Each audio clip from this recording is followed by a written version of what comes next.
Hello?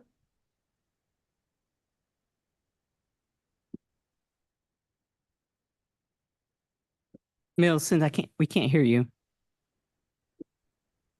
We can't hear you, Millicent.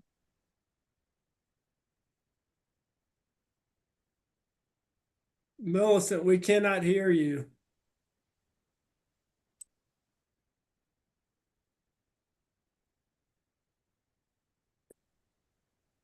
The next agenda.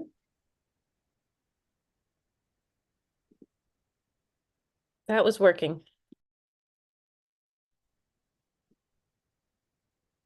How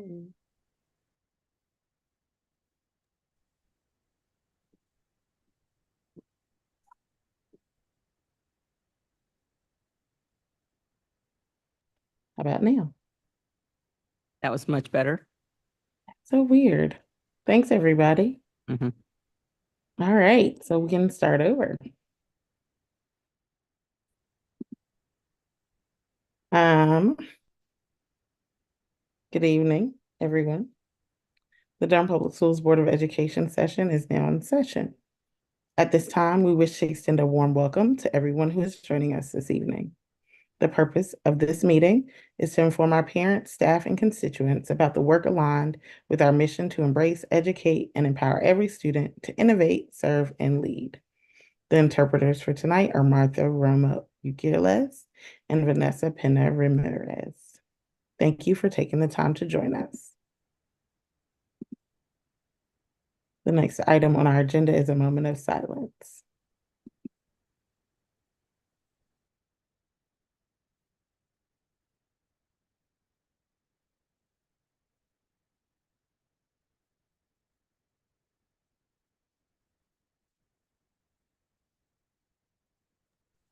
Thank you.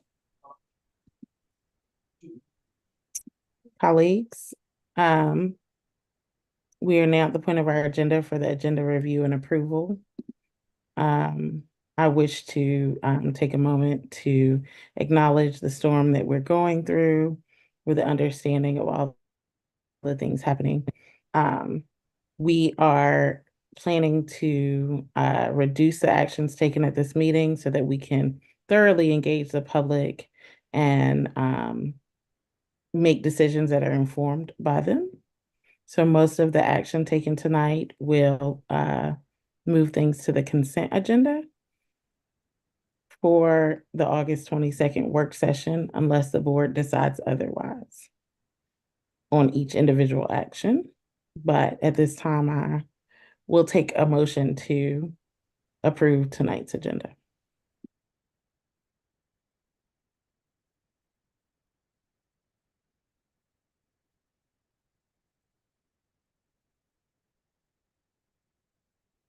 Don't forget to unmute, folks. And I think there was discussion about removing the public comment from the agenda for tonight.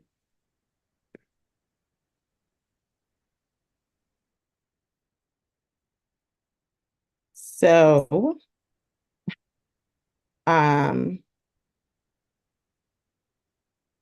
Mr. Malone, I don't think it's removing it. I think we modified how we were receiving and reporting out on it, but not fully removing it. Okay. Thank you. Sorry.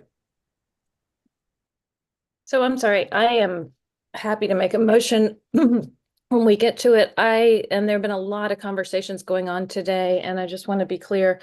I thought we were removing actually some more items like Board of Education, anything that wasn't too essential this evening.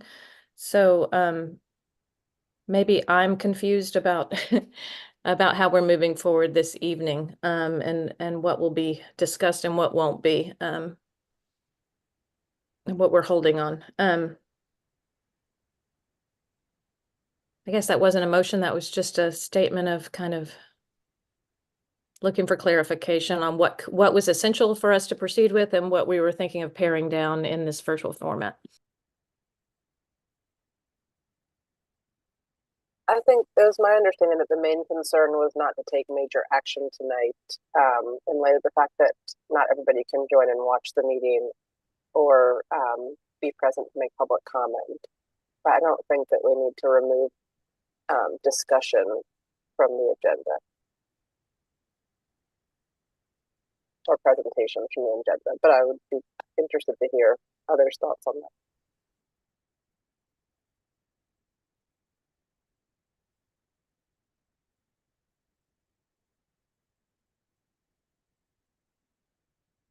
Emily, are you talking? Because we can't hear you.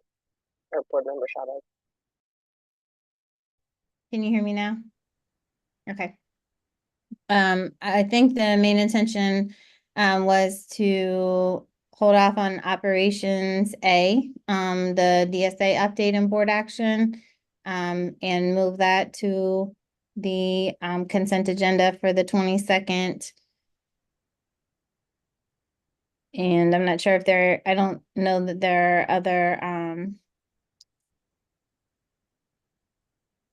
other actions, perhaps Title IX also. If you would allow me, I'll take a stab at where I think we ended up after multiple conversations today and then see whether or not, based on what I've said, the board chair can chime in to either affirm or revise. All information items, discussion items would continue on the agenda this evening. The items that have an action associated with them include the following. Or let me just go through the agenda. The Title IX was discussion. I don't think there was an action associated with that this evening. The various policy updates were here for first read, and we will defer to the board's will when we get to that item on what the board would like to do, whether or not to approve them this evening or move them to the consent agenda for first read at the next meeting. The DSA item, we will provide an overview and a recap of what has been done already. The agenda item does request that the board take action, but the board can choose to or not choose to take action on that and defer that, as you have been discussing today, to the next meeting. But the recap would happen in case there were any questions that the board wanted to ask of staff. The Apogee website presentation would happen. There is no action associated with that. The construction change order report is really just an information item. There's not really even a presentation for that. It's just a request for the board to receive it. The opening of schools update is a presentation, no action. And then the Board of Education items, I believe are, I don't know if they are, the first one might be potentially to move forward with an action. And then the second one was discussion. So I think that's up to the board if you want to discuss those today and determine whether or not you move forward with any of those. Chair Rogers, is that correct? So the only thing that I would correct is that B is action and A could be for get some feedback on an RFP, determine what party would finish and complete the RFP, put it on consent for the August 22nd agenda, so then it could be posted if the board decides to move in that direction.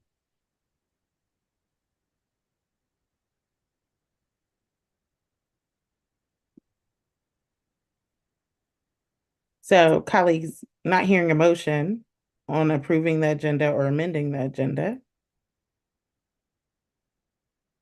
I'd like to move approval of the agenda. Second. It has been moved by Ms. Carter-Otten, seconded by Ms. Chavez to approve the agenda. We are virtual tonight. We will do a voice vote. Is there any more discussion? Ms. Byer. Thank you. Thank you, Chair Rogers. I would just ask that as we work through this long agenda, that we give our attention to all of these academic items. If we feel as a board that the Board of Education matters can wait until in person, that we're, flexible enough to kick those forward 2 weeks from now, if possible. So I appreciate y'all's consideration of that as time drags on. I so much prefer in-person meetings, and I appreciate y'all's flexibility as we work through this storm together. Thanks. Ms. Umstead, I saw your hand. Yes, I wanted to ask if we wanted to have the Durham School of the Arts update not be on consent in the next meeting. I feel like we want to make sure we're engaging the public. We might want to have that be like the action item not be taken on consent at the next meeting. Which I might propose then that we move the whole item so we can have the presentation at the next meeting, but that was just my suggestion. Understood. We have had conversations about that.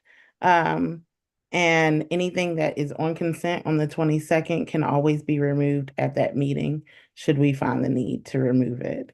And so, I think the question would be, what would substantially change between today's presentation that is very similar to the public hearing presentation to call us to need to postpone hearing from administration until the 22nd. Because we will be able to hear from the public then, and at that point be able to remove it from consent and consider all that public comment as well.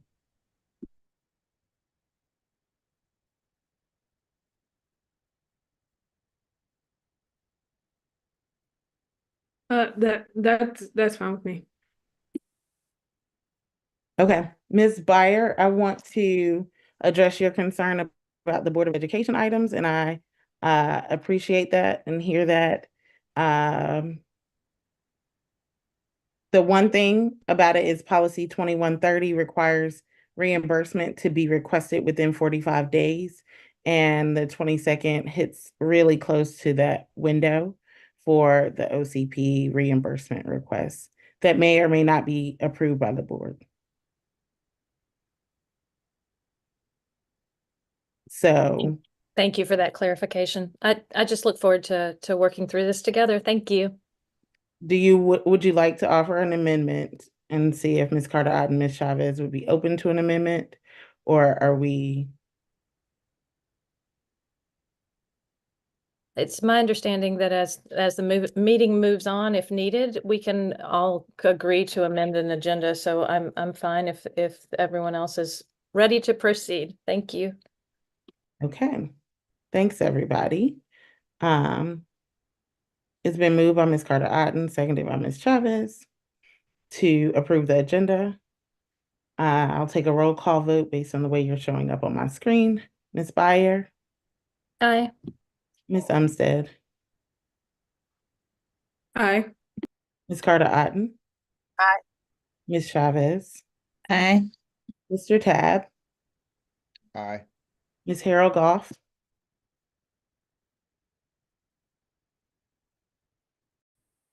I'm sorry, Ms. Harold Goff, we didn't hear you. We still can't hear you.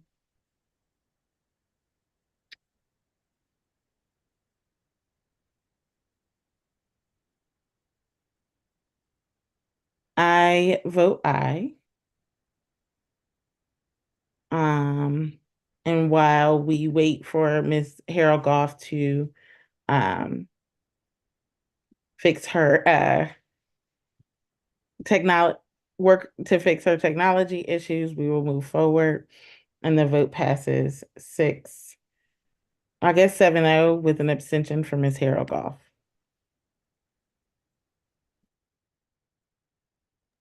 Thank you all. The first item on our agenda is the Board of Education minutes from June 13th, 2024. Colleagues, have you had an opportunity to review? Move approval of the minutes from June 13th, 2024. Second. It's been moved by Ms. Byer and seconded by Ms. Chavez to approve the minutes from June 13th, 2024. Again, we have to have a voice vote. And I will call you out as you come up on my screen. I will ask Mr. Malone, how do I handle Mr. Tab and Ms. Goff, who were not on the board at that time? Do they abstain from such a vote? No, they can approve the minutes. It is a quirky thing that occurs from time to time, but they certainly are able to vote on the minutes and can vote to approve the minutes. Awesome, thank you. Ms. Byer, Aye. Ms. Umstead, Aye. Ms. Carter-Aden, Ms. Chavez, Aye. Mr. Tabb, Aye. Ms. Harold Goff. We still can't hear you. And I vote aye. The agenda passes 6-1 with one abstention. I'm sorry, the minutes are approved with a vote of 7-0 with one abstention. Next item on our agenda is general public comment. As noted before, I'm as of 4:53, due to the forecast of inclement weather, the board is prioritizing safety by holding this meeting virtually. To maintain the board's commitment to public comment, an online form was made available to document remarks. The link to the form was shared on the DPS social media platforms and updated on the district's calendar of events and Board of Education meeting notices. We are aware of the discrepancy in the link that was posted, but we were able to capture public comments from both forms. We have received 34 public comments. Comments in their entirety have been posted online with the board meeting materials. We will not read comments this evening, but offer this summary to our community. All comments are in support of renovating the current Durham School of the Arts campus. Again, all comments may be viewed on the DPS website with tonight's board meeting materials. Additionally, we have received more emails sharing their opinions about DSA. The board is thoroughly reviewing all emails, as we always do, and invite the community to continue to engage in this conversation with us and share their thoughts.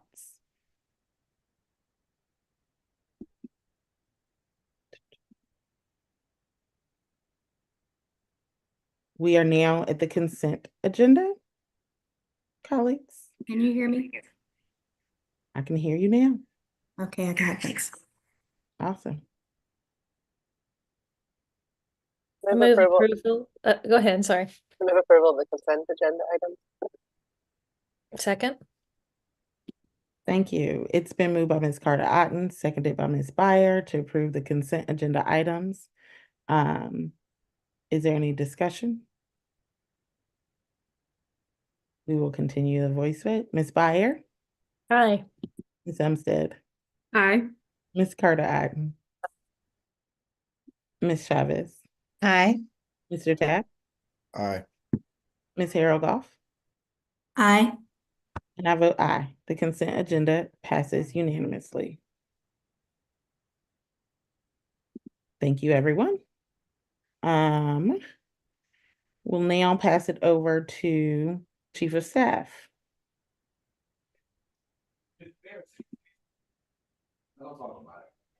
Dr. Giovanni? Yep, we're all out of practice. We can't hear you either.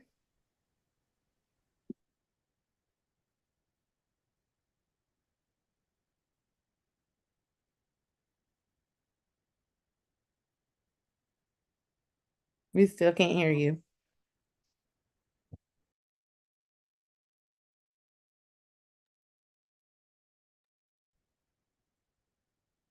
I had to switch my microphone.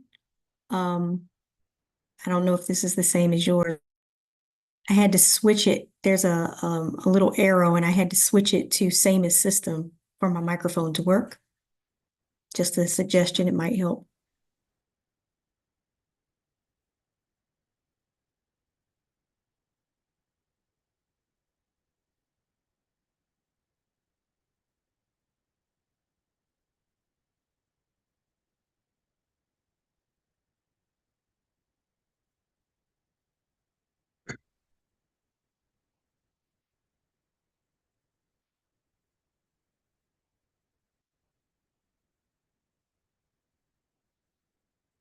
Colleagues, would you like to give Ms. Giovanni some time? She says 1 minute.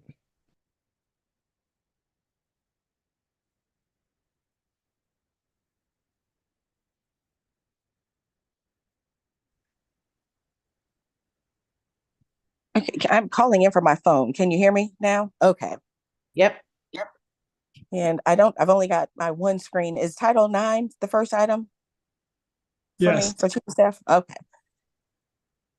So this is, as the board is aware, and on August 1st, the Biden administration adopted new rules for Title IX for higher education and K-12. There are several policies that we currently have for Title IX, but in the interim of that going into effect on August 1st, there were multiple lawsuits that were filed and are currently working their way through the courts. After consultation with Mr. Tharrington, and we also attended a meeting with all of the school attorneys in North Carolina, at this point, we are recommending that the board not move forward with all of the changes because we want to make sure that we've built a runway for all of those changes and kind of let the litigation.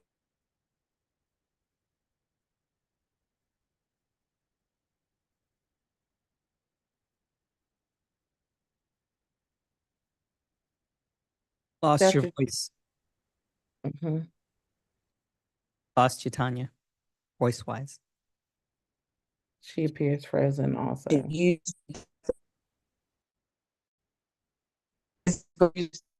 definition of those policies that are listed in that statement. Tanya, we can't hear you clearly.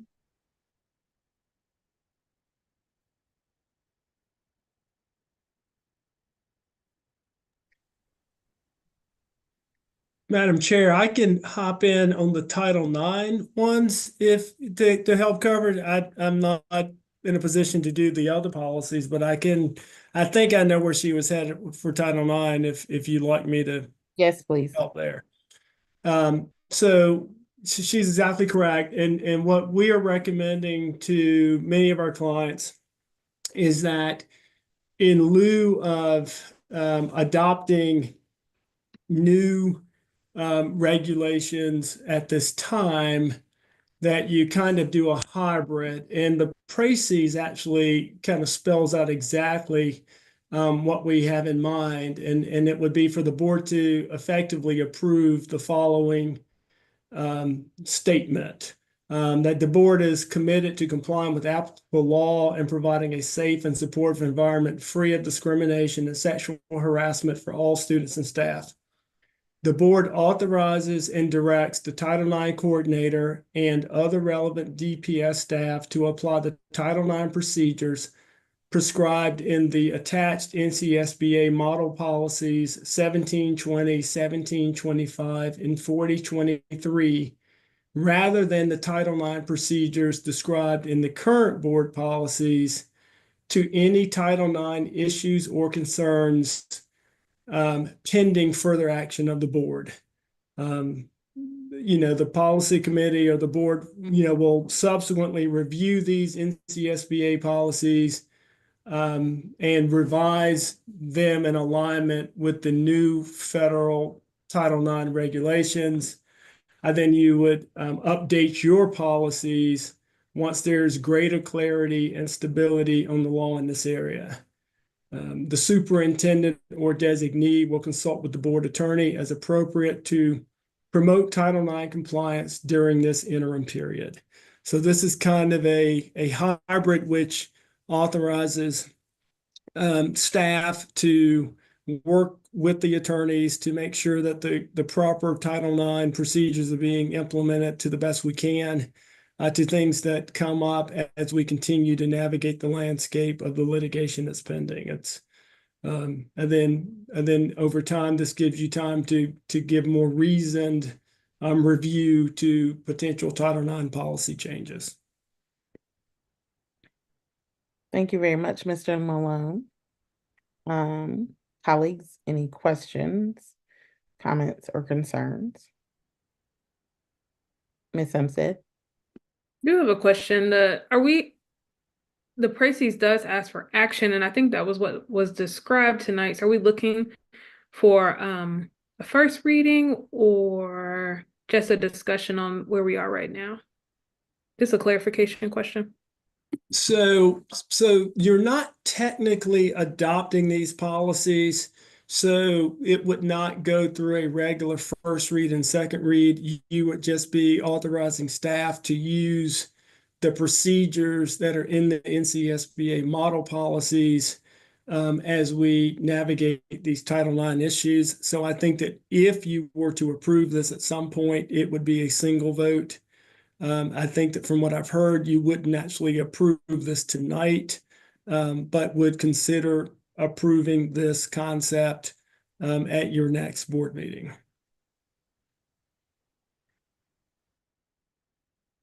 Ms. Sunset, does that answer your question? So just follow up so I'm clear, what we would we're adopting the document so that they could be followed, but they wouldn't be considered policy. They would just be procedures. Is that correct? What I'm hearing? That is correct. These basically would form like what would be a typical regulation and procedure to an adopted policy.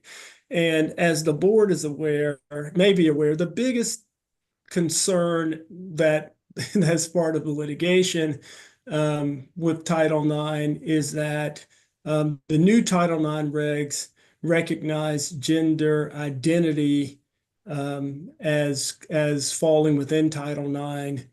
And your board has already had many policies that deal with protecting students from gender identity. So that particular part of the litigation is really not an issue in Durham because you already recognize and protect those students. But again, that is what's really being debated at the moment.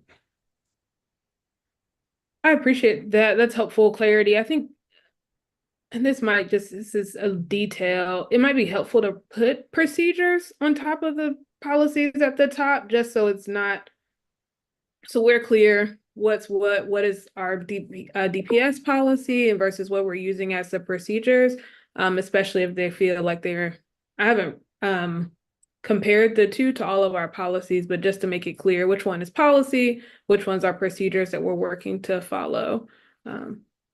Yeah. I can definitely work with Dr. Giovanni between now and the next board meeting to revise this précis to clarify further that these are really procedures that only and are not, and this is not intended to change any existing board policy. I can definitely do that with her for sure.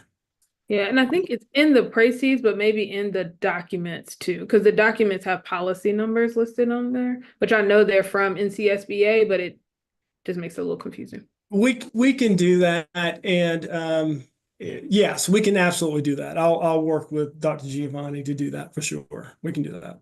Colleagues, do we have consensus on that change? Everybody is okay with that?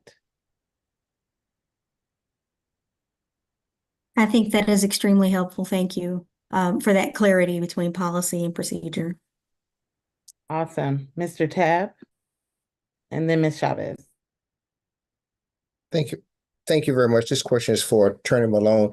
Now that it's been cleared that we're dealing with procedure, while we work through this and while it works through the court system, are we in violation of any kind of breaking of any law while we wait for it to work itself through the court system? No, not at all. Your staff will be implementing the most protective Title IX regulations to protect the students as we work through this period. So we feel very comfortable that the board will be in a good place. The litigation actually is it's actually an injunction against the Department of Education for their enforcement of the regs. So we think that you're taking this action and then your staff implementing procedures that will adequately protect the students' rights and their due process rights as these matters are investigated, that you will certainly be well within the law, and certainly the board should not be out of compliance. Mr. Tab, Okay. does that answer your question? Oh, yeah, I needed to hear him say that. That's fine. Thank you. Ms. Chavez. Thanks for presenting about these policies. So or procedures, I should say. What exactly, I have a few questions. What exactly does change about our procedures with putting these into place?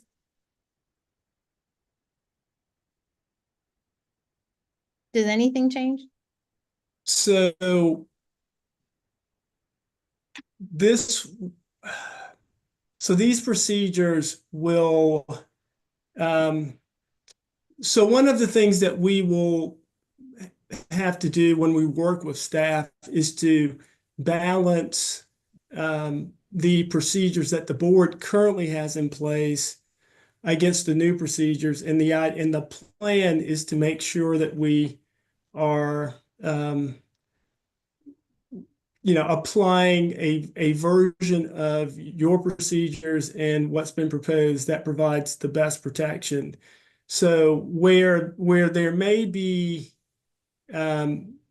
some difference, and depending on how we handle these, is that the prior regs provided more protection, let's say, for the student who may have been accused of discrimination. The newer regs do not have some of that same protection, but the newer regs also allow for the board to kind of create pick a version. And what we will be trying to do in the interim is to try to strike a balance that keeps you in compliance with Title IX and also respects the board's current policies in this area. If I could step in, I think it also means that as principals or anyone contacts us regarding a Title IX concern, question, or allegation of violation, then our office, Title IX support, can use the regulations and policy previously established by the board and compare it with the new regulations and the new language and make sure that we are providing the correct and most beneficial interpretation of ensuring that both of those are able to be incorporated into how a response or an investigation might occur. Thank you. So I'm still confused as to actually how, like, what changes, or like how this would differ from our practice before. I do understand we have board policy that is protective of gender expansive students. But what would I'm just not sure how these procedures are different from the prior procedures. I don't know if other people are also confused, but. So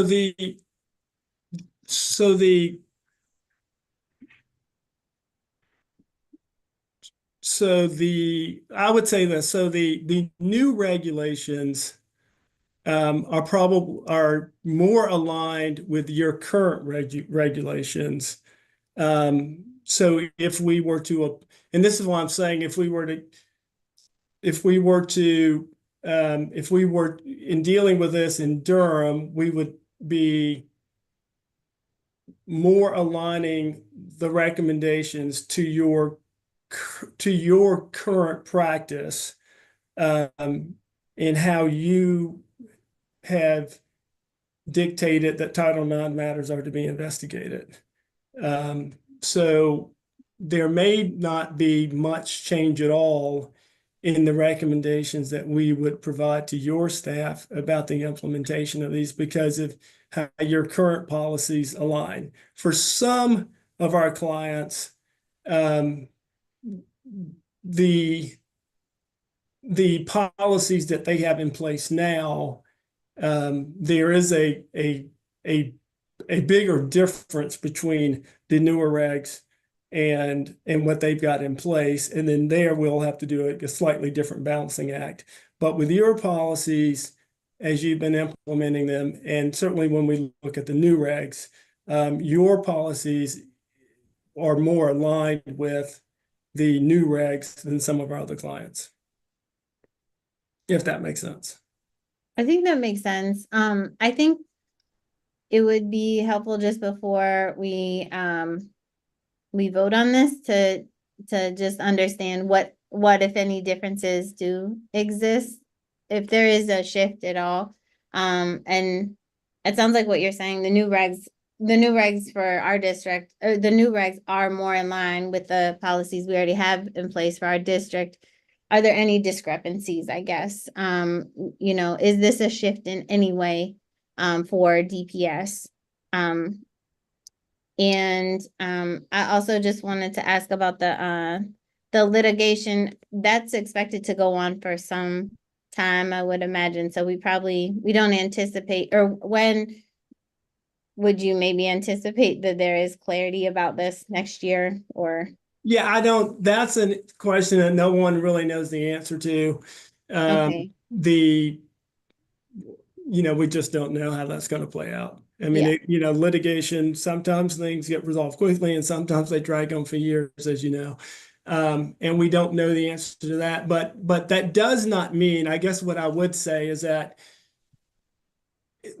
a litigation answer, we may ultimately come to you before the litigation is resolved and say, we now feel comfortable based on what we're seeing with the board adopting this policy and these regs. I mean, but as this goes over the next several months, we're thinking that this is just a better opportunity to kind of put a pin in it for a little while we see where this is headed.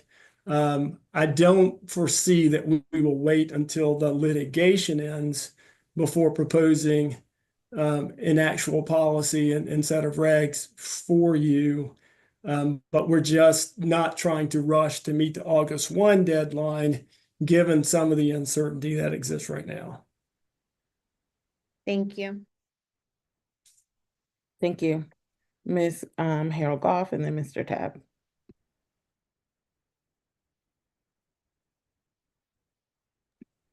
Ms. Harold Goff, you're muted. Sorry about that. Thank you. I just wanted to again ask a clarifying question. So the gender expansive language that we're adding to the procedures, these are our current Title IX procedures, and we're just adding this gender expansive language to them?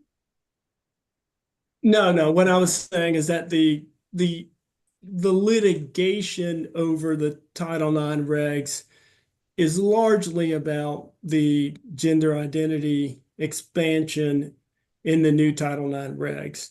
But your current policies already recognize and protect students against that. North Carolina is part of the Fourth Circuit, where the Grimm case several years ago kind of established that that is a form of sex discrimination here. So I think that, again, for you and especially for Durham, there's not much of a difference that we'll see, I think, in how we recommend that this be implemented in Durham. Thank you. Mr. Tabb. Thank you, Madam Chair. What exactly are we being tasked to do at this point right now, in terms of voting? What exactly are we voting for? So we are being asked to allow administration to work with the attorneys and with principals to start making the procedural changes in practice to understand the implications of this Title IX expansion so that they can put in front of the board for first read and second read a policy that includes the Title IX changes that have been made by the federal government. We are not ready to entertain a first read of a policy because we're waiting on some of the outcomes from the litigation, as well as a way to make sure that what is shared is in line with what the expectations are from the federal government and hopefully aligns with the policies that we currently have in place. Okay. Thank you, Madam Chair. That's a very long answer to what we're supposed to do here. Do So you want Dr. Giovanni and Dr. Lewis to work with Arrington Smith to come up with a policy that gets us aligned with the federal government's requirements? okay, okay, good. Right there. Thank you. Yes. All right. Got it. Now I know Is that exactly. right, Mr. Malone? So there's an August 1 deadline to adopt new kind of regulations and procedures for implementing Title IX.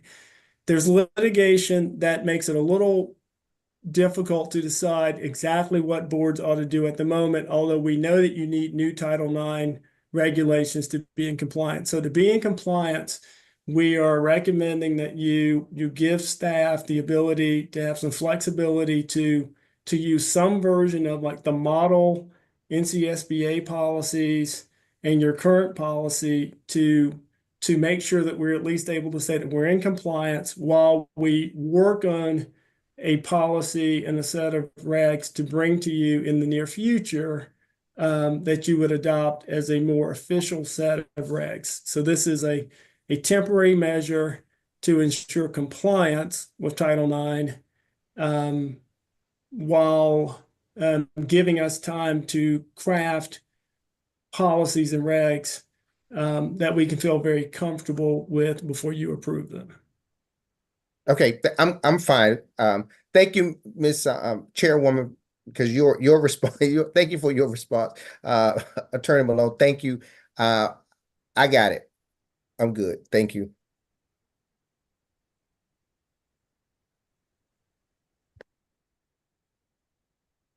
Colleagues, are we comfortable with this change that Ms. Umstead has requested and we agreed to highlight specifically? This is a procedural change for now, and then when the policies come back for first reading and to make those updates. Are we all comfortable moving forward? Is there I'm seeing some thumbs up. I see this is marked for action. I would prefer a motion. I'd make a motion if Mr. Malone would restate it. So yeah, I think the motion for tonight would be to add this to an action agenda at the next meeting with changes to this to clarify that these are regulations and procedural changes and not policy changes. So moved. Second. It's been moved by Ms. Byer and seconded by Ms. Harold Goff to direct administration to make procedural changes so that we're in compliance with Title IX and bring for a first read the policy changes.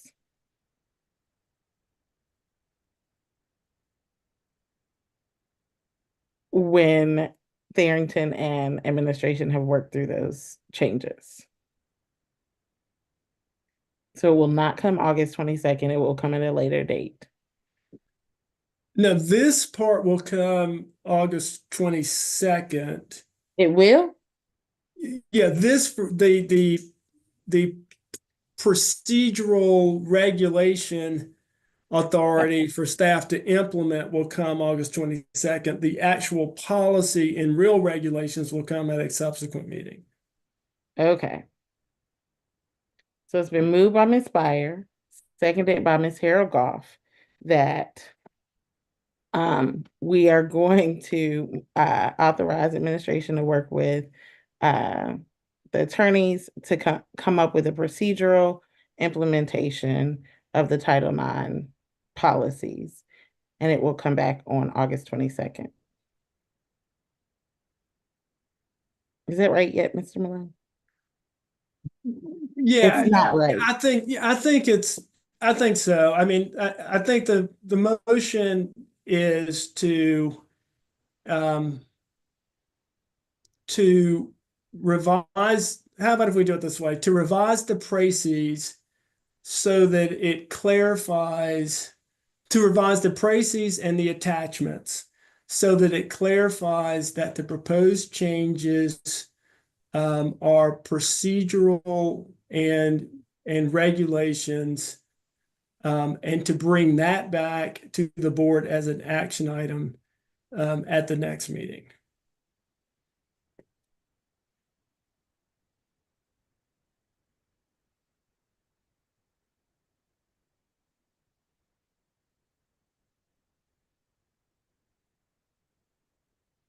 Thank you.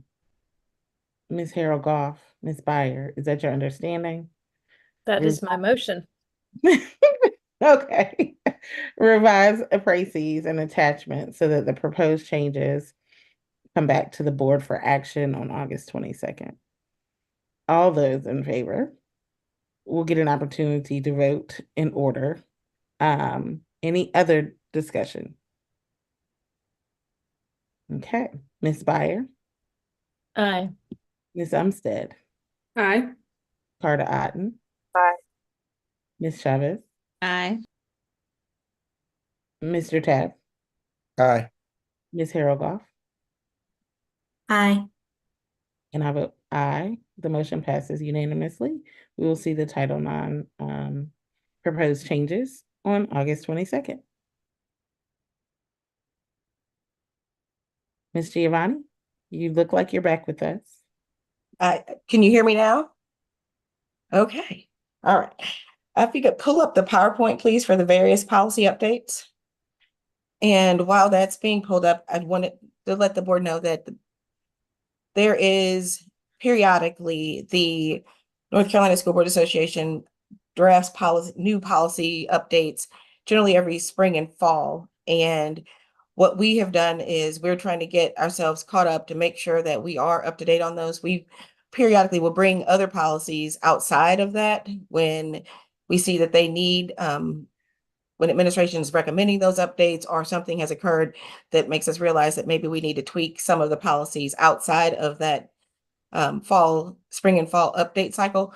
But these updates are all related to that. And so they are generally statutorily required or highly recommended that those changes be made. This is, next slide, please. Sure. Right. Okay. So we've got about 10 policies here tonight. Some of them will be a little more in-depth and have some additional conversation, but as I indicated previously, the majority of these are in a statutory editorial amendments. The first policy, 1310/4002, parental involvement. Next slide, please. If the board will recall, we did quite a bit of work on this when the Parents' Bill of Rights statute came out. So Durham's is very customized on this.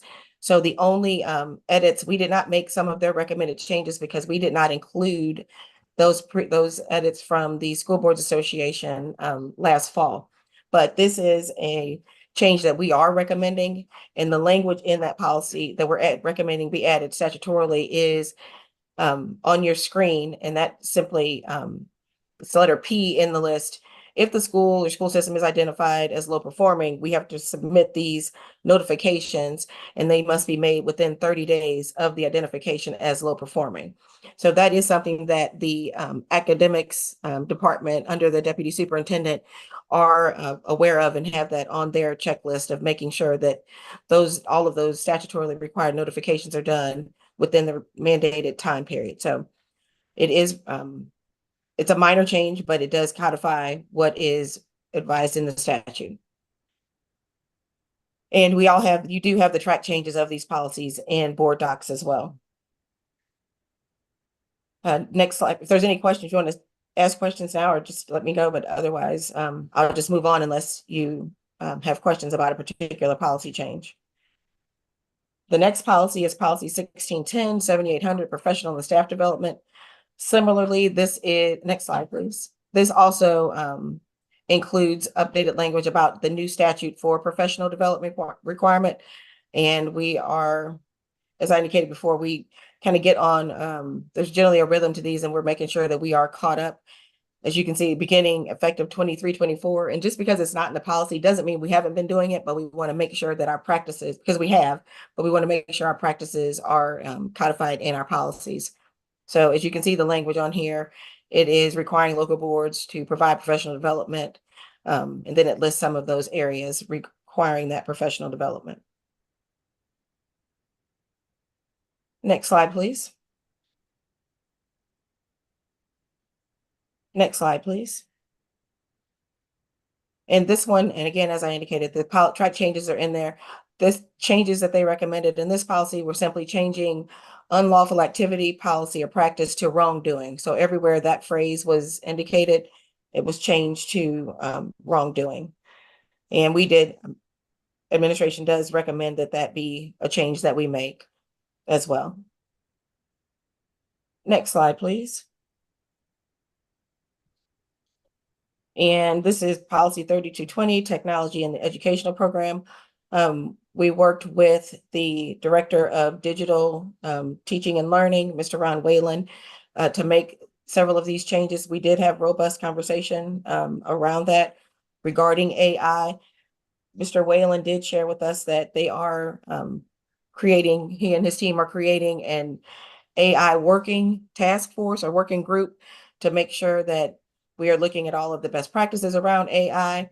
But if you look at the track changes language in there, it does lay out a little bit in a little bit more detail what AI is and generative AI, and kind of starts the conversation so that Durham is kind of in the modern era on AI. But as I indicated, you know, this is an always ever evolving topic, and Mr. Whalen is going to be having this working group. So I anticipate that additional changes will be coming once that working group completes their work, or at least begins their work, for the board's consideration as well. Next slide, please. Next slide.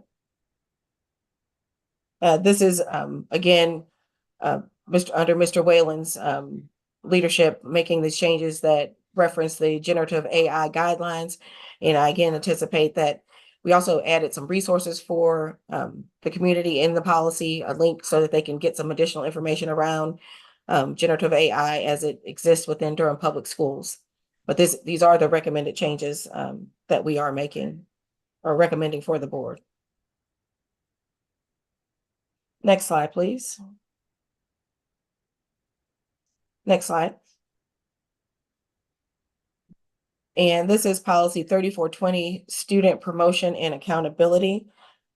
And these were these changes that are being recommended by the Student Support Services Office, and the track changes that are included in your packet, for example, indicates that there's some statutory language around high school credit for studying abroad, and that is included in the track changes. I won't read it to you, but we're happy to entertain any questions around that. But those are statutory requirements regarding high school credit when studying abroad in the high school 3-year high school graduation in section K. And we did have some conversation around kind of wordsmithing, how we refer to that. And so we are still in conversation around that, and just wanted to kind of do at this point, just bring it so that we are in compliance on the policy.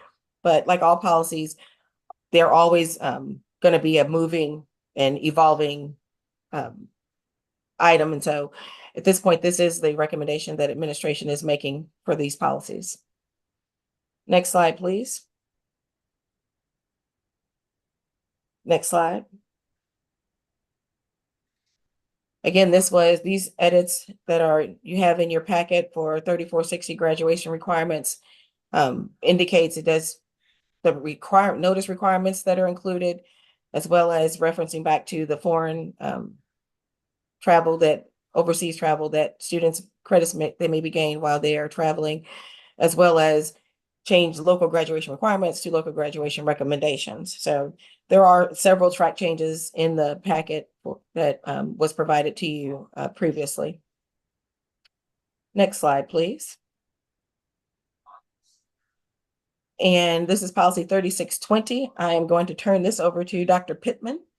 Next slide, please. So I'll do the initial piece, but if you have any questions on this one is a little more detailed. As I indicated before, a lot of the previous policies were kind of editorial or just, statutorial codification, but this one was a little more detailed. So Dr. Pittman, if you wanted to go ahead and provide the board with an overview based on your conversation with Mr. Hackney, our meeting with Mr. Hackney. Certainly, and the highlights are captured here beautifully. The policy will be more aligned to the state board policy around attendance and the athletics, and moving away more from the North Carolina High School Athletic Association guidelines and aligning more intentionally with anything in the law or board policy. And then there is a new subsection that addresses participation of homeschool students, and a requirement that they would be enrolled in our district at least 50% of the time to be eligible to participate, and it outlines some of those special provisions. Relatively straightforward.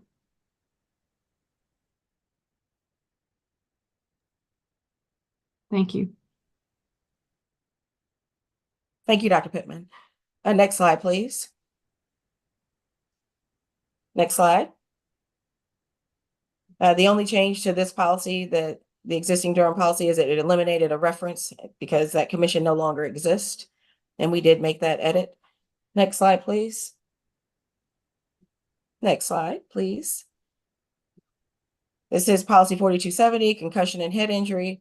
We just updated statutory references and made some minor editorial changes to keep us kind of up to date with the recommendations from the state, from the School Boards Association.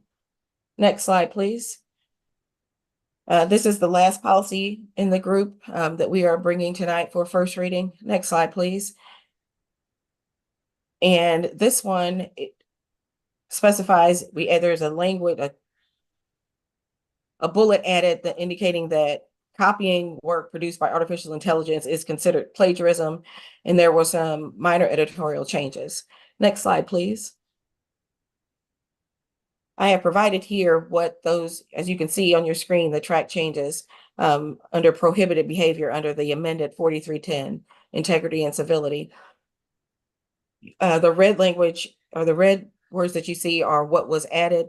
The purple language under number 4 was originally removed by, or recommended to be removed by the School Boards Association. After feedback from a board member, we are putting it in purple because there was a recommendation that this language remain in there with some additional clarification that to make sure that people understood that intending to defraud would be, and to cause harm is prohibited behavior. So next slide, please. And with that, we are happy to entertain any questions. These are presented for first reading for the board. And what we typically do with that is, when we do these presentations, we ask for feedback from the board. We also invite the community to email us if they go on board docs. There's my email is on there, and we have gotten feedback that has changed policies across the state from our community members here in Durham. So just wanted to make sure the community knows that these are not dead documents, that we still want their feedback after this presentation, as well as the board. So with that, I think Dr. King and Dr. Pittman and their team members are here with us and happy to answer any questions. And just, okay. Go ahead, Dr. G. I just wanted to make sure that this isn't on for action. That is just for discussion and information, and then it would be moved to the August board meeting for second reading. Colleagues, any questions, comments, concerns? I just want to ask a clarifying question. So if we're moving it for a second reading, we do want some action tonight, like to approve the first reading, to move it to a second reading, just for clarity, Dr. Giovanni? Yes, that is Okay. correct. But no adoption or adoption or revision of the policies. Thank you. Ms. Byer? Thank you for staff helping lead us through these tedious policy revisions that are so necessary and such a important part of the board's work. And I appreciate the groups that have worked on these. I know one that I struggle with and would love to keep struggling forward with is 3460. I appreciate the language you all put in there in bullet point 4 about this accelerated 3-year graduation, which is really only being offered by the state, across the state, because it is required by a new state law. And so I wondered, I like the language that you put in to frame it as Durham Public Schools values the full high school experience and believes it's an opportunity for students to maximize academic success, explore extracurricular interests, and prepare for a variety of post-secondary options. Therefore, DPS continues to recommend all students earn the 26 credit diploma offered by our school district. I think that framing language is so important, but I wondered if we could move that actually to lead that section rather than be nestled within other text about the accelerated thing, but actually to start it and frame it. I thought that would strengthen that section of that revision. But thank you so much for all your work on these. Thank you, Ms. Byer. Colleagues, do we agree with Ms. Byer's request to move that language to the top of the policy for our second reading? Can we get a thumbs up, consensus? Okay, I see a consensus, Dr. Giovanni, for you to make that change. Any other? And I just want to point out that I don't know if I said student support services, but Ms. Ward Satterfield and Ms. Artis did this work on these policies for student support services and did an amazing job. So I don't want to take credit for that because they did this work. Thank you. Thank you. Colleagues, any other questions, comments, or a motion to move for second reading? Ms. Umstead? Thank you, Dr. Giovanni, and your team for working on these, and board colleagues. It's a lot of work to work through the policies and make sure they're updated. I did have a question, just it's a little more general, and I have 2 questions actually, just around AI and how we are continuing to learn and think in about it, and will we be revisiting 4310 if necessary as we continue to learn and think and I think a lot of workplaces are also grappling with AI, a lot of other educational institutions. And so I'm just wondering, and I'm looking specifically in the language that said that, work produced by it could be used as plagiarism. And I'm just wondering how we might continue to think and evolve on that, if we do or don't. I don't know. I don't have an answer to that, but I just know that it's a new field that is growing and that lots of folks are using it to support their work, which is, I think, good. And also, like, how are we wrestling with what this policy may mean in practice? I feel like I'm rambling a little bit, but yeah. I don't see Mr. Whalen on here, but he was, when we met and discussed it, he's as I indicated, the director of digital teaching and learning. When he was telling us about kind of the task of the AI working group, it really is to, educate and support our students in the use of AI and make it so that it's a tool for them, but it doesn't impede like their critical thinking and how it supports that critical thinking. So I think, so the answer is I absolutely expect us to revisit the policies that include the AI piece, as well as policy 4310, where kind of that punitive piece, right? And just a lot of the conversation we had around that is we don't want to be focused so much on the punitive piece, but we do want to also make sure that our students are, building their brain muscle, so to speak, while they grow and learn in Durham Public Schools. So I would say, based on the conversation from Mr. Whalen and what the group talked about, I do fully expect us to continue to have these conversations. And part of that would also be providing training to our teachers, right? And to our other folks that are working with our students, so that it's really kind of a building process in how we interact with our students and their interaction with AI. Thank you. Thank you, Ms. Umstead, for highlighting that, and thank you for your response, Dr. Giovanni. Mr. Tab and Harold Goff, and then Ms. Chavez. Thank you, Dr. Giovanni. I'm just curious to how you all arrived at saying that AI is considered plagiarism. What was the process for that? And then what are the procedures to being able to determine if a kid plagiarized because it's AI? So thank you, Mr. Tab, for your question. The first part of the conversation is that was the recommendation in language from the School Boards Association. And I think this is, if I can use a trope, with the AI, I think everyone is flying the plane while they're building it, so to speak. So this is not mandatory, to have that language in there, but based on the conversation, from the other educators when they were talking about it is, what you don't want is a child to kind of put in a prompt and then produce this and then not really get the value of the education. So that is, I didn't initially draft the language, but that is based on, kind of the footnotes, et cetera, what I believe is the kind of the impetus for that. So that would be the first part of your question. Your second, can you repeat your second part of your question again to make sure I got it right?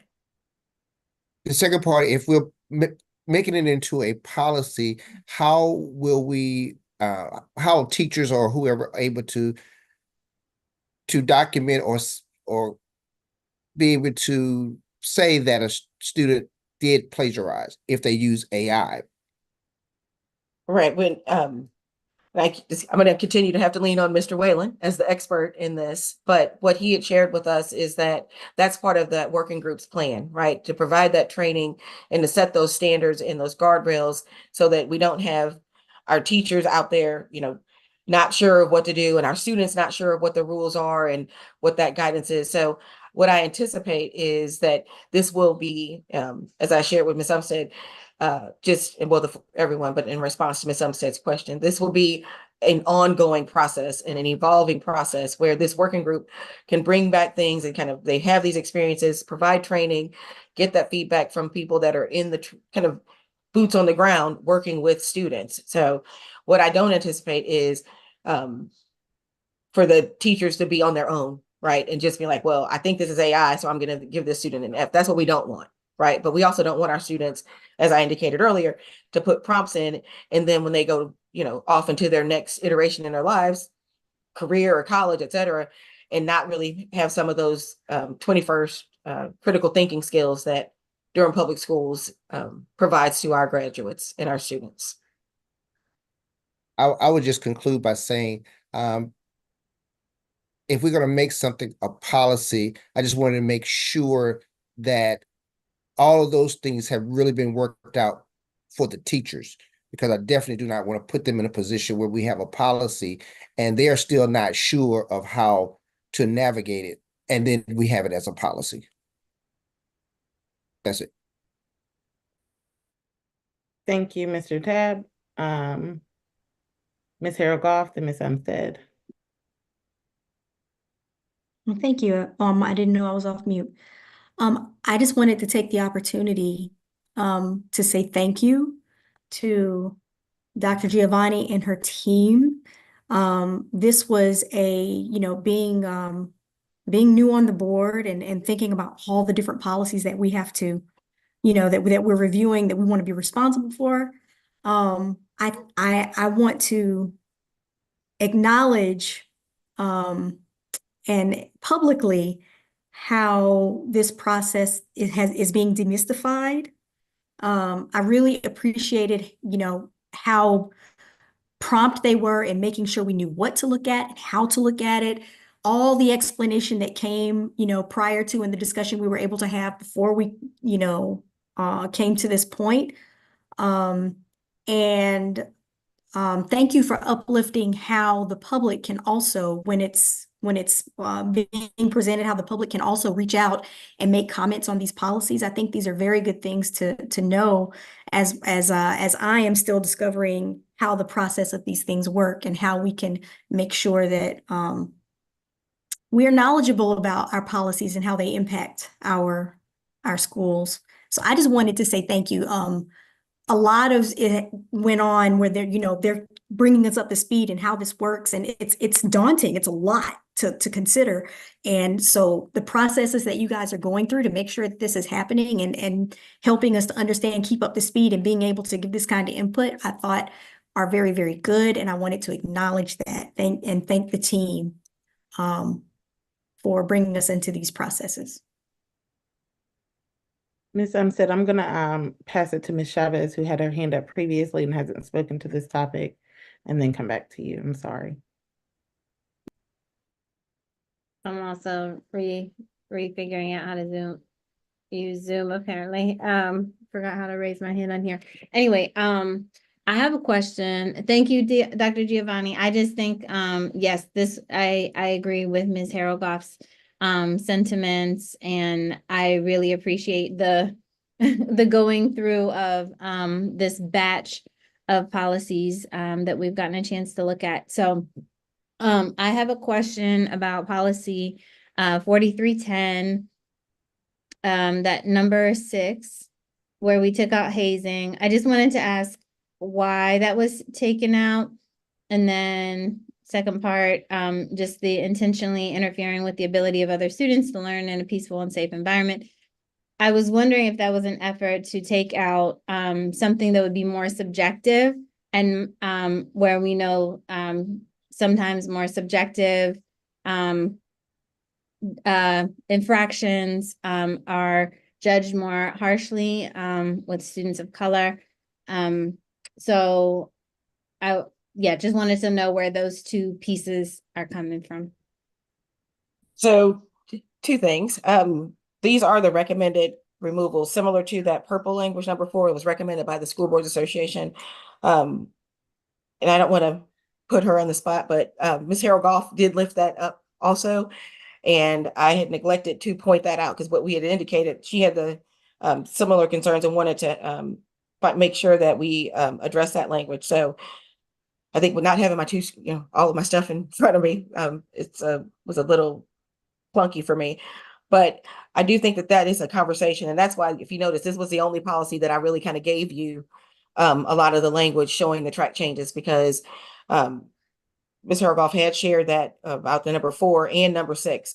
So it really is up to the board on, these are recommendations from the School Board Association. I do think that my response to when she asked that question was, the response was similar to your estimation, that it is a little vague.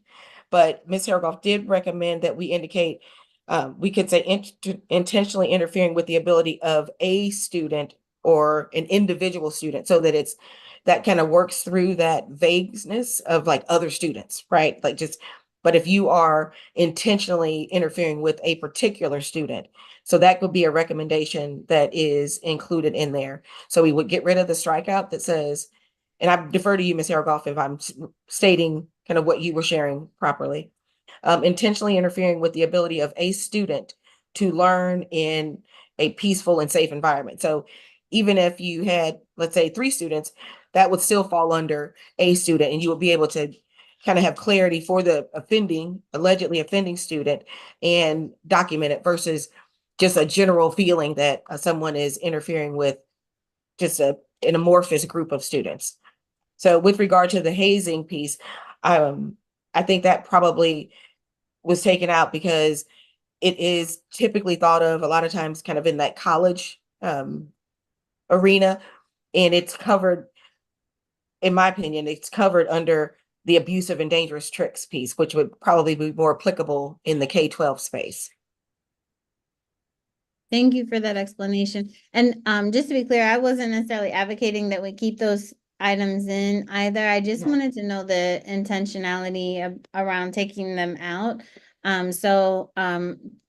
understand that about hazing, and with the second part, I'm okay if we change it to interfering with the ability of a student, or leaving it out because I do think it's generally covered under the playing abusive or dangerous tricks and, yeah, the rest of the phrase there. But just wanted to see sort of, where that came from. Thank you. Ms. Umstead?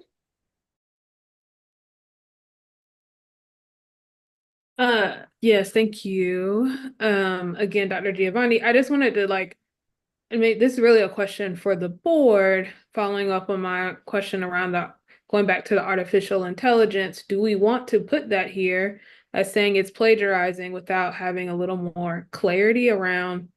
Because to me, the policy also has to have the procedures and the training, so teachers and educators know what's happening next. So I'm curious, we want to keep that there. So that's one. I'll stop there. That's one question. That's really for the board. And then I have another comment on a different policy. But Okay, Ms. Byer, and then we'll get consensus on that. So the plagiarism is in 4310, is that Mhm. right? Yeah. Ms. Thompson? So as we in a small group, and I think Mr. Tab and Ms. Harold Goff were in this group with me. I think the three of us were looking at these initially on draft together. I think what was important when we got to this notion of AI and plagiarism, it was the notion of representing it as one's own original work. That's the thing that makes it plagiarism in the way that it's defined here. So I think that's how we tried to not at all say that AI didn't have a use and a place and that the use of AI itself was plagiarism, but it was the representation of it as one's original work that was the problem. I just wanted to make that clear. I think it was how we were trying to bridge that nuance in our small group. When we talked about hazing, my question was and continues to be, is that a term that is still used a lot today? Do people know what that is, or is there something more current that is a better word to use there? And then I'm not remembering, Ms. Giovanni, where this policy talks about Holocaust studies elective, but I saw it on your slide and I don't think I saw it referenced in the specific policy. So if we were supposed to be adding it, we might need to double check that we actually added it. I think it's one of those new state laws. And if we contemplate something like that in Durham and needing to comply with that state law, I would hope that there would be a way, if we had to design a course like that we could actually expand it to include Islamophobia, all the horrible things that humans do to each other in the scope of and teaching on equity in a broader lens, just in a Durham way. But I'm gonna figure out how to lower my hand and get back to y'all, but thank y'all. Thank you, Ms. Byer. I will double check to make sure, as we indicated, it is a very heavy lift. And so it is possible that in the various iterations of the policy that got, taken out or overlooked, but I will double check. And if you all approve it to come back on second reading, I will have clarity around that for the board. Colleagues, to Ms. Umstead's question, do we want to include AI as part of the second read on AI of this policy? Ms. Chavez? Just to weigh in on that, I read it the way that Ms. Byer did, I think. And having been in the small group talking about AI and how we will have increased training for our staff and teach our students about how to use it responsibly. I think that I'm okay with the way this is worded because I think that it's really about if someone does use AI, citing that in a responsible way. And I think this is talking about basically not citing that you're using AI, but acting as if it is something that you developed yourself. So I'm okay with leaving the language as is.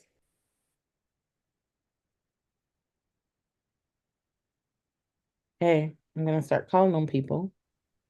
Mr. Tab, Yes, I I totally agree with Ms. Umstead here. I'm just not comfortable with not having teachers trained or going through some type of training process and putting something in a policy that they are not prepared for. thank you. Ms. Harold Goff, Thank you. I feel like leaving that language in the policy reflects our current society, what our youth are dealing with currently, and encourages us to continue to move forward with the technology. So, and all of the etiquette that will be required, as because it's here already. So I think that I agree with leaving that language in, leaving it in for the second read and continuing to work towards what it's going to take to support our teachers and students with that language. Ms. Carter Otten, Yes, I agree. I mean, policy outlines that training will be developed and will equip employees with the necessary knowledge to effectively employ in their work and ensure that it's safe and responsibly integrated into the classroom instruction. It feels like we can put this in policy, like that's what we do, put it in policy, and then we expect for policy to be implemented. So I feel in that way that we are providing our staff with what they need to implement this by what's currently outlined in the policy. thank you. I'll share my thoughts now and then recap where we landed. As part of my work, this is what I do. I sell products to professors to make sure that they understand the best ways to get content in front of the current students. Our students are currently using AI. That is not going away. We are an education system. We're expected to educate students on best practices of how to use the latest technologies. And I think that we should leave AI in the policy for that reason, and at least for the second read. In addition, when we set up policies, some of the policies are set up so that students hold themselves accountable to those rules, and so that educators can learn how to enforce those rules and learn how to educate students about being responsible with this technology use. And so we asked them to show up with integrity and not represent this as their own work, because that is the part of the part of the policy that is important in remembering that they're saying this is my work when it's really not. And they could, even if they copied somebody's paper next to them or from some other period, how would a teacher and an educator prove that? It's still plagiarism. And so, yeah. So I agree with keeping it in the policy for now. And as I have listened to the conversation, it looks like Ms. Umstead and Mr. Tab want some more procedural guidance for educators going forward around how this policy will be implemented and how that training is. And then Ms. Chavez, Ms. Harold Goff, Ms. Carter Otten, Ms. Byer, myself would like to move forward with AI. And so a majority of us would like to move forward with AI in the policy, acknowledging that students are going to use AI anyway, and we need to prepare for that. In the meantime, this is coming for a second read, August 22nd. I encourage our colleagues to talk to each other so that we can all get closer to the same page as we move forward. Is that okay with everybody? Can I do clarity? Um, Yes, my, sir. okay, thank you. I was not saying that AI itself should be removed from the policy. What I was saying that when you say the word plagiarism, that I want to make sure that there are things put in place for the teachers once you started saying to the students that you're plagiarizing. Just want to be clear on that. Thank you. All right, guys. Yeah, Ms. Byer. Yeah, one thing that was really impressive, and I think Ms. Giovanni, Dr. Giovanni, sorry, has alluded to it, was that Mr. Whalen had a lot of knowledge and has a task force ongoing about this. And so I do think that it will be great in a future board update or meeting to have an update from that group and on best practices within the district. And I think that StudySync actually has some tools built in to help our teachers. I think our at Splash, I think in other places, teachers have had some ongoing professional development in the use of AI. So I think it's an area where Durham will continue to lead. So I look forward to learning more about it. Thank you. I could add just one additional comment. Department of Public Instruction provided several months ago a manual, some guidelines on AI in the classroom that is available to all teachers. And I believe that that is something that our folks have looked at as well. And for the record, we're addressing 4310. Any other questions, comments, concerns, or motion?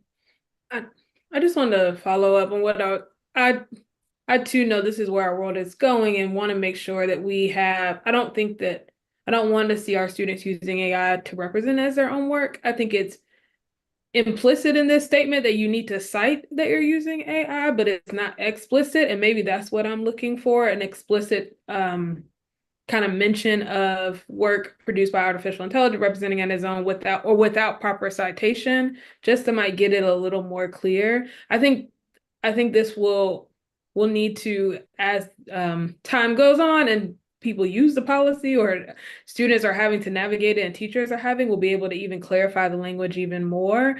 But I'm thinking about how this can get tricky around some things like emails or photos or some things that are not even that we haven't probably thought about yet. And so I'm wondering if there's some ways to be a little more explicit and then keep revisiting this as we go along. I definitely don't want our students to copy and paste, right, and represent that as their work, but we know that there are helpful tools that are being used around AI. So that's maybe what I'm thinking about, but I'm also okay with, where the board wants to go. Thank you. I see a lot of head nodding. Has anybody's position shifted in terms of a reference? Okay. These are here for first read, right? These are here for first read, but we would have to direct administration to add that now or not. I Oh, would be open to that, to seeing some language around that. I really appreciate that clarification from Ms. Umstead and think that could make sense. So I'd like to see what that could look like. The mention of citations or citing work to clarify that the use of AI is not the problem. I mean, somewhat explicit here, but I think to make it more explicit can't hurt. If I could recap, so the part where it says representing it as one's own original work, to include additional language about the need to properly cite as a part of how it could be used appropriately, as opposed to what you can't do. To balance, I guess, with policy. Yeah. Yes. Tanya, you got that? It's true for AI and for any other work that you need to Yes. cite, right? But I think it just It makes it's it for all of, explicit. yeah, it's for all of number 2. Right, and it makes it explicit in that statement. Mm-hmm. All right. Colleagues. I think Ms. Umstead, did you have another question about another policy? or was that, I just want to make sure. I, Go ahead. I didn't miss it. Okay. I did, but Ms. Byer caught, she shared it. It was Okay. 1610. I think the slide had some information, but it wasn't included in the policy around the Holocaust. So I'll wait for you to bring that back in August. I apologize, Madam Chair. I'm sorry. You're for cutting you off. fine, Ms. Umstead and Ms. Byer for highlighting the 1610. Anybody have a motion? I would move approval of the policies as amended in discussion to our August 22nd meeting on consent. Is that where we're going with these? I think we want a second read. For second read, but on consent? Okay. I would second that. It's been moved by Ms. Byer, seconded by Ms. Umstead, to move the policies from first reading to second reading on consent, the August 22nd meeting. Any further discussion? Okay, voice vote, Ms. Byer, Aye. Ms. Umstead, Aye. Ms. Carter Otten, Aye. Ms. Chavez, Aye. Mr. Taft, Aye. Ms. Harold Goff, Aye. and I vote aye. The motion carries unanimously. Thank you so much, Dr. Giovanni. The next item on our agenda is from Operations Services, the Durham School of Arts update and board action in accordance with North Carolina 115C-72. Mr. Good Lofer. evening, board members. Can everyone hear me okay? Yes, okay, great. Good evening, board members, Superintendent Moore. Last week, as you know, our team presented a school closure study in accordance with North Carolina General Statute 115C-72 with respect to the Durham School of the Arts to ensure compliance related to school construction and the closing of existing schools. And as I did last week, I just want to clarify that in this case, closing a school means building a new school that Durham School of the Arts students will attend when it's completed. Following the completion and presentation of that study, the statute calls for the Board of Education to hold a public hearing. As you know, that public hearing also occurred last week. And then following the public hearing, the board may then take action on whether to close the school. And I understand from the opening that that will be contemplated on the next board meeting. I also wanted to share or remind folks that what we shared is that we submitted a cost feasibility analysis to the Department of Public Instruction. And that feasibility analysis compares the cost of building a new school versus that of renovating existing facilities. And that was in accordance with a different statute, 115C-521. The Department of Public Instruction requires an apples to apples approach. So our cost analysis compared the cost of building a new Durham School of the Arts with that of renovating the existing campus to support the same programming, capacity, and instructional spaces that are designed into the new school. There's no action that you need to take with respect to this cost analysis. It's already been submitted to DPI.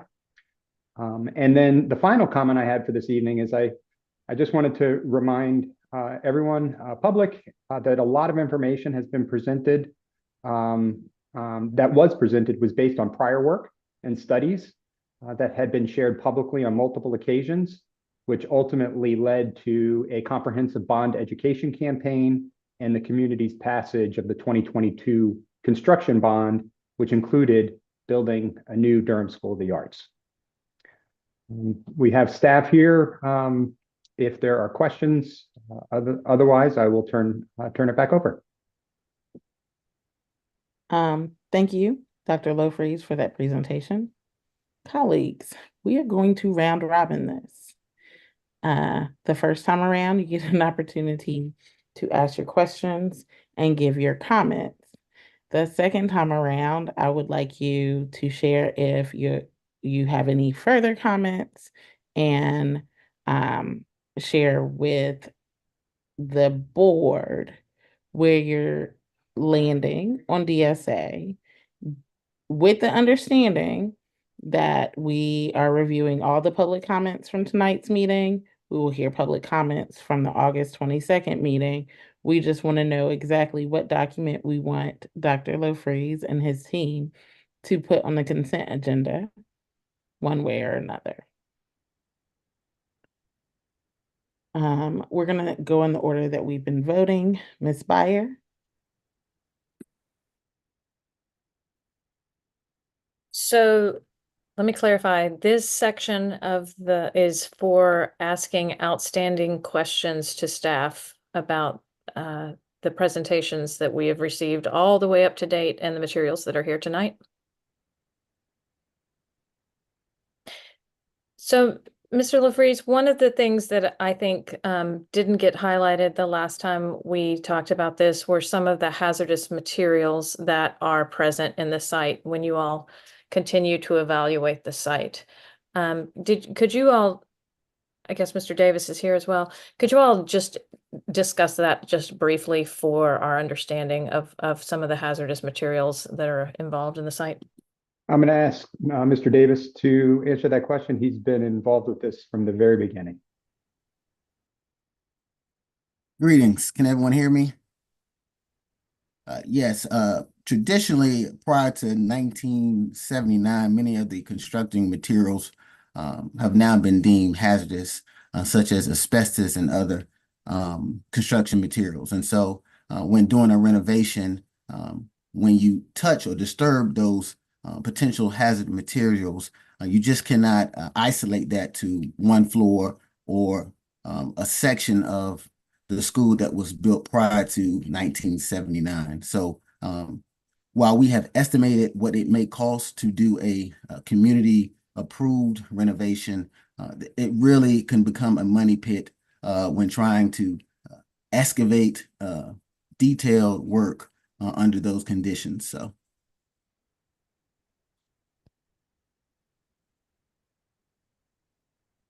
Thank you. And then the other that continues to be a challenge is just traffic going in and out of that site and the stacking of cars out into the roadway and the current safety issues that we are creating both on our campus and into the greater community. I think you all highlighted that some. I would also just reflect the ways we are challenged by the numbers of entrances and exits, the security issues, and just the HVAC concerns that continue to plague the students that are in school there now. So I guess I don't have questions. I just have a list of concerns about the ongoing conditions of school for the students, the nearly 2,000 students that are in school right now. And those are the concerns that largely drive my thinking on this decision. But I appreciate all the work that you all continue to lead forward on this complex project. Thank you.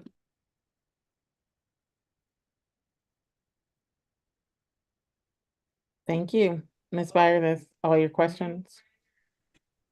All right. I think so. Excellent. Ms. Umstead?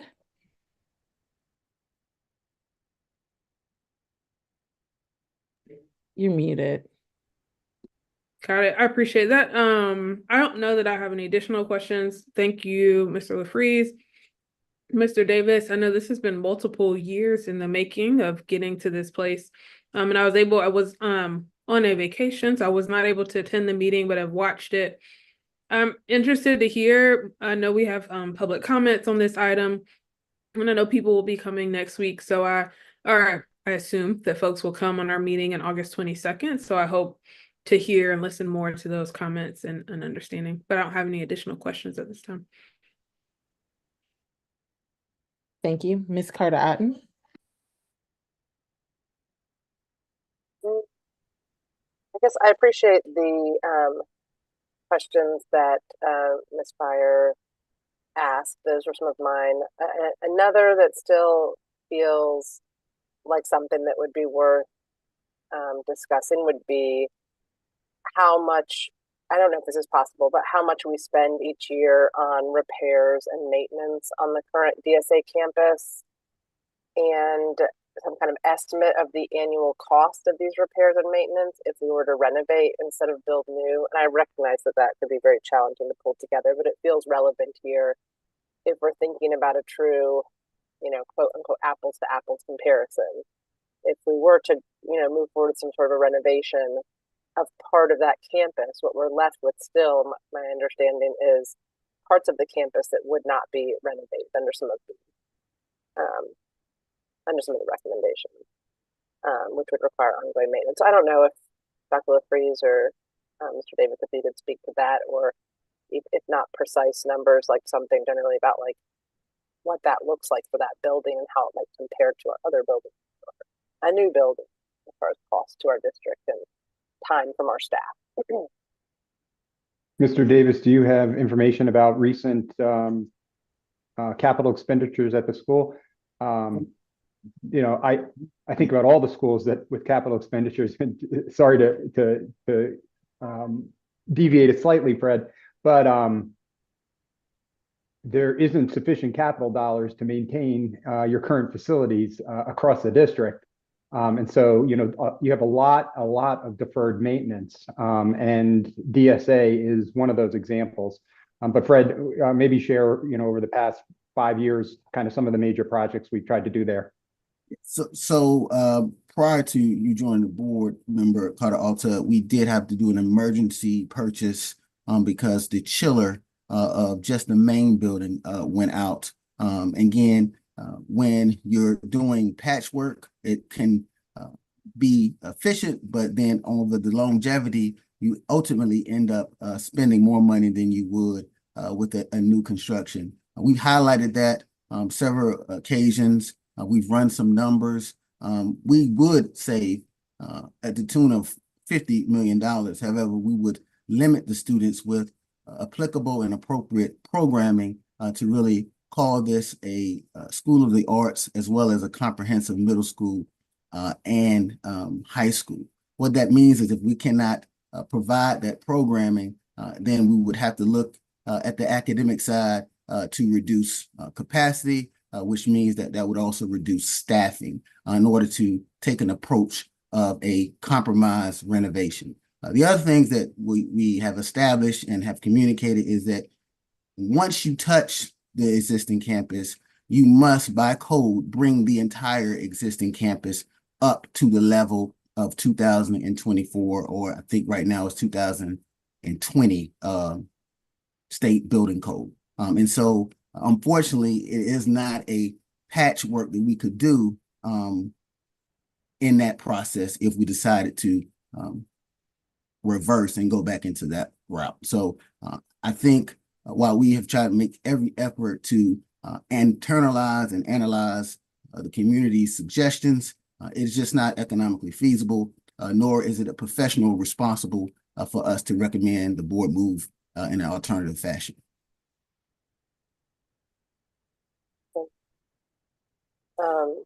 My other thoughts are kind of questions and kind of thoughts, and they're just, it feels like so much work has been done, much of which was before my time on the board, to assess, the best path to move as we move forward, and to look at costs and to look at different options.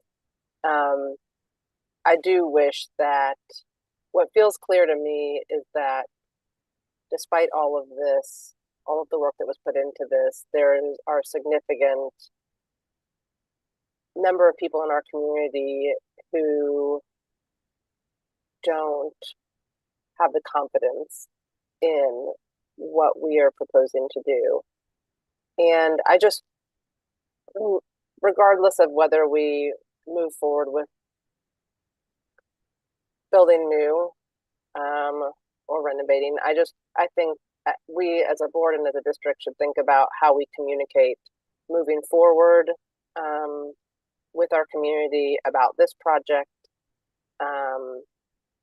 about like what kind of steps we want to take to plan for engaging the community in decision making about the old campus. You know, maybe communicating some of our commitments about how we plan to use the space for the benefit of the school system. Like, even if these have been said before, continue to talk about these things. Commitment to us perhaps about prioritizing the elementary schools who were included in the bond, but whose renovations are now deferred as a result of rising construction costs for new DSA.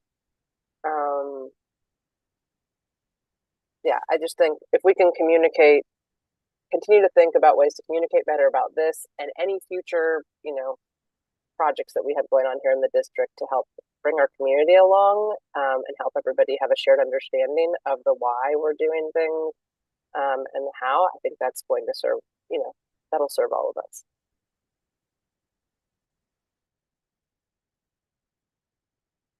Thank you. If that answers your questions, Ms. Carter, I'm going to go to Ms. Chavez. Thank you. I share some of the sentiments that Ms. Carter shared. And I guess the question I would like to ask is just if you could, Mr. Davis, speak to the discrepancies in the numbers between the numbers provided by the community group and what you have shown to us. And I think in that, I also just share the desire to have an effective community dialogue around this. And so much work has gone into this project. But what do you see as the differences in why the numbers don't match up between what your assessment of what the potential renovation would cost versus what people may be thinking or thinking in the community and have shared with us? Thank you for that question, Board Member Chavez. So historically, we have provided the district with numbers from licensed professionals, myself as a licensed architect, Mr. Palmer and myself as school planners, as well as our construction partners. To date, we have not received any numbers from our community from those said experienced professionals. And so the numbers that we've projected in all of our reports have been done by licensed professionals. I am not sure of any discrepancies in the numbers. If they disagree with those numbers, again, the numbers that we have provided through countless hours of going back and forth from licensed professionals. We have not to date received any contradictory numbers from those said licensed professionals. So to answer your point, we believe our numbers are the most correct at this time. Okay, thank you so much for sharing that. I think that's all my questions at this time. Thank you, Ms. Chavez. Mr. Tabb. All right, thank you very much. This is definitely a conversation that is a tough one. Being a performing artist myself, I really do wish I was on the board when this first came up to really get in the weeds of things and how the performing arts really work, especially when this comes to programming. So I'm just not sure about all the conversation that has already been had, because I'm coming in on the tail end of this. But I do want to ask Dr. Freeze, I think, the question of, he brought up something about DPI and submitting document to them. Are we waiting for a response from them, or it's just a procedure thing that you just submit? But are they supposed to come back with some type of answer? It's so it's a procedure thing that's required under statute that we submit a cost feasibility analysis. We have done that. DPI receives it, they review it, and they forward it to the Historical Commission for comments. It's my understanding from there that we would get something back from the Historical Commission indicating whether any future activity on that site needs to preserve said historical elements. Mr. Malone might be able to add additional context if I didn't cover it all. Okay, I'll pause it if Mr. Attorney Malone wants to add anything to that. No, that's exactly right. Sorry, I was trying to find the mute button. No, the statute, so there are two separate statutes that we're discussing. This particular statute, 115C521, it simply requires that the board submit the information that's already been submitted to DPI. DPI reviews the information, and once they conclude it's sufficient, they then forward it to the Historical Commission. And once that occurs, it allows the board to kind of go forward with, the project. Now, what they get back from the State Historical Commission as it relates to the future use of the building is kind of unrelated to the construction of a new building. Is there a projected date that we should await that correspondence? I don't know the answer to that. When all of our clients submit this information to DPI, but because it doesn't really have a bearing on going forward with the construction once it's submitted, I haven't really tracked how long it takes for DPI or the Historical Commission to get back to school systems on the submission. So I don't know the answer to that. I mean, I can certainly look into it and try to get back to you on that, but I don't know the answer to that because, again, it really it has no impact on going forward once the information is submitted as it's been done here. Okay, just for clarity, is there anything from DPI that would cause us to slow down or pause moving forward?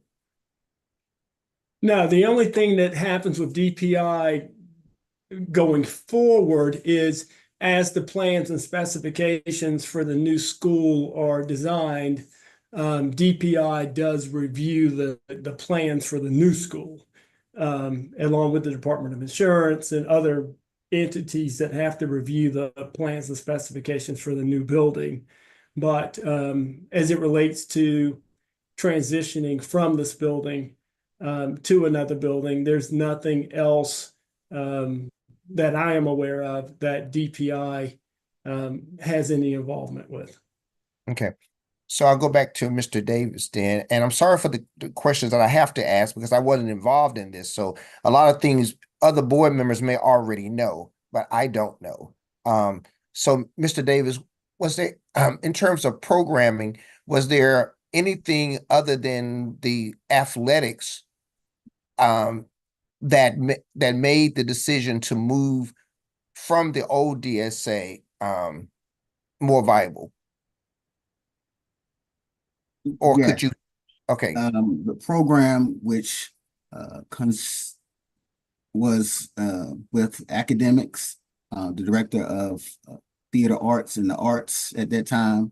And so we took the original program that was currently on the site and added other elements based on conversations with school leadership, as well as an additional concert hall, which was not currently in the program, and the administrative decision to add additional student capacity, which was not, of course, on the original site. So those things amongst the athletic facilities were adds to the program. Right. My concern for like moving the school based on athletic facilities and things like that, because it is a performing arts school, I guess athletics then still took a lot of attention in terms of why we should make the move because of the athletics needed of fields and things like that? No, it was the program that drove the design. And as we've done and submitted to NCDPI, that same program cannot fit on the existing site of DSA.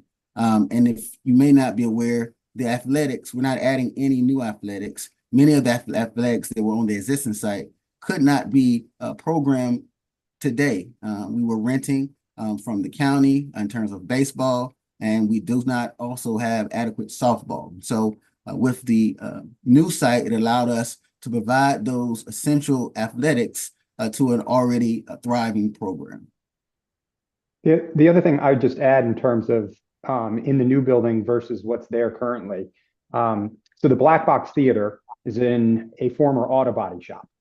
The building that it's in was built in 1906, I believe. And so you have examples like that throughout the campus in terms of educational spaces specifically for the School of the Arts that are in spaces that have, in essence, been put together in an existing, with all the limitations that come with a building built in 1906. You have examples throughout the different buildings in terms of core capacity for spaces like the cafeteria. I think Mr. Palmer mentioned that at our last meeting. It's undersized and it requires a significant number of lunch periods just to fit the students in. You have the same situation with just typical classroom sizes. You have undersized classrooms. And so those things, if you renovate a school, you can upgrade spaces in terms of the amenities and finishes. But when you start talking about changing configurations, taking down walls, expanding sizes, you start to have to build new corridors. It just is this huge domino effect. And so the school that is designed and ready to proceed on the new campus is designed specifically to be a school of the arts. And so the programming, all the work that's gone into it, it's all specific for that purpose. All right, thank you. Yeah, I'm very familiar with that school. I taught theater there while I was still teaching theater at Hillside for 6 years. And so the fly system didn't work in 1987 and still didn't work in the Weaver Auditorium. So I'm very familiar with the need for them to really have a new space. I'm struggling with the economic impact that the performing arts would have in downtown Durham. All the work that you all have done is needed, and it really the designs that I looked at, I mean, you did a bang up job, and I think it definitely goes to programming. But if I don't know a whole enough about all that went into this, as an artist, it makes me only pause because I don't know everything that went into this. I just know that as an artist, having a performing arts school downtown is an artist's really great dream to be in an area. So this is not about, for me, who's right, who's wrong in terms of apples to apples. It's about 10 to 20 years from now,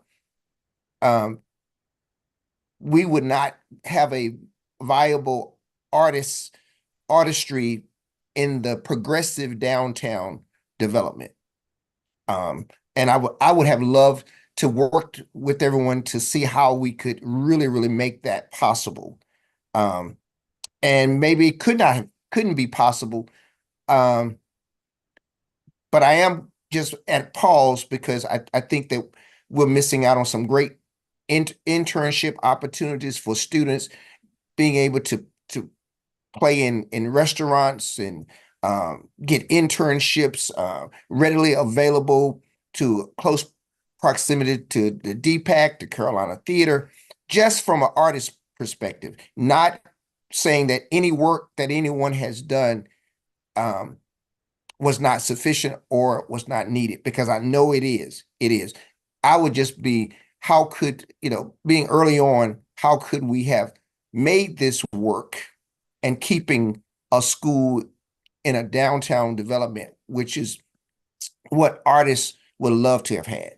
And just that's me thinking in terms of the students and the future of the downtown area and the school. But the work that has been done, I am totally supportive of the design of making sure that the programming work. So my only hesitation would be that looking down the road 10 to 20 years from now, we will not have that presence in the downtown area. But that's what it's based on for me. And that's where my hesitation is, not because another group brought you figures that are different than yours and would make me pause. That is not it at all. And I'm not totally sold on either way yet. I just don't know enough. Thank you so much, Mr. Tab. You're Ms. welcome. Goff? Thank you. I've put my hand up and down a few times, deciding whether or not I wanted to share my thoughts. But I will say something that I've been I've been thinking about, that we're hearing from community.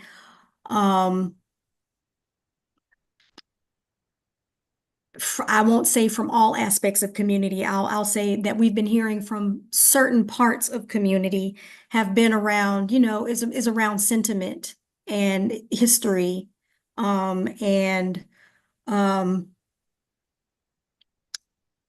acknowledging the building for what has been there. And I just wanted to, my thoughts are going to, there's a lot more history and a lot more sentiment that the whole of our community would not agree on. Everybody doesn't see the value and the sentiment of the building in the same way. I guess that's what I want to say. The history is very complex in that building and in the location. And so I just want to acknowledge that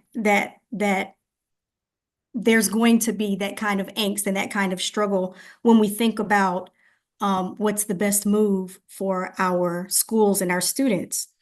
So I'd love to hear more, not now, but I would love to hear more about how, when we're thinking about all of the things that all of our buildings need and the cost that we're putting towards this particular project right here, the impact of what that is in a larger scale.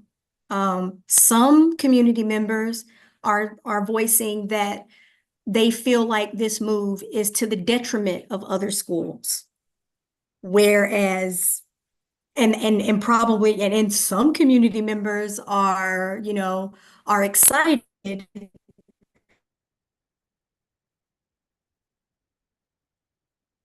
Ms. Harold Goff, you seem to have lost your sound.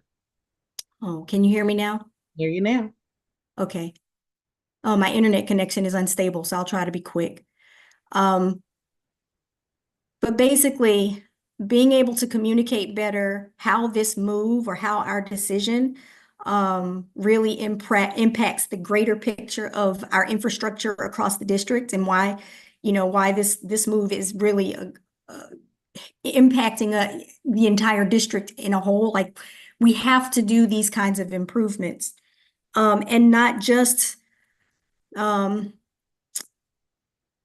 love as an artist, I love the idea of having access, our students having access to all of the culture and arts that we have, in a downtown district as well.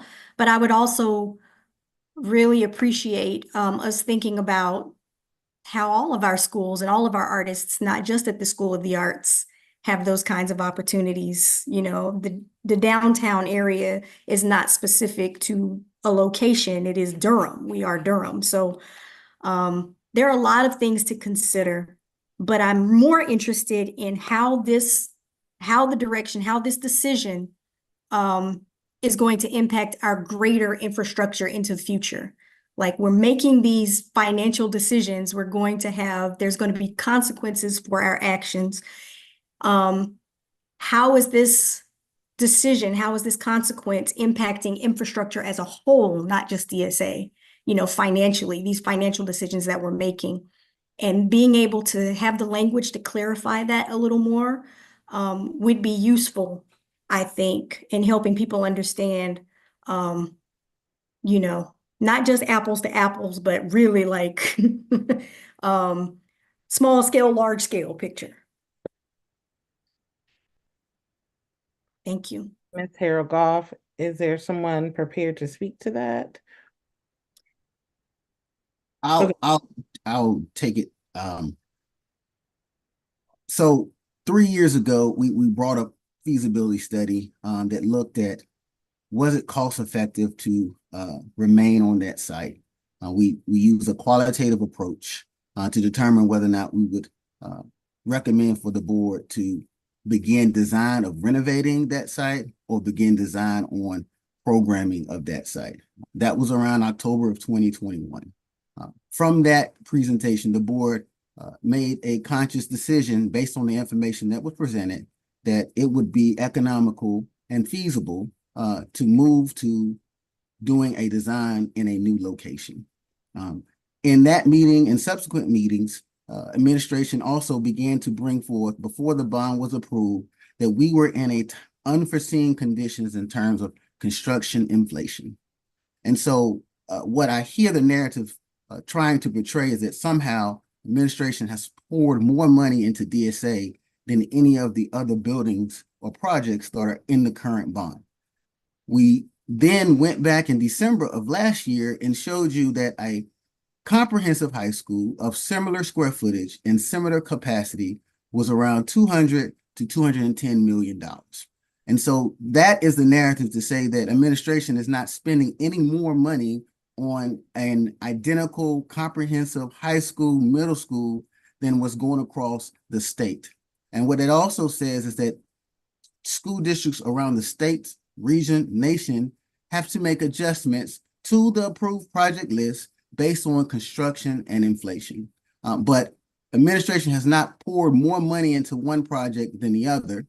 And thus, if there was a pause, it would only exacerbate the delay and then therefore exacerbate the cost of any decision that this board makes. And so time is of the essence for us to make a conscious decision so that we can look at the remaining funds of this current bond to alleviate some of the other community concerns regarding building systems in the elementary schools, as well as district-wide needs. Thank you very much. Ms. Harold Goff, does that answer your question a little bit? Yes, thank you. Okay. That brings me to my comments and questions. I first want to thank Mr. Davis, Mr. Lofreeze for continuing to come to the podium and talk to us about the DSA project and to answer our questions. Thank you for putting a robust design for New Durham School of Arts in front of the board for approval time and time again, and for the work that you're doing for all DPS students.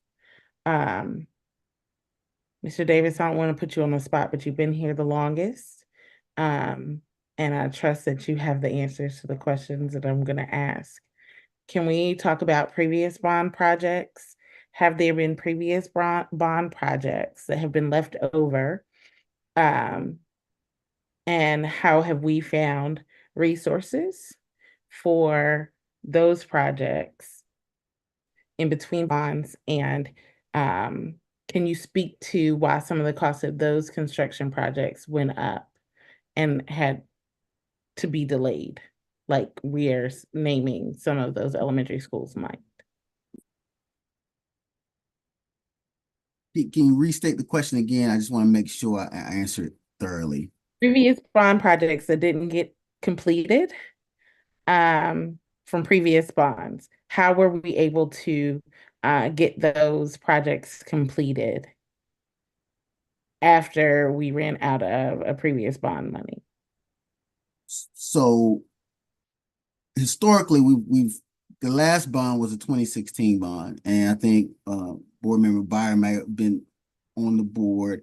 I think there was plans for a new high school at that time, but through administration, it was approved to reallocate those fundings to various building system upgrades, roof replacements at various schools. And so at that time, that was the board's decision to reallocate that funding in that capacity, if that answers your question. Were there any other projects that may have been delayed or left behind from that 2016 bond that we had to get lobs or anything else to help cover the completion of projects? So we have utilized various other fundings like lobs from the county as well as lottery funding to do a lot of building renewals. Most bonds generally are for capital improvements, which are new additions, anything that was not a part of the building. And so all the elementary schools have a combined capital improvement and capital renewal. Capital renewal is your life cycle costs, which were highlighted in the 2019 facility conditions assessment that had our district in terms of capital renewal over $700 million worth of need.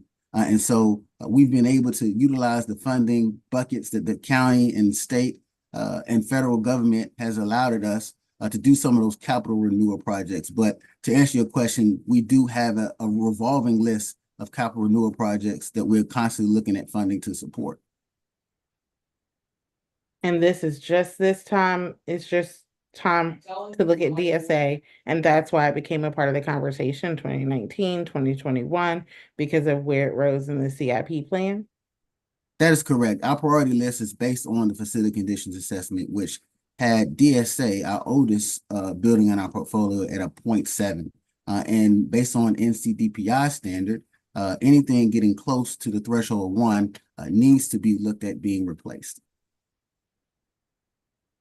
Thank you so much for sharing that again, as you did at Mr. Palmer shared at the public hearing last week. That's helpful. And it answers most of my questions.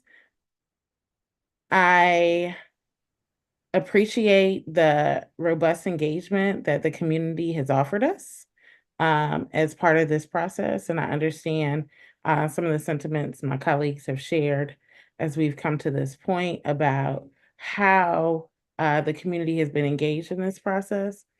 I'm really excited about that, and I wish that we could go back and do things differently. Mr. Tab would know more, could have been on the board maybe, and been a part of that decision making. I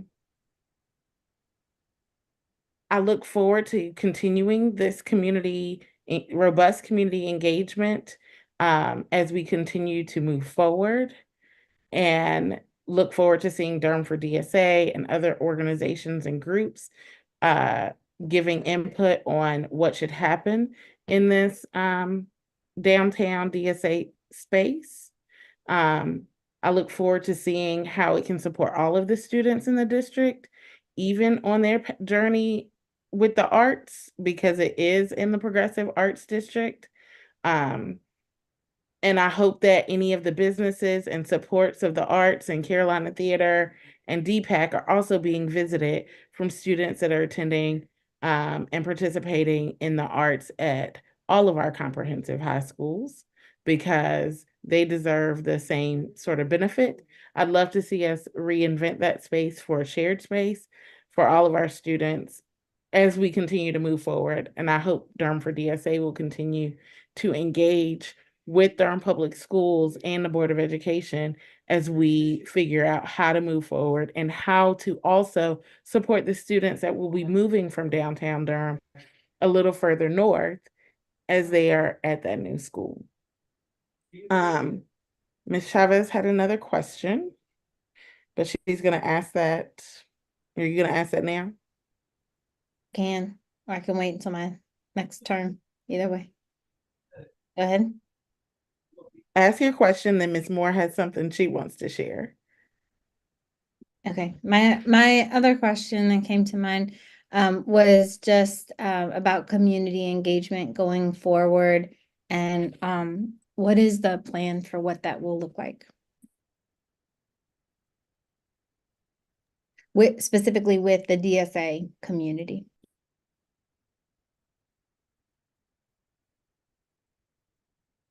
Are you referring to plans post the new school opening and what would happen at the existing facilities, existing campus? Yes, but well, or before the new school opens, but you know, assuming we continue on as we're planning, is there any community engagement planned with the DSA community to continue to dialogue about this transition to the new school? So, of course, you have a new superintendent starting next week, and so would want to definitely connect with him about his thoughts on this. I I won't be here for it either because I'm in an interim role. I can share with you perspective from Chapel Hill Carborough. To me, this is like a community visioning task force, and I don't think it's just limited to Durham School of the Arts constituents. I think it's all of Durham constituents, and so I can see leadership in the district pulling together community voices and conducting a visioning process for what the campus future should be. Looking at the historical elements, looking at the community elements, and again, including that in a vision for the site.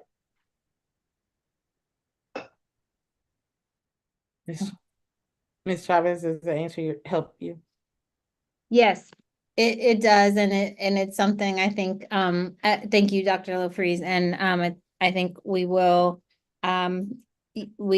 continue to talk about this. And certainly, I know Dr. Lewis is probably watching somewhere, and will be involved in helping us kind of navigate these conversations and dialogue going forward. So, thank you, Ms. Moore. Thank you, Chair Rogers. Just wanted to offer a couple of perhaps clarifications and extensions of some things that have been said this evening and been sent in communication, and a couple of acknowledgements and some thoughts. So I think it's important to highlight again something that we've heard, that in the cost feasibility analysis, DPS staff communicated with DPI staff to ensure that in that analysis, we were providing what DPS asked us to provide. They asked us to provide a cost analysis of what would the cost be to implement in a renovated DSA the exact same programming that is planned for the new DSA site. That is what you saw last week in terms of an anticipated cost, where 2 points. First, attempting to provide everything that's in the new DSA at the renovated DSA would actually cost more than the new DSA. And second, that it really isn't feasible in many cases. And so I think it's important just to note that that is what DPI requested and that is what DPS provided. I want to acknowledge that the plan that community members have brought forward does have a lower price tag than the new DSA. That lower price tag comes with not meeting the programming requirements that have been established for the performing arts school. And I want to say that again. The lower price tag reflects not meeting the requirements that had the programming standards that have been established for a new school. So you would have a lower price tag, and it could be $40 to $50 million as folks have brought forward. But you would still be spending almost $200 million for a diminished level of programming that doesn't meet the standards that we have publicly said is what should be in an performing arts school. So you'd be spending $190 million for an inadequate level of service, as has been defined by the district, including the board, for what a performing arts school should provide students. Some of the additional limitations of that community proposal include, as I've already mentioned, it doesn't meet the programming standards. It would require up to 7 years of renovation on site, where 6th through 12th graders for 7 years would be crossing construction zones. And there would be a safety concern and issue that would need to be addressed at whatever that cost might be, in order to really handle a construction site and a school at the same time. I think it's also important to note that the reduced enrollment that would need to be implemented at the Durham School of the Arts, where there is already a waiting list, there is already a lottery process, it is an oversubscribed school, and to reduce the enrollment at that school by as much as half in order to accommodate the on-site construction. These are all aspects of trying to maintain the school on site that aren't spoken about or are dismissed by those who would wish to renovate on site. And I want to elevate them because I don't think they should be dismissed. I think it's also important to note that the concerns or the questions that have come up about how the bond package was messaged to the community and all of the aspirations and schools that were a part of that bond package are important to note because I believe the bond package had an over 80% approval rating. And one of the lead items in that bond proposal was moving DSA to a new site and major renovations or refreshes of 5 or 6 elementary schools. And since that bond was voted on, the cost of new schools, renovated schools, all construction has almost doubled in some cases. We have neighboring districts that have schools that were projected at 22 million, came in at 45 million just recently. And so that's happening everywhere. So if you were to not do something in favor of something else, you're still not completing something that you asked the community for in the bond with a new DSA that then won't happen. And so either way, when you have a bond, a CIP program, you have to adjust to what's happening in the market. And in this particular case, in the last couple of years, what's happened in the market is that costs have escalated.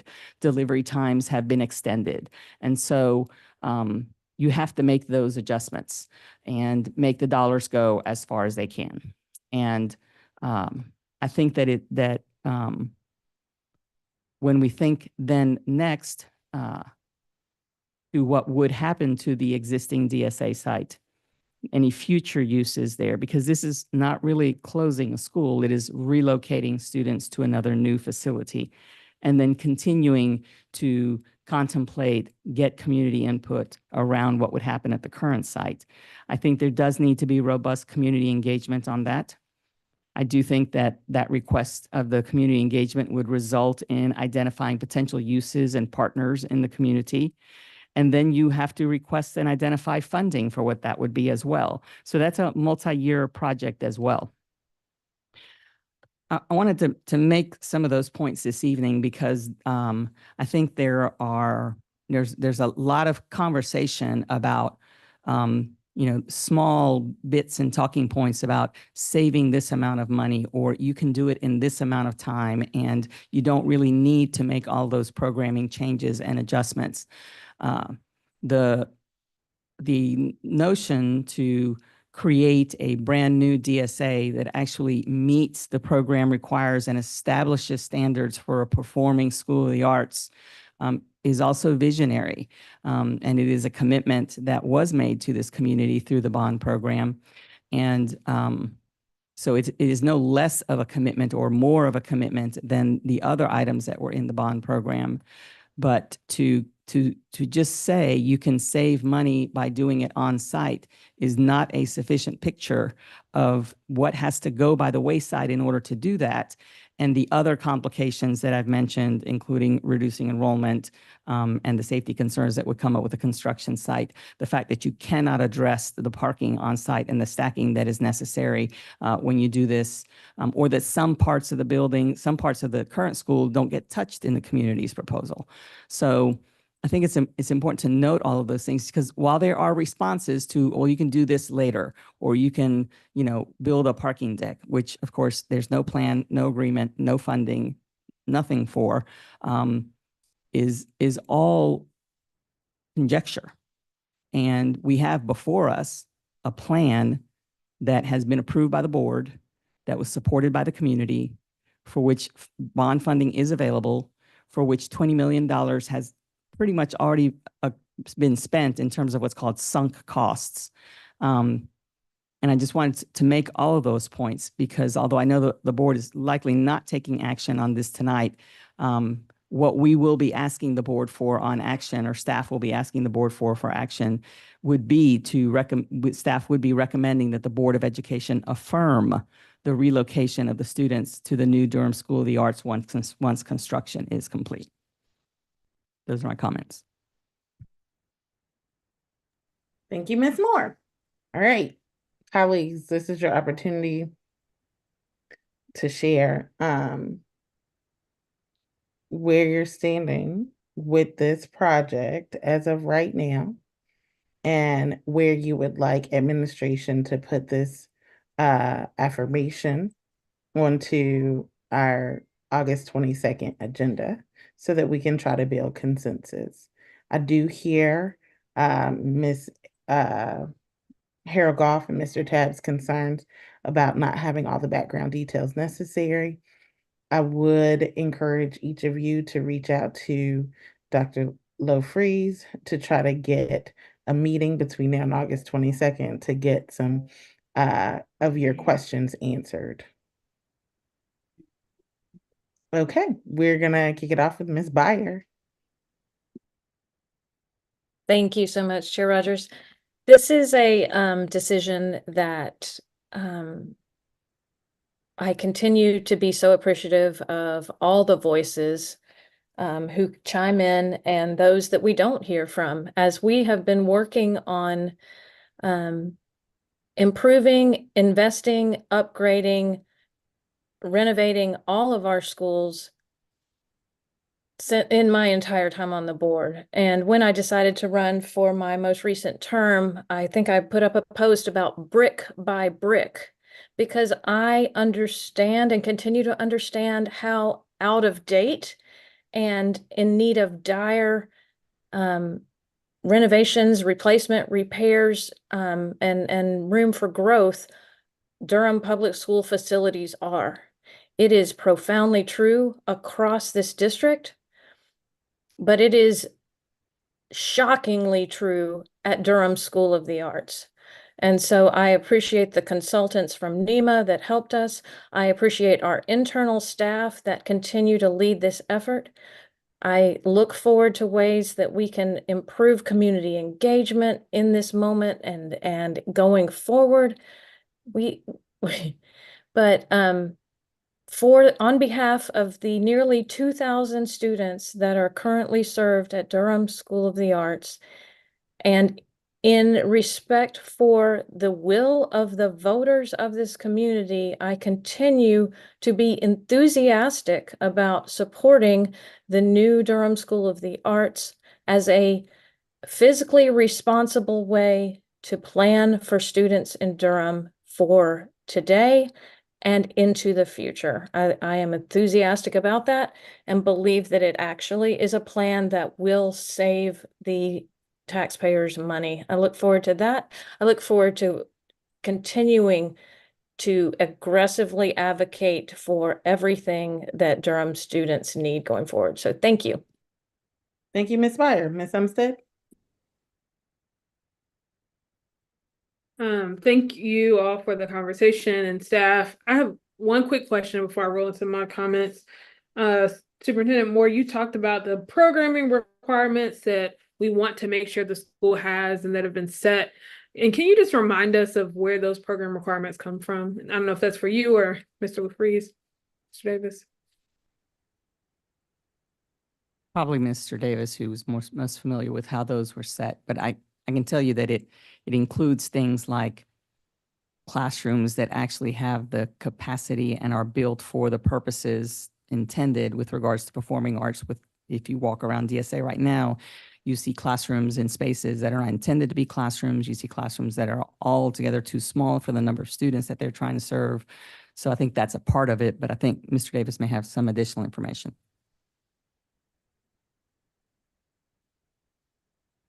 Yes, so again, DSA is a combination of a comprehensive middle school and a comprehensive high school, as well as performing arts. And so because it is comprehensive, NCDPI puts together, based on the capacity, standards of square footage. And as Superintendent Moore alluded to, the current DSA does not subscribe to those DPI standards in terms of adequate classroom sizes. So that was the baseline of the program. We then met with current staff at DSA to understand how they program their current location. From there, we added some additional program, and that formulated what is the program for the new DSA. Thank you, Mr. Davis and Ms. Moore. That is helpful to understand the standard and the requirements that we are looking to for the schools that we have here in the district, right? We want to make sure there's a certain number of square footage, certain number of different additions or facilities added on, especially for an art school. So I appreciate kind of hearing we use DPI as the starting place, but then added additional things based on the programming I think that's currently at the school, and I think the programming probably they would like to see but can't do because of some of the constraints that are in the space. So I just appreciate both of that. I'm reminded again that we are talking about a 6th through 12th grade school, so a middle and in high school.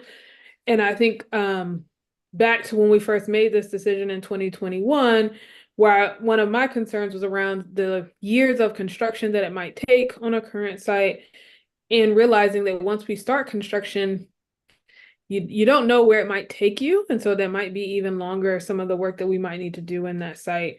And I appreciate all of this conversation. I think, you know, when we had this original conversation, it was 2021 and we were still navigating stay-at-home orders, virtual meetings. And so I can completely hear and understand the need for more engagement. I'm sure that engagement looked different in that time. And I appreciate all the folks who are engaging with us now and hope to have more conversations in the future because we started again this conversation as we were coming out of the stay-at-home orders. So I want to just acknowledge that we can do better with engagement. But I do think about this school being a place that we are proud of for the future. And I think that, you know, I'm already thinking about what are other solutions that get our students to downtown.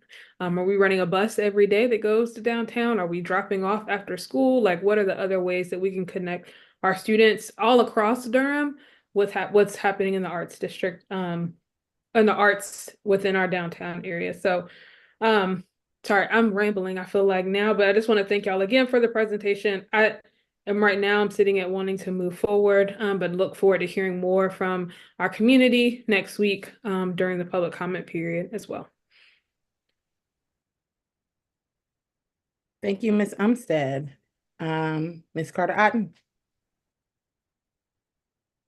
I'm similarly at this point leaning towards wanting to move forward with this, but I do look forward to hearing, reviewing the comments and continuing to take in more information.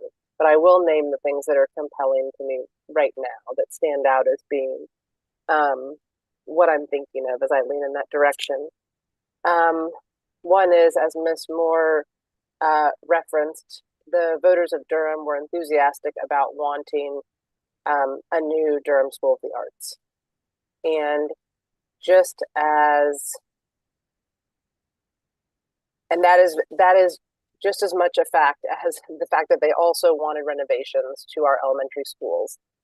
But there was a comprehensive facilities assessment that identified Durham School of the Arts as a top priority. So this feels to me like, yes, we need to continue to find resources to be able to renovate and make all of our learning spaces ideal for our students. But that doesn't mean that the students of Durham School of the Arts, current and future for the next 50 plus years, don't deserve a premier art school space.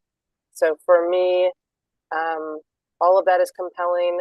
The fact that this is our art school, this is our public entity for serving students who are interested in the arts, many of whom might not otherwise be able to access many of these arts programs.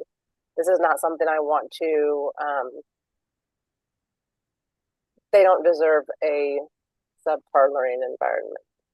I also am thinking back to the what Mr. Davis referenced, which was when we were shown comps from neighboring districts for what high schools cost these days.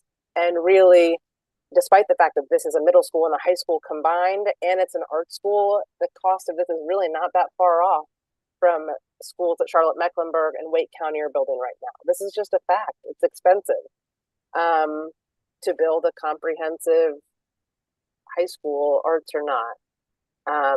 So I think, you know, we're just in a difficult space right now of having rising construction costs. I also think it's ideal to have arts downtown, but the fact is real estate's expensive downtown. We all know that, right? This new school will be, I think it's 2.2 miles away. So not out of reach from downtown. And as others have noted, all of our students deserve to be able to come downtown every once in a while, take a field trip down to Carolina Theater or DPAC. So I hope that we can find ways to do that for all of our kids. And finally, I'll just reiterate that I think there are so many things that we could have done differently throughout this process and ways we could learn from our missteps in communicating with the public about this and engaging the public. I'd love to continue to hear more from folks for suggestions on how we can do this better moving forward, to include any future projects, but you know, most immediately, what we're doing, what we plan to do with the campus, and looking for ways that we can really do a great job of engaging community members in re-envisioning that as a space for education here in Durham and supporting Durham Public Schools. Thank you. Ms. Chavez. All right, thank you. Thank you, Ms. Moore, for those additional comments that you made. I at this point I will favor moving to the new DSA. And I would say overall this has not been it has been sort of it feels like an uncomfortable decision to make because there are a lot of reasons why some community members want to stay in the current building. The reasons that compel me to make that decision to move is one is the length of time. One of the biggest ones is the length of time that it would take to renovate the current DSA, and the many concerns that poses for our students. And I think the reduced capacity at DSA during that time, the having to, whatever it would take to have students exposed to a construction site during that time, and just the length of time it would take to get to our new DSA, our expanded DSA. I also I was looking again at Durham for DSA's proposal. It is hard to fully understand. The numbers aren't written in such a way where I'm able to compare apples to apples. And I understand that in order to build out our full program as we're designing it, the cost would really be extensive. And I think there are some unknowns as well, as Ms. Umstead has repeatedly brought up in trying to renovate the current DSA versus go to the new school. I think that this is, as people have said, fulfilling a promise, or a goal that was made during the bond. I think the need for DSA students is urgent. I think that the expanded arts facilities are another huge piece of this. And then the expanded capacity for students. DSA has a long wait list, as mentioned, every year. It often takes students many years to get in. So all of those things compel me to support the move. Let's see. I do think I very much understand the desire to stay downtown. I think if we could, wave a magic wand and create a different space that was available downtown to create a new DSA, that's what we would have done, or that's what we would do. But given what we have now, I think the new DSA will even be closer for some students. I realize though it's not in downtown, and there is a certain sentiment of connection. There's a nostalgia, related to the space, as well as it being in a business district, and there are certain access points because of that. Even so, I think that in making this decision, what I hope we can do is to allow people to know what the decision is, and to celebrate or mourn and move forward. And if we go in a different direction by the next meeting, then we do that. But I think in the case that we are moving forward to the new space, it will be helpful for us to know that, so we can move forward with that understanding. And I would just say that I continue to, I think that everything that we do should help us to build community trust. And so I do want to use opportunities in this process to do that, to really have to have dialogue. It does feel like there's still some there's just more dialogue needed. And so I think that community engagement is really really important as we go through this transition. So I want us to continue to think about that. And I appreciate all the work that's been done on this. Yeah, Mr. Davis, you've done a very thorough job on creating so many, I mean, this project. So and your team. So those are my thoughts for now. Thank you. Thank you, Ms. Chavez. Mr. Tab, then Ms. Harold-Goff. I apologize. Thank you so much. I have a question for Dr. LaFreeze or Mr. Davis. Can you reiterate, if we were to pause in a short nutshell, what would that cause, or what kind of issues would that cause from an operations standpoint? I can share a little bit, and then I know Fred has also had some discussions on this, but essentially, if you pause, you run the risk of current bids that you have expiring, or the contractors asking for increases. You also have risks with the next big bid package, which is a sizable one for, in essence, the majority of the construction. And so every month that goes by that bid package doesn't get advertised is inflationary costs. And then you didn't ask this in terms of the question, but hypothetically, if you did want to have a professional cost estimate on the community generated plan, you're going to need to authorize additional expenditures on said plan, when you just heard from Superintendent Moore that plan does not meet the current programming and educational requirements of a comprehensive school of the arts. Fred, you can probably add to that and comment on other implications with our construction manager. Yes, Dr. LaFreeze, just to reiterate, a pause equals time. And we've had administration has come with three factors or pillars when it talks about construction capital planning. That's time, scope, and money.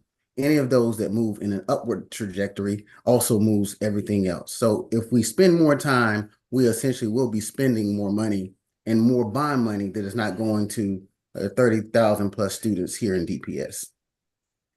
Okay, thank you for that. Mrs. Moore cleared up a lot of questions that I had in her responses. So I don't have to ask a lot of the questions that I really had. The next thing I wanted to ask before I give commentary is that if we do the renovation, what happens to those students? I know we talked about constructions, but what really happens to those students if we started construction on the current site, and what happens to them? I think I can, Matthew can add into this. I know Fred can, Ms. Moore can. I'll start. Active construction renovation process is going to involve multiple phases. And so you'll have different areas and educational components that won't be available during construction. You have safety, security issues. It adds to the cost of development because they're having to take into account separation of construction activities and students. So those are some things. I know Matthew and Fred, you can continue to add. Thank you, Dr. LaFreeze, for the opportunity. And Mr. Tabb, a good question, a thoughtful one with regards to our students that are enrolled. Again, this is in the vacuum of needing to do, we would need to do deep exploratory phasing research with a construction management firm. But on the premise that we were to do an occupied phased-in renovation, not only are we discussing 7 years, enrolled students would either have to be reassigned to another school, or we would need to begin to truncate enrollment such that we could fit the enrolled students on the campus during the renovation. As Ms. Moore highlighted, if we were to move from 1,850 students down to the reasonable number of 1,000 for a phased-in renovation, we'd be talking about the relocation of up to 850 students to another campus, possibly for 7 years. That means enrolled students at DSA not being able to finish their academic program on the site. Again, that is determinant on how it's deployed and how it would be implemented. I think the board and the community can appreciate that any of those scenarios would be disruptive to students. Okay, thank you. That's very, very helpful to get a clear picture of the inner workings of, if you do one thing, this is what's possibly can happen. If you do something different, then this could possibly happen. I would love to hear what the organization, the community organization, would have to say based on what you have already said. What is their plan? If they have plans to continue to remain at the same location, then how would they have addressed what you just said? Because that's where, for me, is putting the students first, and the least that we can do to disrupt their academic, education, the better for me. And that's the position that I'm going to be in at this point, since I was not, involved early on, because this has been going on since 2021. This is a long time for conversations about this new school. Okay, so I definitely would agree with Chairwoman Rogers in that I would love to hear, set up a meeting with you all to really kind of digest the nuts and bolts of from 2021 to where we are now. And I would love to talk to the community group in terms of from 2021, what was their involvement from the beginning? I have not talked to the staff, anyone on the staff at DSA or some students in terms of, where they are, because that's important to me. If they may be, really, really eager to get out of the old building. I mean, I probably would be, as an artist, but I also understand the economic and artist benefit of being downtown. So personally, as an artist, yes, I would probably say yes, I would want to be downtown. But as a board member, looking at all the things that have already occurred, I probably at this point would not stop that process. But I would want to know more information of how we got to this point and the pros and cons, like you all have already stated. But I would love to hear from the community group as well, how they would counter what you all have already said that is perfectly laid out in terms of supporting the needs of the students. And that's important for me to do not disrupt their academic process. And if we do, it would have to be, at minimal. It couldn't be like what you have already described. That wouldn't just not work for me, So that's where I am. I would love to have more conversation with staff and with the community group. But as I am right now, as an artist, I would probably just say, yep, let's stay downtown. But as a board member, looking at all the things that you all have already done, I would probably not stop that process. Thank you, Chairwoman. Thank you, Mr. Tabb. Ms. Harold Goff. Thank you. I have enjoyed hearing all of the information again. I know that some of this has come back over and over. I've enjoyed hearing it again. I've gained some clarity in this board meeting today. I am leaning toward going forward with moving to the new DSA location. Yes, and to what everyone has already said. The and is the thing that is most compelling to me is that the programming and educational benefits of the new space could not be replicated in the old space. And I firmly believe that if we have found a way to give our students the best, then we should give them the best.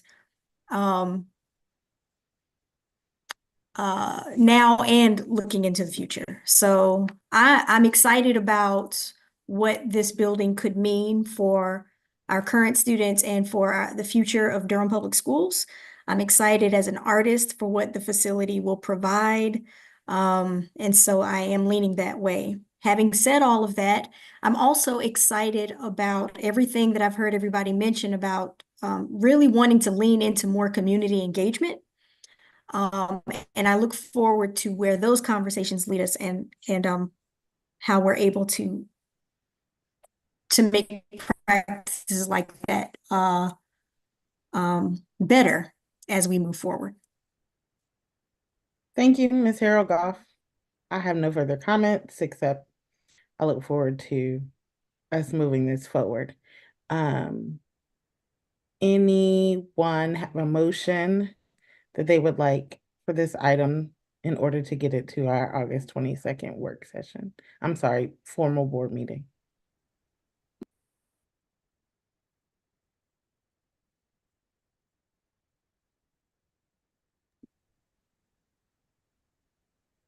If I could get some clarification perhaps from Attorney Malone, because the staff brought this forth originally on the agenda as an action item where we were requesting that the board take the action of affirming the decision to relocate the students from current DSA site to the new DSA site.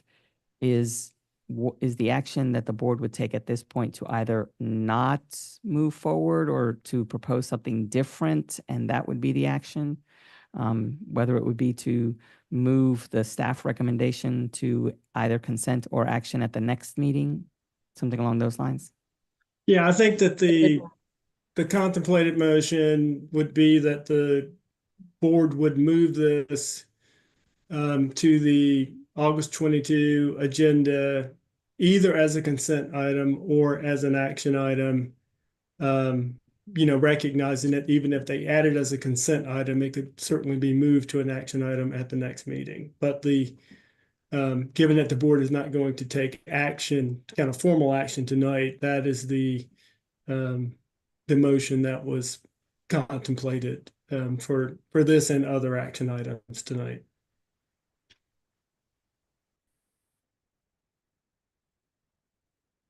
I move that we place the Durham School of the Arts update in accordance with North Carolina General Statute 115C-72 on our August 22nd meeting for consent. A second. It's been moved by Ms. Byer, seconded by Ms. Umstead, to put the DSA presentation on update in accordance with North Carolina Statute 115C-72 on consent agenda for August 22nd. Is there any further discussion? Okay, we'll do a roll call vote. Ms. Byer? Aye. Ms. Umstead? Bettina Umstead, and I vote aye.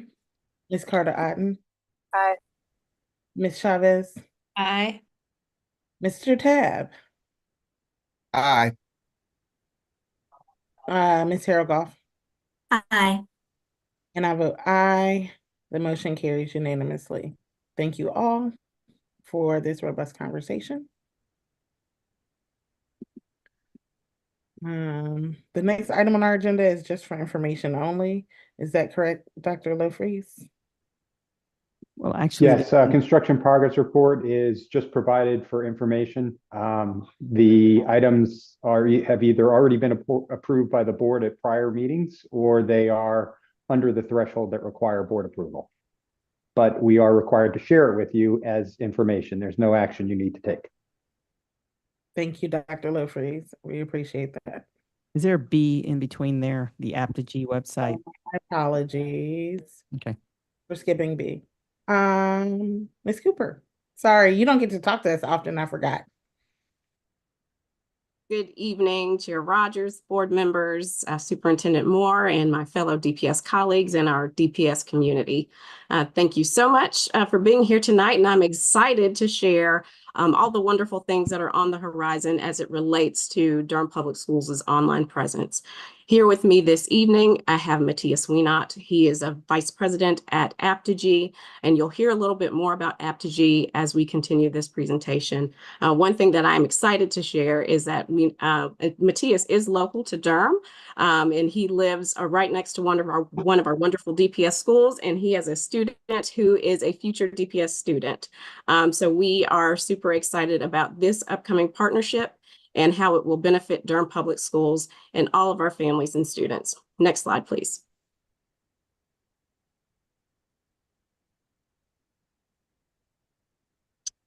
So today we'll do a brief status update regarding our current website and mass notification system. In addition, we'll talk about our vision for the Durham Public Schools digital presence and what that means for all of our families who want to stay connected to DPS. Additionally, we'll talk about the selection process for our new website provider, and we'll do a formal introduction to that company, along with talking about our implementation plan for bringing our new site and mass notification system on board, and of course, provide space for questions and discussion this evening. Next slide, please. Of course, everything that we do in Durham Public Schools is closely connected to our roadmap for success, which is our strategic plan. This initiative in particular is directly connected to Priority 4 to ensure that we cultivate meaningful and authentic engagement with our community. Additionally, making sure that our communications and our messaging to those families is culturally responsive and it's understandable and accessible. Next slide, please. So where are we now with DPS's current website? The provider that we currently use was acquired, and therefore the product will be sunset in June of 2025. This presented an opportunity for us to really think big about what we wanted the DPS online presence to look like. And that is why we decided to engage in this process to ensure that we have the appropriate information and vision for moving DPS forward as it relates to our online presence and how we engage current families and prospective families. In assessing our current situation, our current platform is outdated in its design, and its navigation is difficult for our families to navigate and find the information that they need to support their students and as they continue to grow within Durham Public Schools. The current platform also has limited mobile responsiveness. We know that everyone does all of their internet searches and they utilize their phones for a lot of the things that they do on a daily basis. We want to make sure that all devices were appropriately updated to ensure that connection and finding information right in your hand at all times. And also lack of integration with modern tools. We wanted to ensure that our families could find that information easily and create a one-stop shop to ensure their success for our families as well. And we wanted to make sure that many of the other tools that they currently use to stay connected with their student success had the ability to be incorporated into this platform. So they're not navigating several apps, but just one. Next slide, please. Every great design begins with an even better story. And one thing that we know is that the Durham Public School story is an amazing one. And we certainly owe it to our families and all of our stakeholders and the entire Durham community to do an outstanding job of telling that story. And we believe that a new website and a new engaging design will allow us to better communicate that story with all who desire to engage with Durham Public Schools. Next slide, please. Our selection process began in the spring. We launched a formal RFP process in which we solicited proposals regarding our new website and mass notification system. Throughout that process, we received 7 proposals from providers across the country, and we really dug into the details of all of their qualifications and their expertise and how we could help take Durham Public Schools to the next level and how it engages and communicates with its families. All of those proposals were reviewed and the products and services were analyzed and ranked based upon a detailed matrix to ensure that it checked all of the boxes and could provide all of the things that we know our families desire. And then at the end of that process, Aptogee was selected as our new website and mass notification system provider for all of the things that they bring to the table and how they will be able to elevate our presence online. Next slide, please.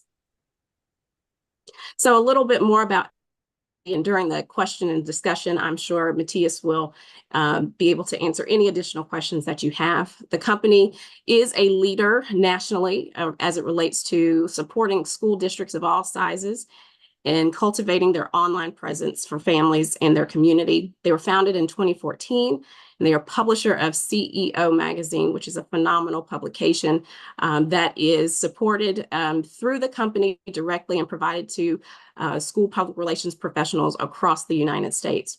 They currently support 32 districts in North Carolina through their online website and mass notification systems. And you can see a few of the other districts that they also support, some very large ones as well. 4,000 public school websites that they currently have within their portfolio. And it's also a company that has not been acquired, which is something that is exciting for us as we continue to grow and form a strong relationship, not only with Aptogee, but also with our families through this website. They are supported by 400 plus employees, which many we have already begun to engage with as we start to look at what the new Durham Public Schools website looks like. And of course, a 99% retention rate, which is exciting for us. That means that their clients are very happy with their work. Next slide, please. So we have a couple of objectives that we want to accomplish with our new website, and that really is taking our audiences in mind. And we know that there are several different groups of individuals who come to our site for several different reasons, but we really boiled it down to two buckets. Our prospective families, those that we want to enroll their students in Durham Public Schools and making sure that they have the information they need to make those decisions and to make that enrollment smooth and efficient. In addition to our current families, to make sure that they're finding what they need so much easier in a way that makes sense for how they navigate current websites throughout their consumer journey. Next slide, please. So our communication strategy for this new website. We are currently discontinuing our current platform, and we are rebuilding a new one from scratch. That is very exciting to us, as we can be as innovative as we'd like to be in how we showcase Durham Public Schools to our larger community. We've officially had our kickoff call regarding that process and are beginning those initial conversations about what the new website will look like and the features that are important not only to our communications professionals inside Durham Public Schools, but also with our families and what they desire as well. We will have a new Durham Public Schools mobile app. Again, making sure that our website is mobile responsive is essential in how we navigate and move forward and inform our families. Again, I mentioned that we want to make this a one-stop shop for all of our families. So whether you're using Power School, whether you are using DPS athletics platforms, they can all be integrated into this one site. And with a click of a button, you can get everything that you need. So we really want to make this easy for all of our families. But we also want to make it easy for our staff. We understand that they are storytellers in and of themselves, and they own a piece of sharing the story with our entire community. So that means that on the back end of our system, that they'll be able to easily update information. Our social media platforms will now be updated through this back-end platform as well. Again, making it easy for all of our stakeholders, whether they are internal or external to Durham Public Schools. And again, accessibility is important, ensuring that the site is ADA compliant, and also that there's language access for all of our families. And that is a critical component, as we know how diverse our school community is. And that is a priority through this process. And it is something that Apogee has a lot of experience in, and we are excited about what we will be able to do through this new site. Next slide, please. So let's talk a little bit about timeline. I should mention that this website redesign is not just for the main DPS homepage. This is for all of our school websites as well. So there will be a new face for every single school in the next few months. It's a very ambitious undertaking, but we are super excited, and we know the results that it will yield upon completion. So you'll see in front of you where we've started just last month, getting kicked off on that call. And we are in the strategic planning and design phase of that right now, talking about all the very technical things as it relates to getting a new website up and off the ground.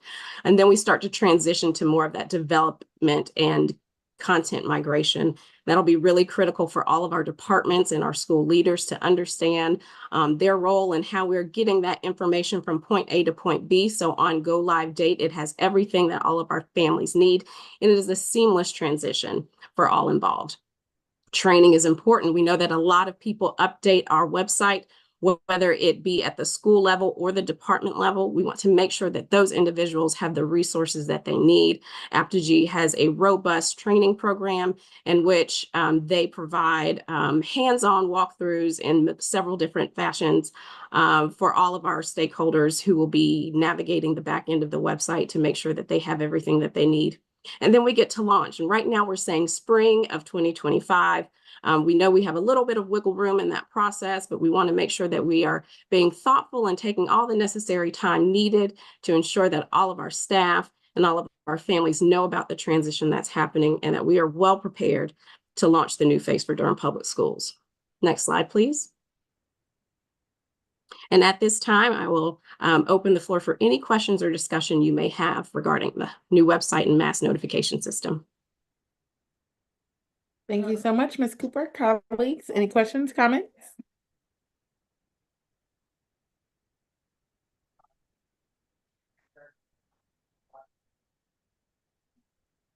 Not hearing any questions, comments, or concern. Okay, there, Ms. Byer has something to share.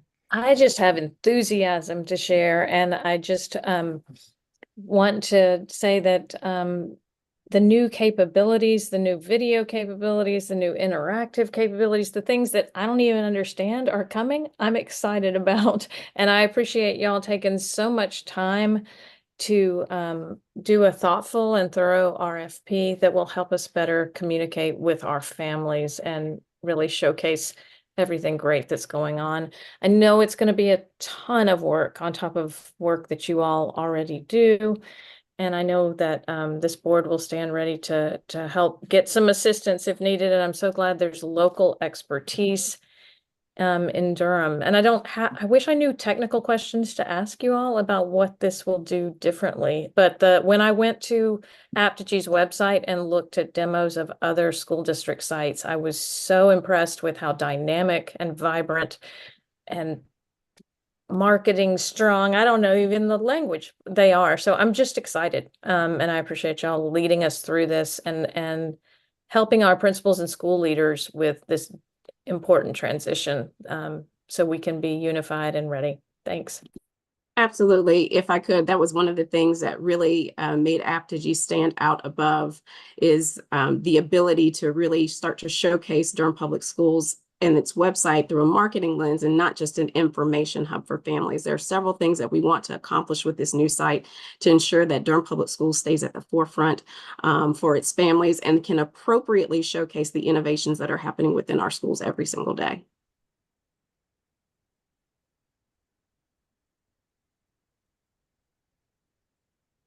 Thank you. Any other colleagues have questions? Okay.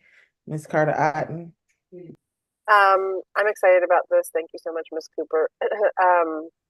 I'm curious, and just to clarify, so the school websites will be linked, or what's going to be the difference between this and what we have existing as far as district and school? Because I'm looking to make things, as I'm sure you are, more simple and straightforward for families and for our staff at our school level. So could you explain like what that will look like on the user end, both from an app and like on a laptop for folks? Well, so what people might understand of a website now, it probably will not look very much different to the average person. There will certainly be much more visually appealing in how you can navigate the site and find information, but the website platform will essentially serve as it currently does. The exciting thing that we have is how we showcase that information and get it directly into the hands of our families. Each school will still have their same website. Many of the differences are on the back end. Now, if schools have a social media presence, they have to update that in a separate platform. Now they will be able to do that on the same platform through Aptigy, which makes it so much easier for them sharing that important critical information with their families. They essentially key it in one time and it can go to all of those platforms, whether it's the homepage of their website, their Facebook page, their Instagram page, and so forth. So it really is streaming in the back end site or the back end aspects for our families or for our staff. And for our families, it will be a much more engaging, dynamic experience, much more user-friendly and user-focused. Those are some of the things that we certainly took into consideration when looking at a new provider. Is it truly responsive to how individuals navigate websites currently and how they like to find their information? I'll turn it over to Matthias because he can provide much more of that technical information as well. The only thing, thank you. And the only thing I might add is, so for example, I live next to George Watts. And so right now you go to dpsnc.net/George-Watts. That will stay the same. So each school will have its own website presence. And then there will be the DPS overarching presence.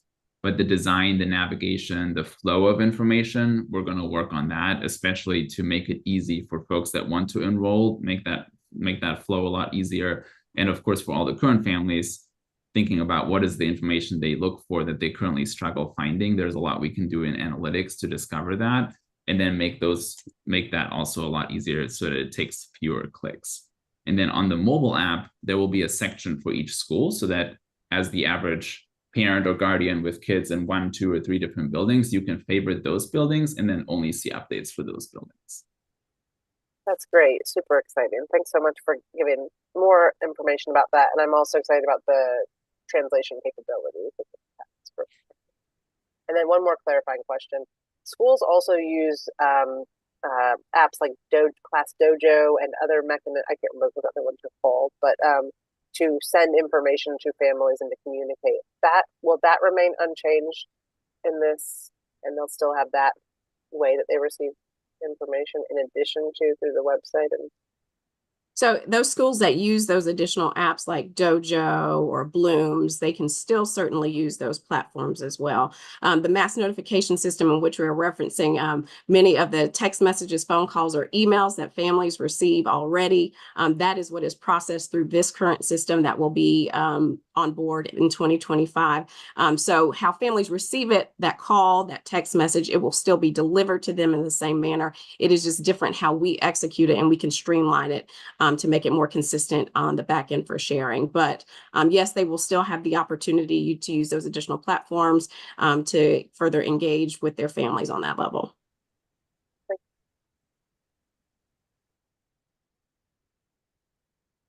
Ms. Umstead? Thank you, Ms. Cooper, for this presentation. I'm really excited about some of the things you all said and have been noted before. The language integration, I think the mobile friendly is key. Our current website is real clunky. When you go to the mobile, it's hard to find things. You also mentioned integration with some of the other apps. There are different platforms that we use.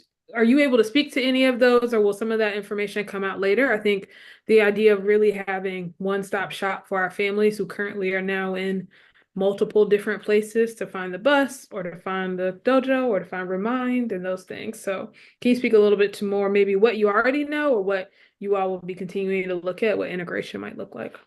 Absolutely. I'll start and I'll turn it over to Matthias to speak to that a little bit more. But yes, we know that there's several different platforms that our families use, whether they need to log into PowerSchool to check grades, or they're on Canvas looking up assignments, and several other apps that they utilize. We will be able to integrate those into this site, and through a click of a button, it can take you directly to that platform instead of you having a different mobile application for that. So our whole goal is to streamline this process for our families. We know that they juggle a lot of things, and if they have multiple children in different grades, it looks very, very different. So the goal is that we're making it easier for them to engage with their schools, engage with Durham Public Schools, and better support their students through this application. In addition, in the mobile app, it's actually going to look like a real mobile app and not necessarily a template on the top of a desktop website that is then going to take you to what is just a website. And Matthias can speak to more of kind of that integration as well, but we're really excited about the capability that this brings, because it's going to speak more to how people currently utilize their mobile devices and navigate through those current platforms. Matthias? Yeah, the only thing I might add is as the state moves to Infinite Campus from PowerSchool, this will hopefully be really helpful, where the link to the parent portal, as it's called, is always in the same place, even if that will change later on. So just to reiterate, we're not going to replace any of those tools, right? We're just going to incorporate them and make it easier to get to them and find them, so that as a parent, I can just remember that I can go to the DPS app and I don't have to remember the names of all the other things. And potentially in the future, if there's appetite, there is the opportunity to consolidate a little bit more and, have it even easier. But for now, really looking to streamline that experience without replacing anything other than the platforms that were being sunsetted anyway. Thank you all. That was really helpful. Awesome. Thanks. Thank you all. Anybody else have any questions, comments, concerns? Thank you, Mr. Winnert. Yes. Thank you both for being here for this presentation and answering our questions. We look forward to seeing the work that you all are going to do together. Thank you. Thanks so much. Thanks, everybody. Okay. We're moving to item 5, academic services. A is the opening of schools updates. I will take this one for a little bit of sake of expediency of time as well, since there's so many folks that contributed to this presentation today. So at the last board meeting, I did a brief opening of schools update that was really focused on the financial transition from year end to the opening of the new school year, and told you then that we would bring you a part 2 at the next meeting that focused on some other areas that were critical and important and of interest for our opening of schools. Next slide, please. The areas that we're going to cover in our presentation today include some updates from human resources, some updates around facility readiness, academics, some more financial update on the end of year closeout and new year, some updates from growing together in terms of a little bit of data. I know that some folks have been expecting and hoping to see some of that. And then some operational readiness in terms of serving students that will come as well. Next slide, please. Next slide, please. So for human resources, and this is divided into 3 boxes. I know that you guys have had a chance to look at it, but what I really want to highlight is that we are showing specifically breakouts for year-round schools that have already started and our specialty schools. I believe some of them were supposed to start today. So, and then all vacancies. And really what I want to highlight here is both the good news, the glows and the grows, so to speak. The glows really are that we are, I think, in better shape than we have been at this time of year in the most recent years with regards to overall vacancies. In terms of areas of grows, our areas of largest need and of interest continue to be in the EC area. We do track math and science as well. And those are in better shape than we've seen in recent years, but we do continue to have a good number of vacancies. And this was as of earlier this week, I believe it says up there 8.5. So hopefully we've continued to put a dent in that, and you've got a personnel report this evening. Hopefully that'll put a dent in it as well. But you always have transition, ebb and flow at the beginning of the school year. But I think overall this slide is really pretty good news. Next slide, please. Facility readiness is next slide. So here you have really a laundry list of the kinds of things that have been going on during the summer in order to get our schools ready to open. We have lawn care support going on all over the district. You know, it's amazing how much the grass grows when it rains a lot, when kids are not in school trampling on it. We also have some contracted custodial support for floor cleaning. I know that we had a question about this. The vast majority of our floor cleaning is done by DPS employees in our custodial department, but we do have to contract a bit in order to get the volume of schools done during the short period of time in the summer. We also have some contracted movers that support internal services classroom move requests. That's, moving furniture, moving stuff around from place to place as needed to adjust for the students that are coming in. Some asbestos abatement has happened since we closed at a couple of schools, Lowe's Grove Middle and Mangum Elementary. We have some signage, including Eno Valley Elementary, Fayetteville Elementary, some bathroom partitions at Lowe's Grove and Riverside High School, a number of schools that have some interior painting projects. Those are just some of the things that have been going on during the summer. Next slide, please. A couple of additional pieces here are really about construction and capital planning services that have been going on. So obviously, Murray Massenburg, we've all been waiting on that. We do have a temporary CO. The teachers are in the building. They've held their staff meetings. They're starting to get together and get ready for school to open on time for students.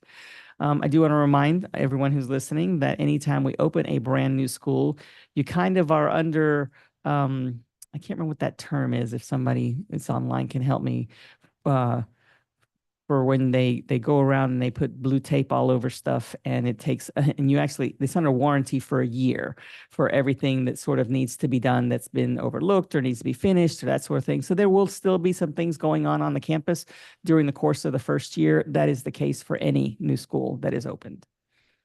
Glen Elementary is another one. That's a comprehensive renovation and addition. That project is in progress as well. We have already put in some investments for the Durham School of the Arts, and we heard a little bit more about that earlier this evening. We have made some district-wide playground improvements. I know that a couple of questions came up about those, and be happy to have Fred or Todd answer those they are available in a few minutes. Some ESSER HVAC improvements, including controls, chillers, boilers. You see some of the schools that have been impacted by that work as we move forward. Next slide, please. There are some unfunded projects, and we keep lifting these up because they are important. And I want to sort of, I've been, trying to keep them front and center so that we continue to be reminded, and so that both the community and the board can hold us as staff accountable for both the conversations and the planning that will need to take place to work on this. We spoke about these as earlier this week at the joint meeting with the county commissioners. The life safety renewal, this is mostly the fire code things in terms of needs that we need to address. Some district-wide HVAC renewal needs that, as you see there, include boilers, chillers, controls, and air handling units. Next slide, please. This appendix, I'm going to let you know it's there, and then I'm going to skip through all of those slides. The appendix really contains more detailed information about construction and capital planning.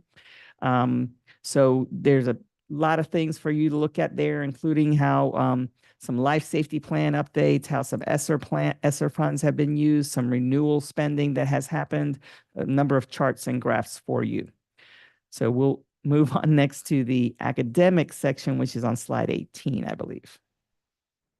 Thank you. Next slide, please. Some highlights from academics in terms of the summer planning that has been taking place and getting ready for opening of the new schools. I do want to highlight that we have completed as a district our letters training. This is mandatory training that was funded by the legislature that came through DPI with letters training regarding early literacy for all elementary teachers. You see there that 634 teachers have completed that training as a cohort. We do have plans moving forward for new teachers who join our district that will need to be letters trained, but this really is something to celebrate. We also launched a parent's guide to student achievement in response to Senate Bill 49. This is, while it is a requirement, it is something that we hope will help our parents access, be informed about, and be able to provide advocacy and support for their students. We are engaged now, as our calendars change, in 3 different school year kickoffs for year-round and specialty and traditional. So all of those have been happening as well, or will happen soon. We did provide some EC professional development for all DPS administrators, as that is an area of need, as we have seen with regards to due process cases and concerns that families have expressed, especially coming out of the pandemic with IEP and services provided to students.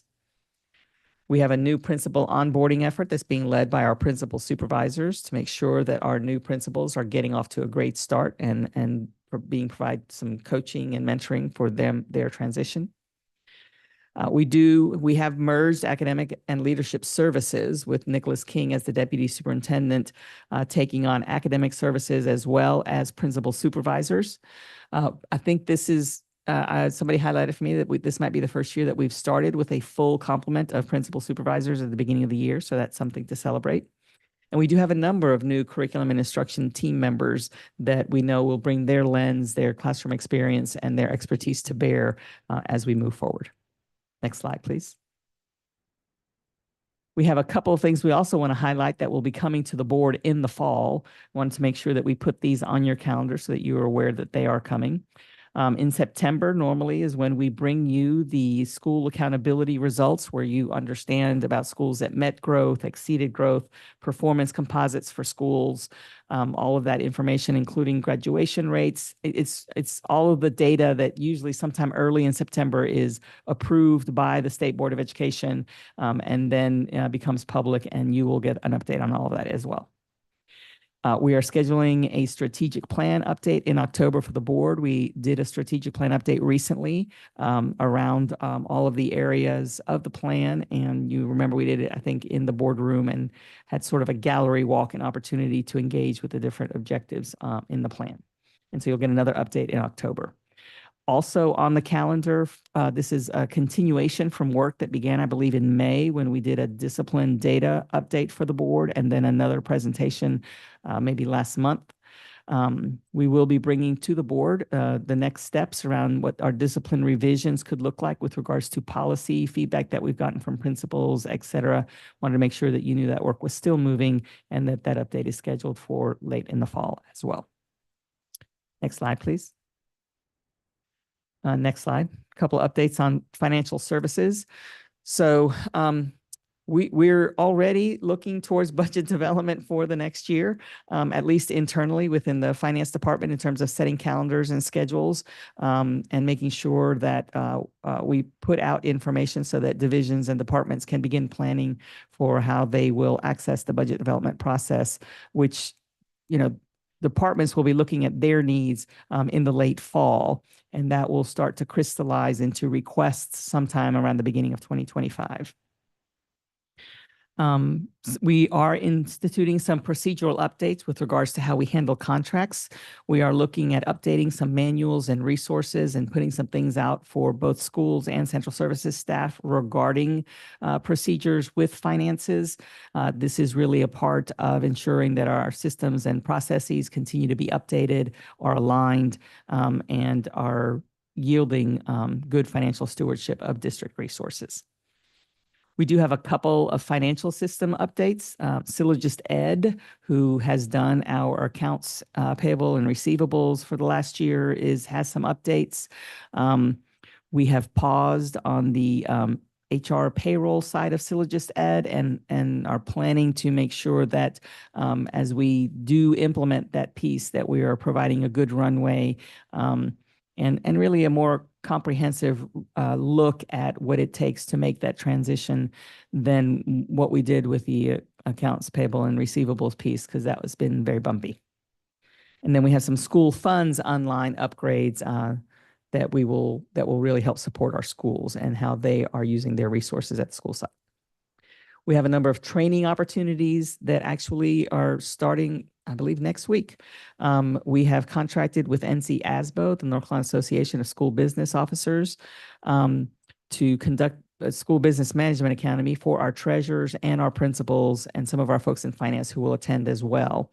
So all school treasurers have been invited to a training next week. It's a 2-day training where they will do 4 modules from NC-ASBO to make sure that we have a baseline, a foundation of the expectation of training regarding rules, regulations, best practices, North Carolina laws, to make sure that all of our school treasurers have that same comprehensive baseline.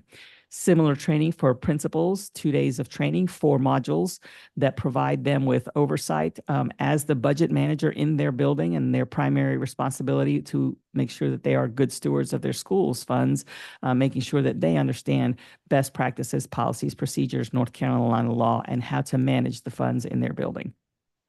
So we're really excited about bringing that training to everyone next week. Next slide, please. A couple of updates from Growing Together. Wanted to provide an enrollment update for our year-round schools in terms of where they were as of August 1st, what the projection was, and what the stated capacity is for each of those schools. You'll see that most of our schools a lot of them are on target for their enrollment and their projection. Some are a little below, and a couple are above their projected enrollment. There were a couple of questions that were asked about how we are engaging with families, especially for those year-rounds who are new year-rounds for the first time, and families who may not be aware that the calendar has changed, who may not be attending school because they haven't realized that it's already in session.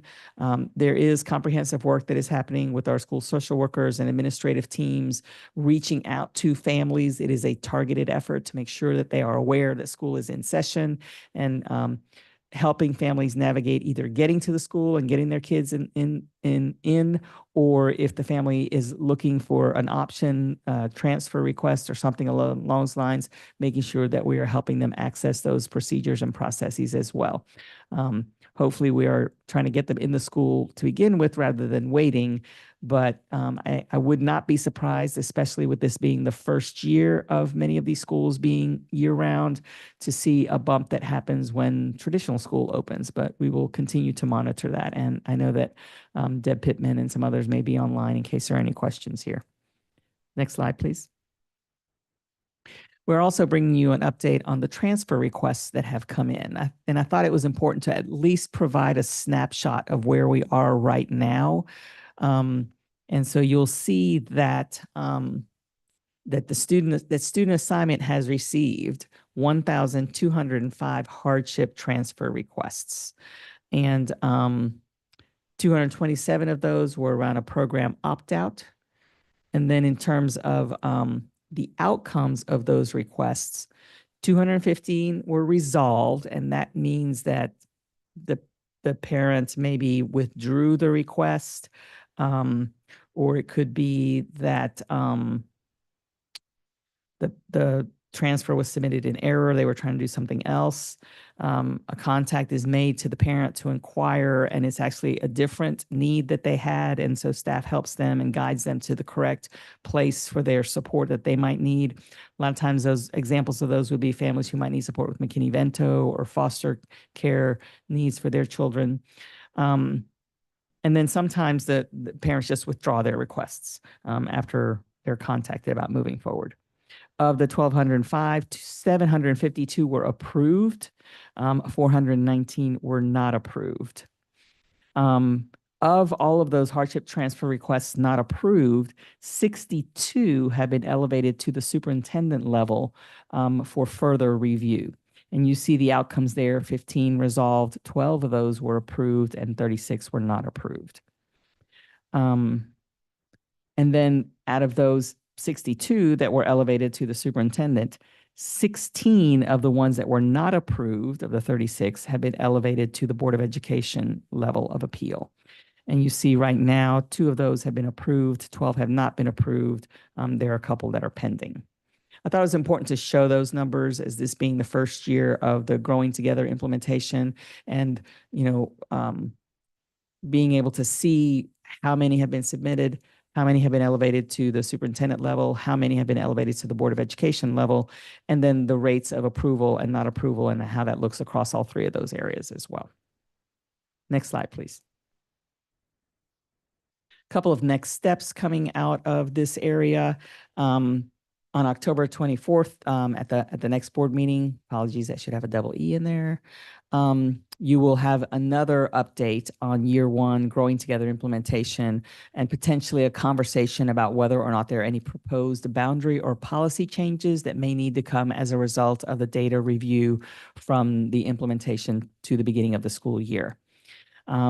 We will, if we have any changes that are proposed around policy or boundaries, need to have a period of time that we have community and board feedback on those potential changes. And then sometime in November at a board meeting, we would propose actual adjustments to school boundaries or recommend any policy revisions to 4150. And the reason we would sort of want this cadence for these changes is to be prepared for the showcase of schools that happens at the end of September, so that our families and our communities would have a better notion of whether or not any changes have been made moving forward. Next slide, please. Next slide. Couple of highlights in operations in terms of getting ready for students. In our nutrition area, of course, this has been a highlight. I'm not sure we've talked about it enough. We should be skywriting it. North Carolina DPI is approval of all school sites for the community eligibility provision, which means that every single student in Durham Public Schools is receiving breakfast and lunch at no cost. We are also looking to see that we have some participation increases during that first week of school. We are continuing to market and communicate to our families to make sure that they are aware of this benefit for students. We do want to ramp up participation. Ramping up participation allows us to draw down federal dollars for the reimbursement of those meals, which then in turn allows us to be able to experiment and do more with our meal choices and our food choices and that sort of thing. So it really does come around. The participation increase does benefit students, not only that they have the 2 meals a day, but then in what the revenue that is generated allows us to do with diversifying, perhaps, and even improving the choices that we are offering our students in our schools. With regards to transportation, focus of shorter ride times and better service always. Our bus efficiency from 22-23 was from 83% and went to 92% in 23-24. So that is good news.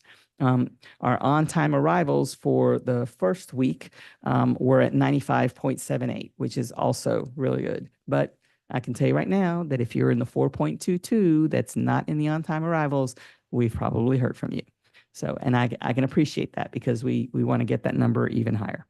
Next slide, please. I'm not sure if there's an appendix there or not. Next slide. These questions. So I know that I went through that very quickly, but we have a number of folks online that are ready to answer any questions that you may have. So turn it back over to you. Thank you. Thank you so much, Ms. Moore. Colleagues, any questions or comments?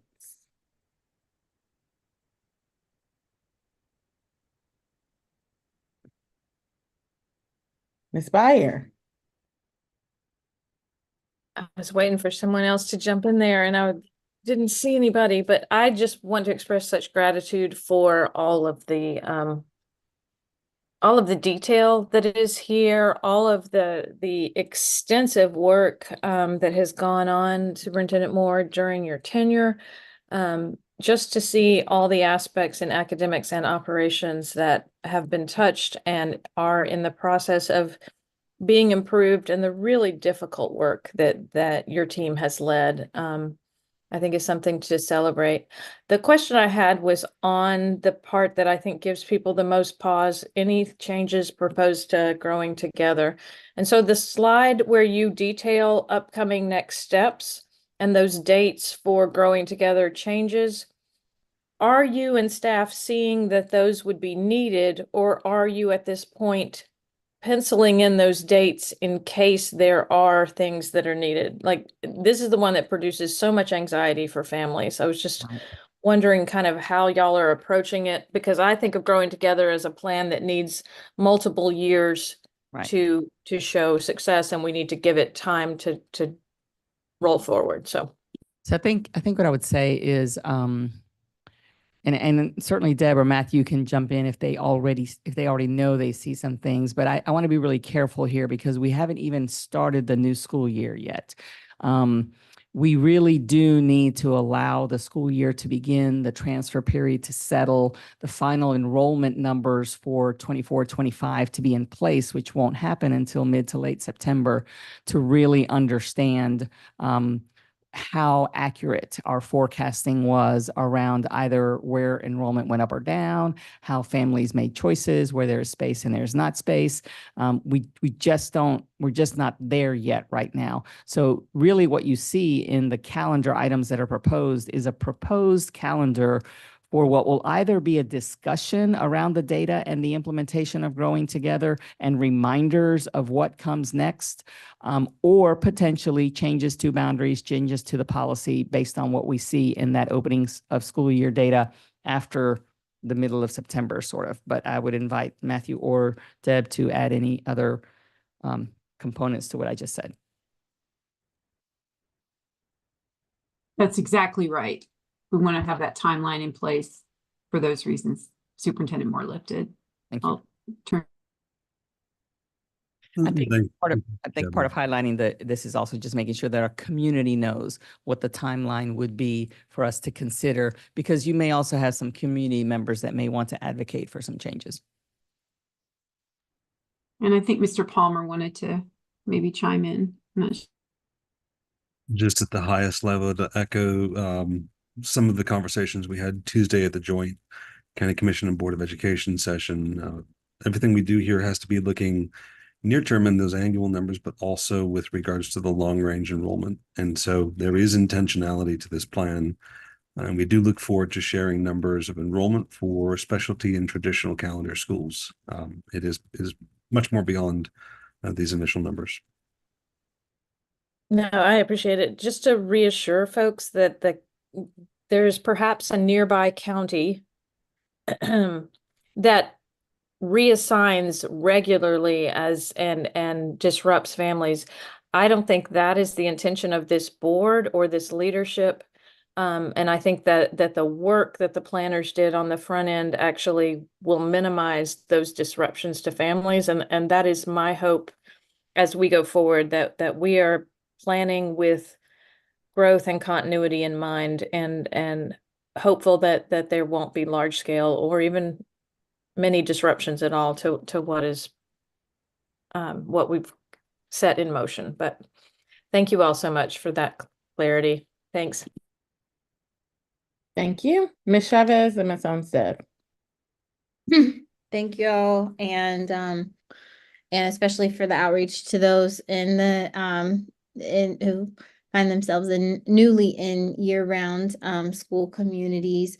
I wanted to ask about the buses, and I wanted to, I guess, first ask if the 4.22%, do we know, is that related to vacancies among bus drivers, or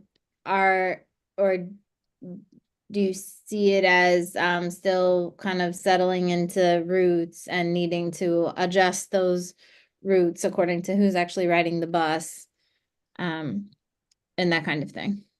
That's a Matthew question. Thank you, Superintendent Moore. I was excited, Ms. Chavez, for your question, because it does give us a chance to share a little bit about our bus service. Resetting for the board and the public that it is the goal by 2028 that DPS has 90% on-time arrival. As Superintendent Moore noted, we are currently at 95.78% as of last week. Folding in current data, we actually increased by 1.2%. So we are now nearly at 97%. And we always are focused on the ones that are delayed. There have been 245 routed trips over that interval servicing year-round schools. Of those 245, 100% of elementary students have arrived on time. And there are 8 trips that were delayed by a cumulative 44 minutes across 8 trips. Those 8 trips are for the second-tier programs. And Director Harris and our technology coordinator, Mr. Arnold, are able to do on a daily basis is clock any delayed arrival and explore and evaluate, was that a routing and design issue, or is that a school bus operational issue? We then explore that and look for any patterns and are able to dive in with our area managers. If it's a routing issue, we do go back to the lab and do everything possible to fix that. It is not a workforce shortage issue. What we have discovered, again, at 245, there are 8 delays. Often what we're seeing is buses facing congestion and or departing that elementary school drop off as they then seek to pick up the middle school students. Traffic congestion in urban Durham is a very real thing as it relates to on-time arrival for buses, particularly as we get into the second and third tiers. So I hope that sufficiently addresses the question. We are sufficiently staffed for the purposes of on-time arrival. Thank you.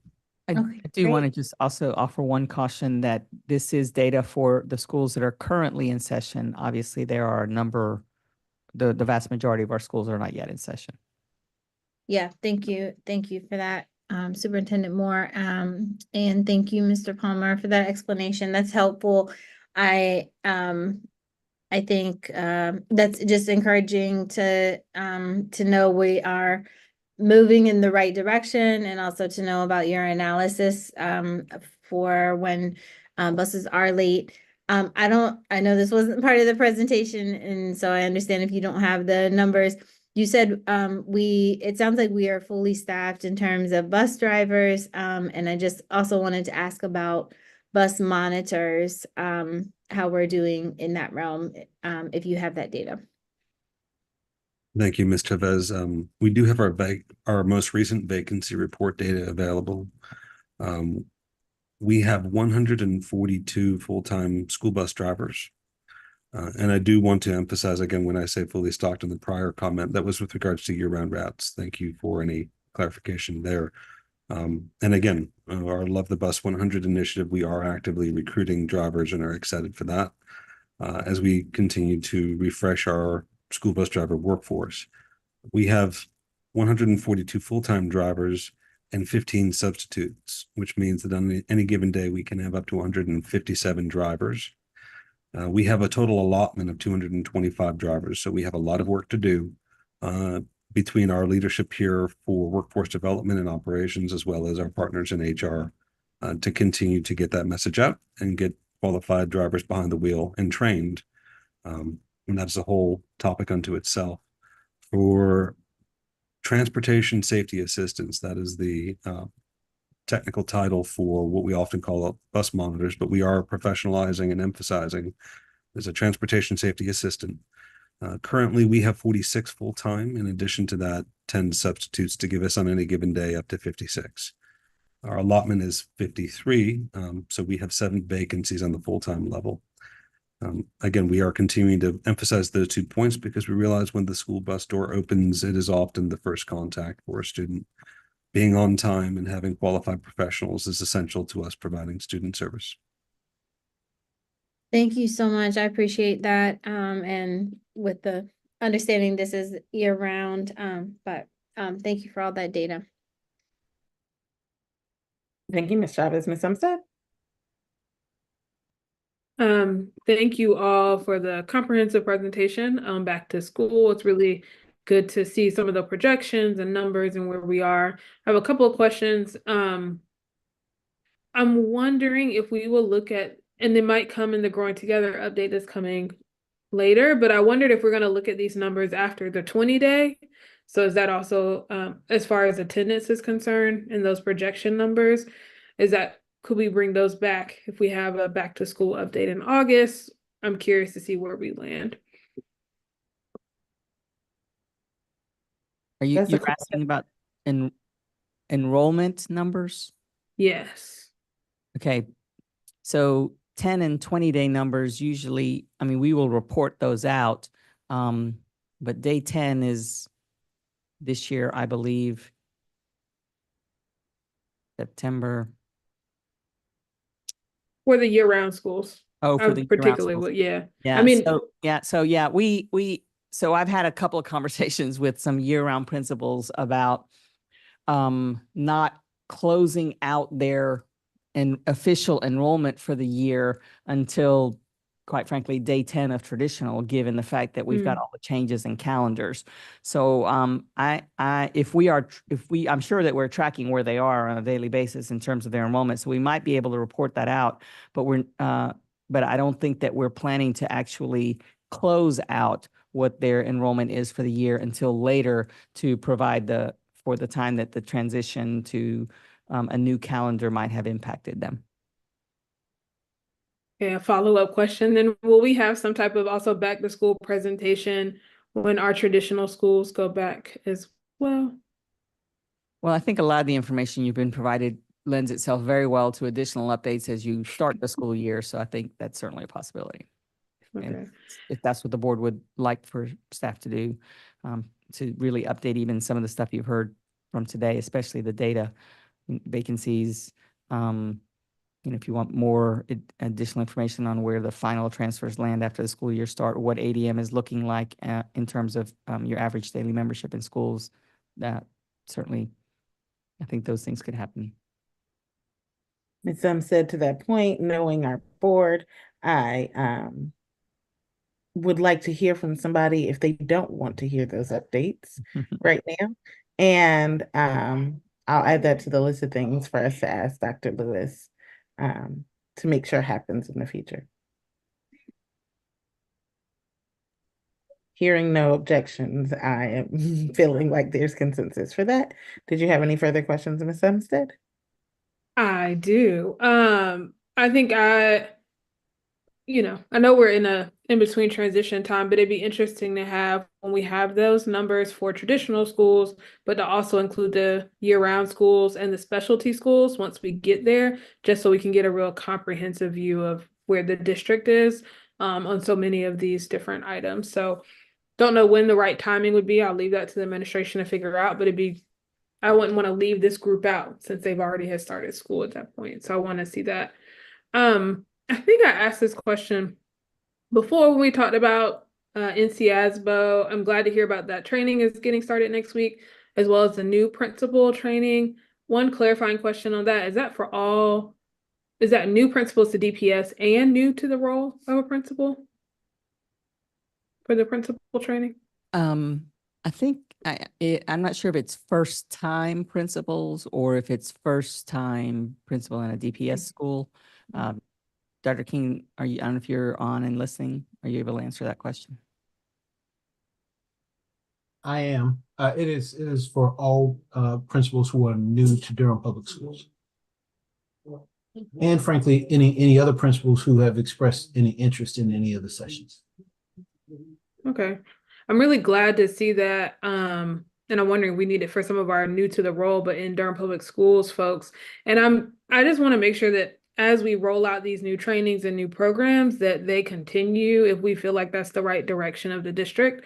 I think sometimes we see something come in, people move and shift, and then the programs go away. But I think this one feels like something that's really beneficial. As we were having the discipline conversation a couple weeks ago, right? Like, oh, we used to do this and we stopped doing this, and it would be really helpful.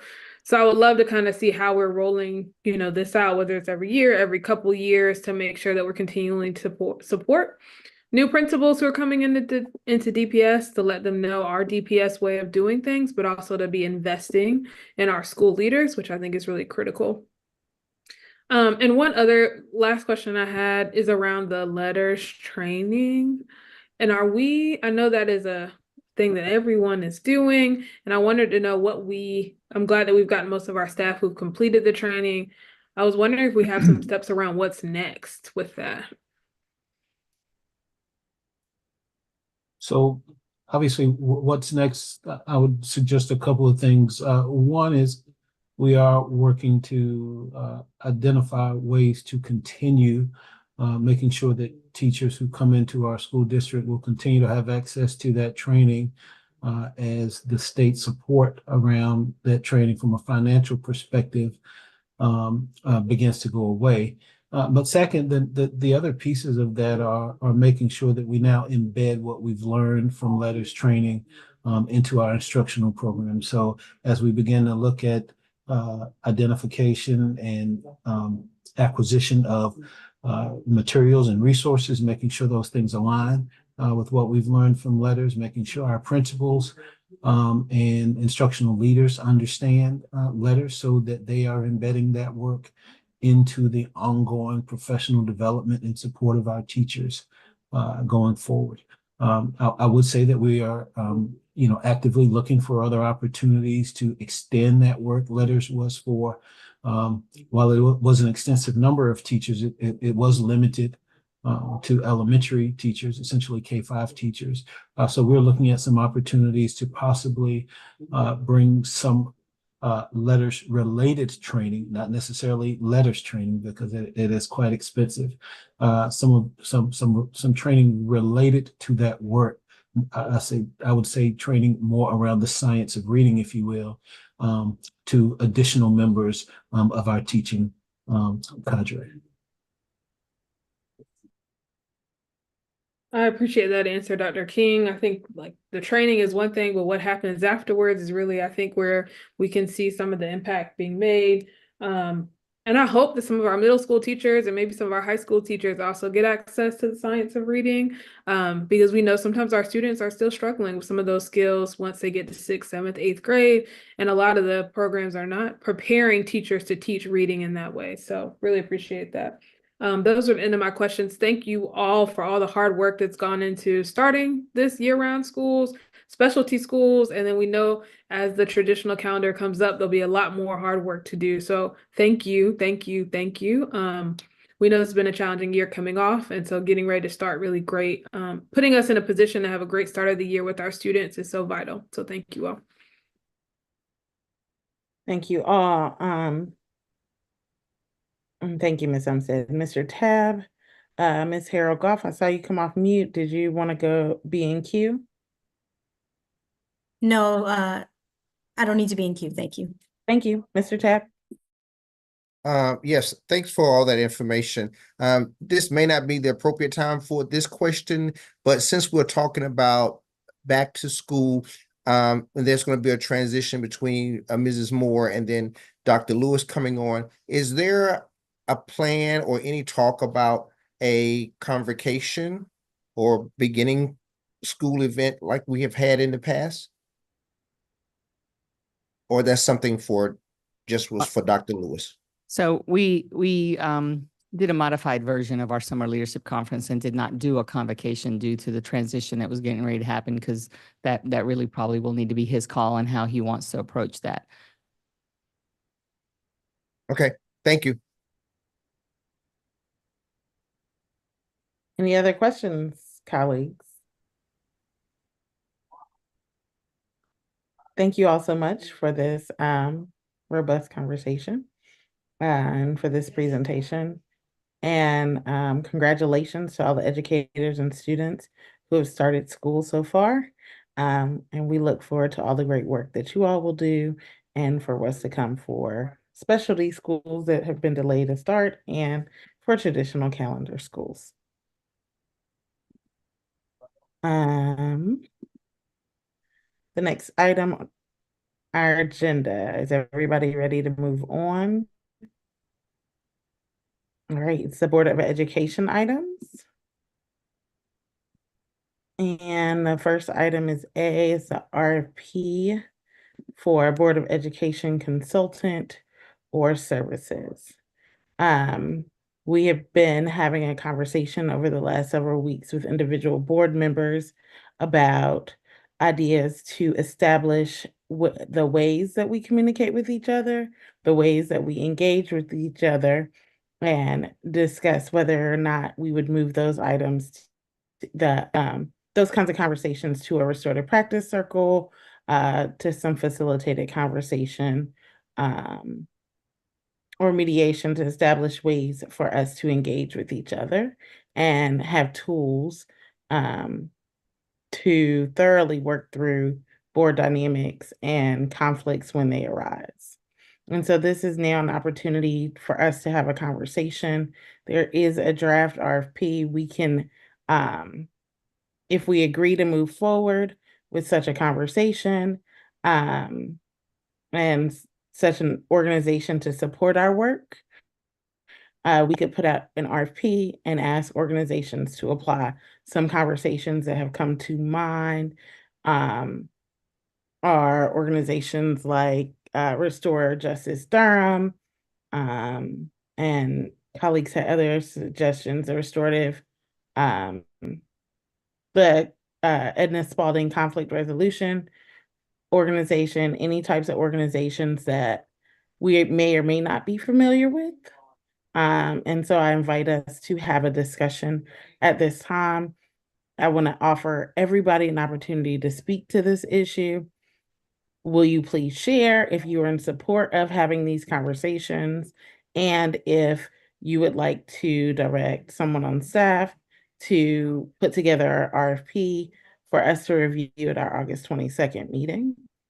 And if so, what qualities do you want in that RFP? Anybody want to speak to those questions first?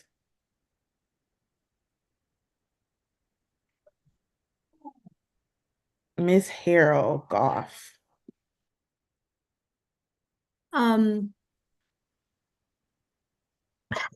So I would just start by saying that I think it's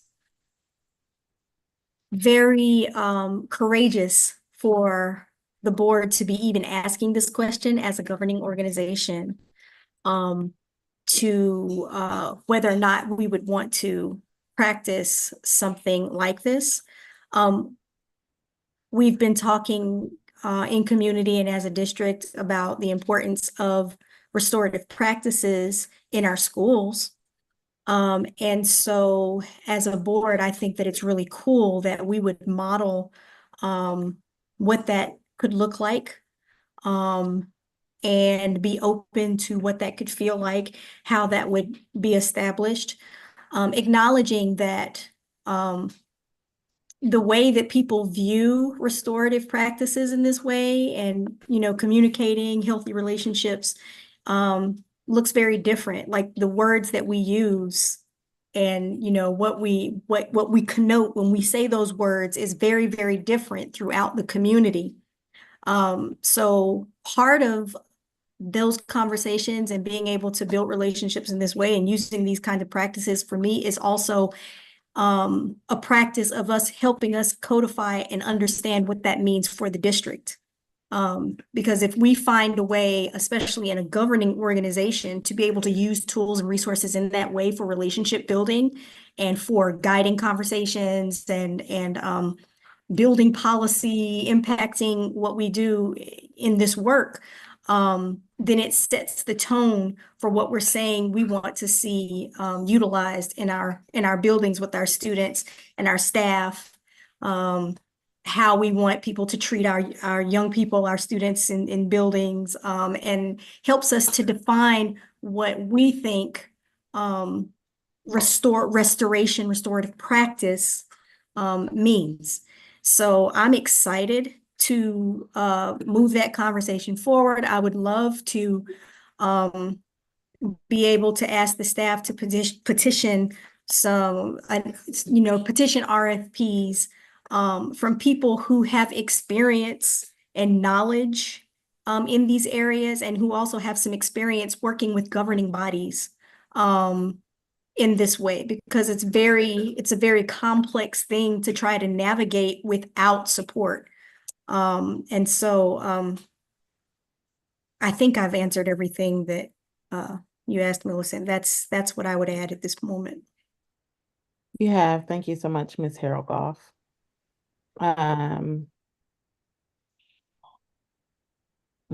Ms. Carter-Otten.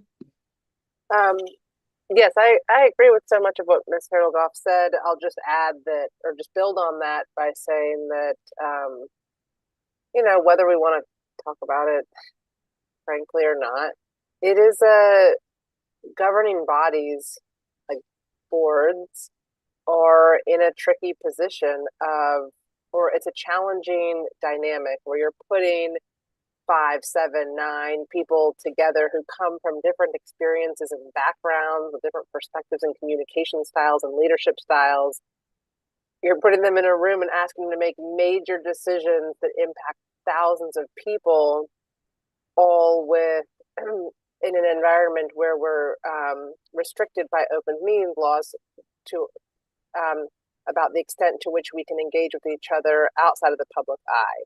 And I think that it's just a uniquely constricting situation. So we are limited in how we're able to build relationships in our communication with one another, and yet these are things that we need to do this work and to do it really well in service of children and staff. So I'm excited about the possibility of engaging someone with expertise who can help, coach and lead our board towards really robust communication with one another and deep listening and understanding one another's perspectives, again, in the service of our children and our staff.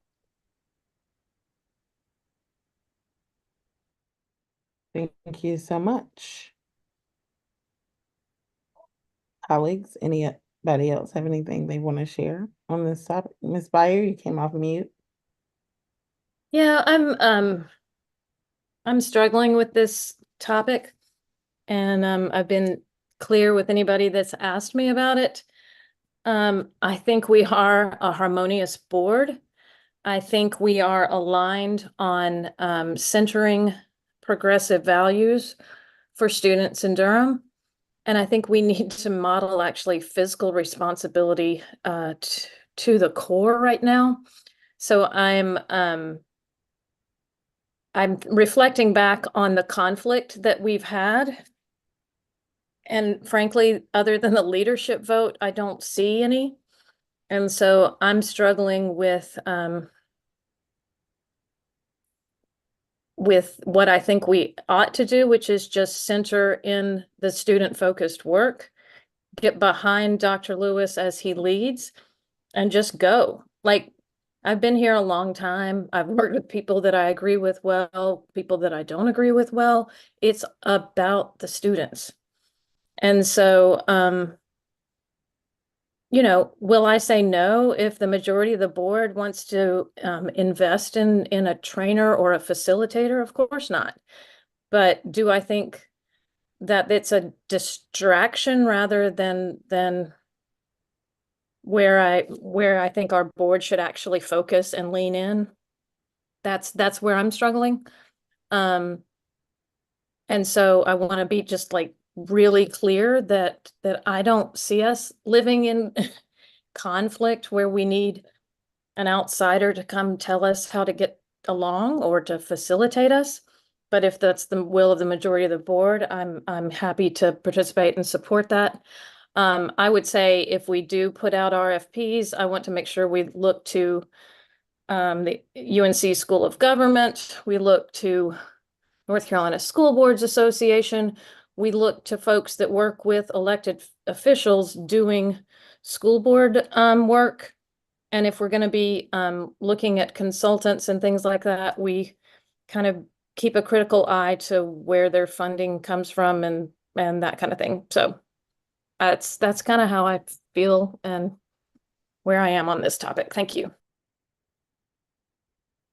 Thank you, Ms. Byer. Ms. Harold Goff, I want to acknowledge that I see your hand, but I want to give other folks an opportunity to speak before we double back. Ms. Chavez? Yeah, I wanna say I like this idea. I really liked when whoever proposed it, I think it was you, Millicent, or Ms. Rogers, but I like the idea of modeling what we are ideologically rooted in DPS, restorative practices, which is, as we've been talking about with these conversations about discipline, is not just about when it's not just about when harm is done. It is also a practice for when harm is done. But it is also a constructive, creative, proactive approach.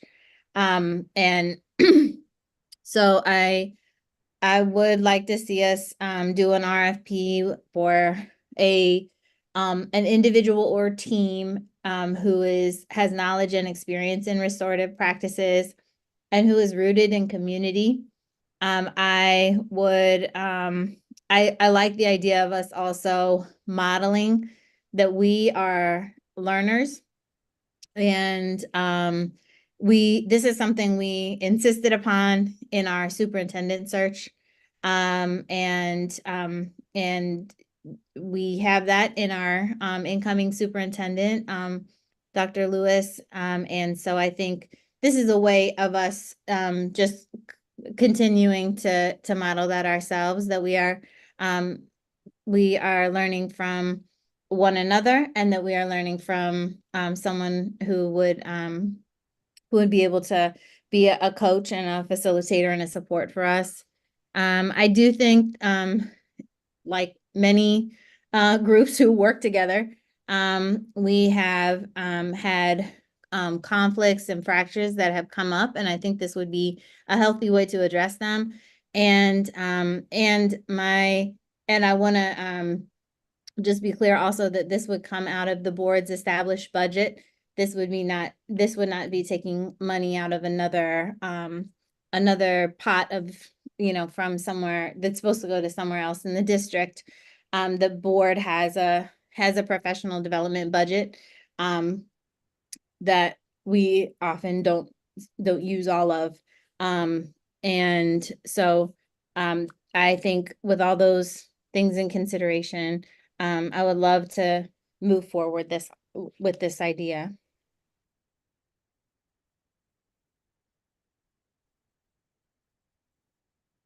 Mr. Tabb, Ms. Umstead? I am fine with what the group decides on this. I always support anything that will help us do the business of the board even better. So whatever you all decide is fine.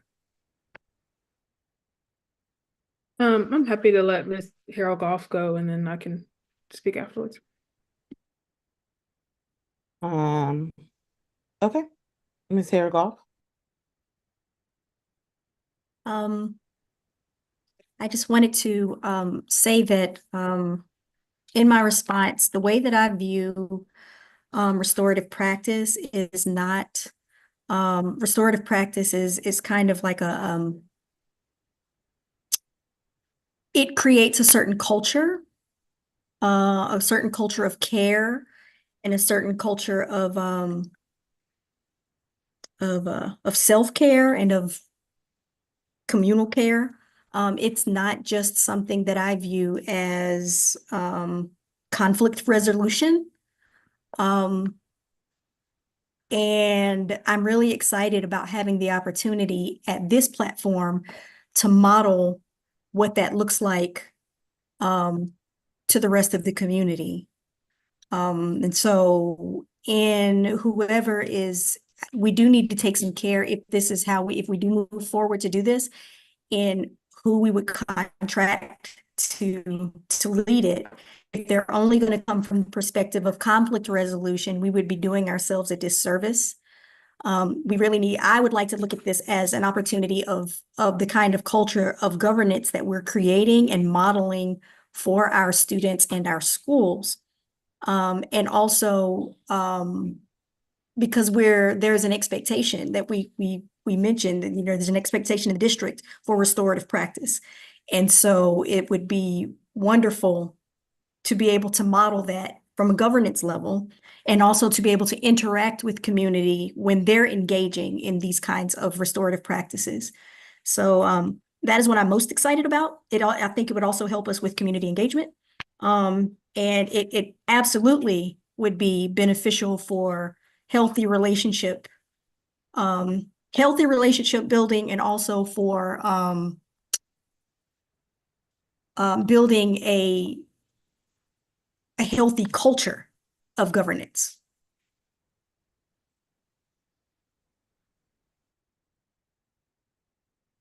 Thank you, Ms. Haragoff. Ms. Umstead? Yeah, I have just a clarifying question. I was looking at what was submitted as the draft. Are we let's see how I want to start. I think things that would help us work better are going to help us work better as a board will be in the best interest of our students, and continuing to center them in the work we do, I think is going to be really important. In what's kind of submitted as the draft, I do see around, it says executive coaching service to support the district's current, new, and emerging leadership team. And I was wondering who we saw as that the leadership team. Are we thinking about something for the chair and the vice chair, for the whole board, for the superintendent? Like, I'm curious as to what we're thinking about for that. Those are decisions for the board to make together. That was just a draft for us to work from. So that's up to the board. And up to whatever organization we bring in, if we decide to bring in an organization to support this work. Based on how they do their work, Okay. I think so. Would I be interested in, as we develop the RFP, just a couple like logistics of making sure we all were clear on purpose and the outcome that we'd want to see. I'd be curious what the timeline that we're asking folks that I would be curious for people who are applying to show the timeline that they would see for their work to be completed, and a detailed kind of scope of services or what's going to be included with what they do. I think I believe deeply in restorative practices, and am curious if we want to make that a requirement though on our RFP, if that limits us, or do we have that as a preference versus a requirement? So it's really a question for us as a board. Or is there a way to, you know, leave that as a preference and say that we also be willing to work with whoever is selected to incorporate those practices would be a question that I'd have. And I'd also want to make sure the RFP has some just clear cost deliverables and what's part of the cost and the scope of work. So yeah, I think what we need to be able to work together and to work well as a governance body around how to support our students is going to be vital. But those are some of the things when I looked at the draft and was thinking about what I want to see, that feels important for me. Thank you. That feels helpful. Are you leaning towards yes or leaning towards no? Do you care to share that right now? I mean, I'm open to do what we think is going to be best. I think if we're putting out RFP, so those are some of the things that I'd want to see in that RFP. So yeah. Ms. Byer? Oh, I wanted to have a chance to hear from you. I just was trying to get in a queue for when there was a moment. Okay. My thoughts are that we build better for our students if we have the tools in working through disagreements and conflicts. I'm not looking for us to get to harmonious. I'm not looking for us to get to get an agency to try to come in and make sure that we have a unanimous vote every time. But there are some experiences that have surfaced over the last few months, both with stuff that's happening within the district and with the board, that I think that all of us could benefit from ensuring that we have a facilitator to lead us through some of those conversations so that we can get to a better place in which we can make decisions together and serve Durham better. I do agree that we should have a set purpose, set outcome, and timeline with scope of services. I would like us to move through restorative practices as a preference, but not limit ourselves to only restorative practice folks showing up. And I do think that we can and should put a cap on how much we are willing to spend on this. Those are my thoughts. Sorry, everybody, if you can hear my son in the background. It is still summer vacation for him. Miss Byer, any thoughts you want to share? No, that's helpful, and it's been helpful to hear from others about what you see this investment as, and I appreciate listening to everyone's concerns. I do worry in the way that it is written when it says the leadership team, or however it's written on the précis. Sorry, I'm toggling back and forth. Okay, no worries. That's just a draft. Yeah. And you can assign a couple of board members to work with either member of staff or attorney to get the wordsmith of the RFP correct. Yeah. On the August 22nd consent agenda if we decide we want to move forward with it. So don't all of that just to say that my preference would be, if this is working with the board, it doesn't need to be working with the superintendent. I think it would be a very difficult place to put a new superintendent in, and it implies that they need coaching along with the board, but they're never going to be as free to be authentic as a board member will be, because they are an employee and Dr. Lewis is coming in. So I wouldn't want to send that message to the community that coaching is needed coming in from us or with us. That concerns me. So that's what I'm struggling with as well.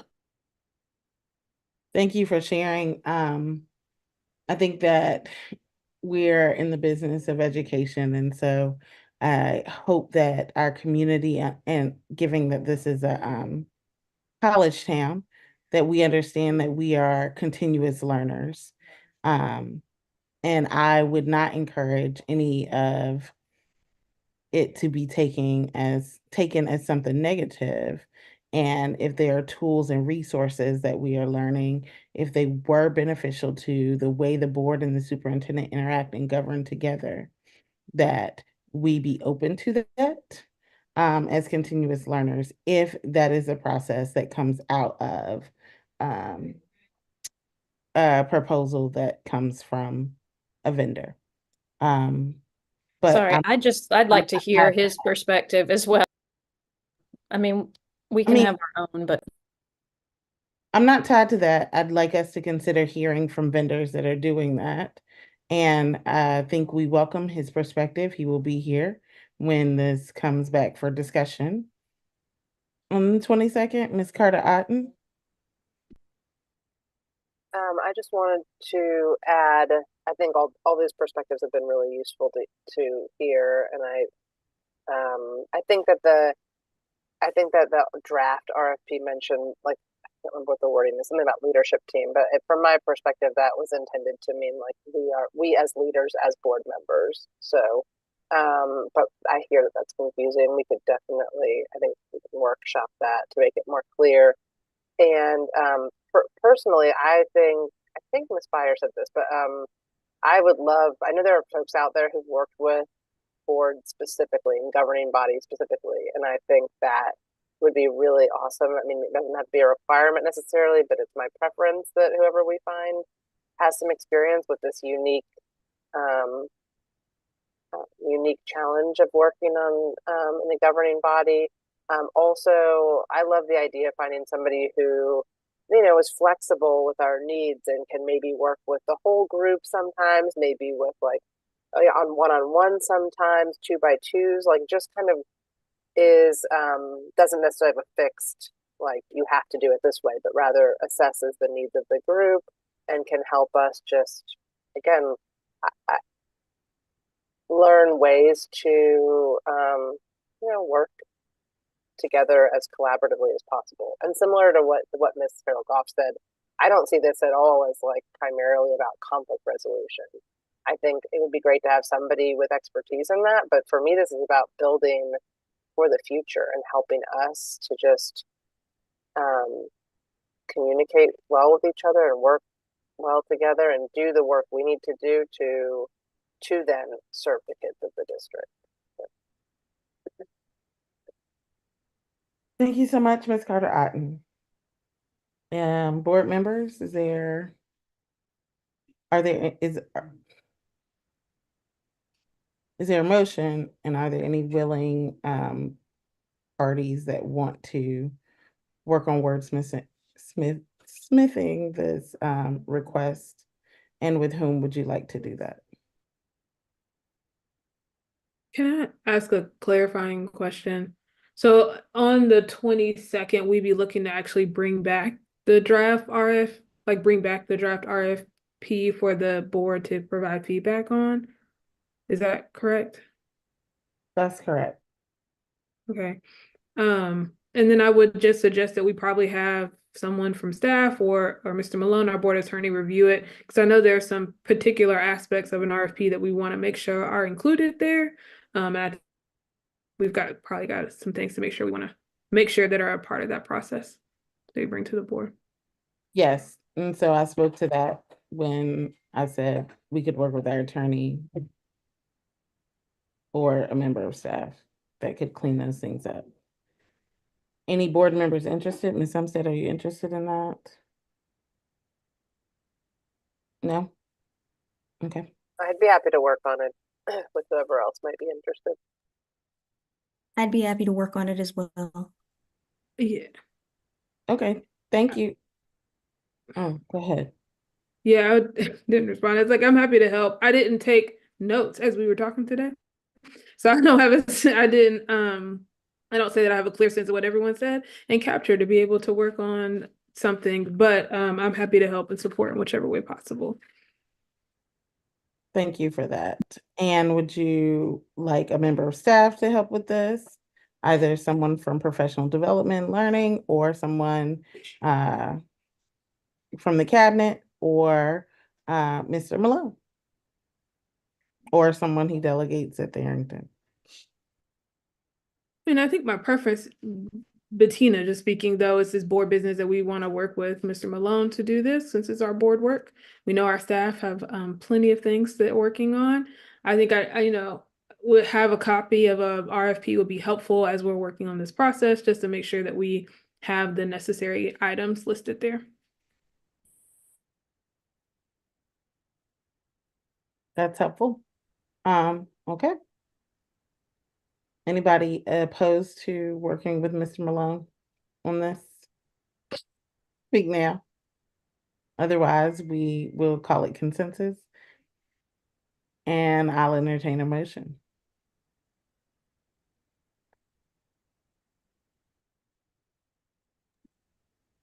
Happy to make a motion, but I'm not clear on exactly the wording that needs to be used right now. So maybe we'll go ahead and call on Mr. Malone.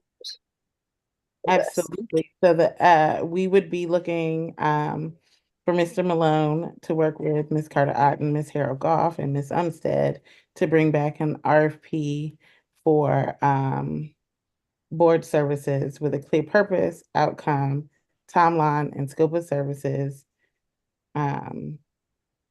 Open to restorative practices, but not limited to, with clear costs and deliverables. Promotion?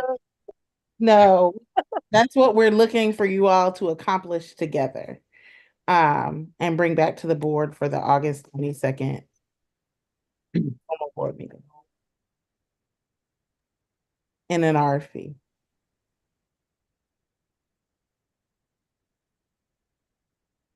And I did take notes just in case you asked me to help, so.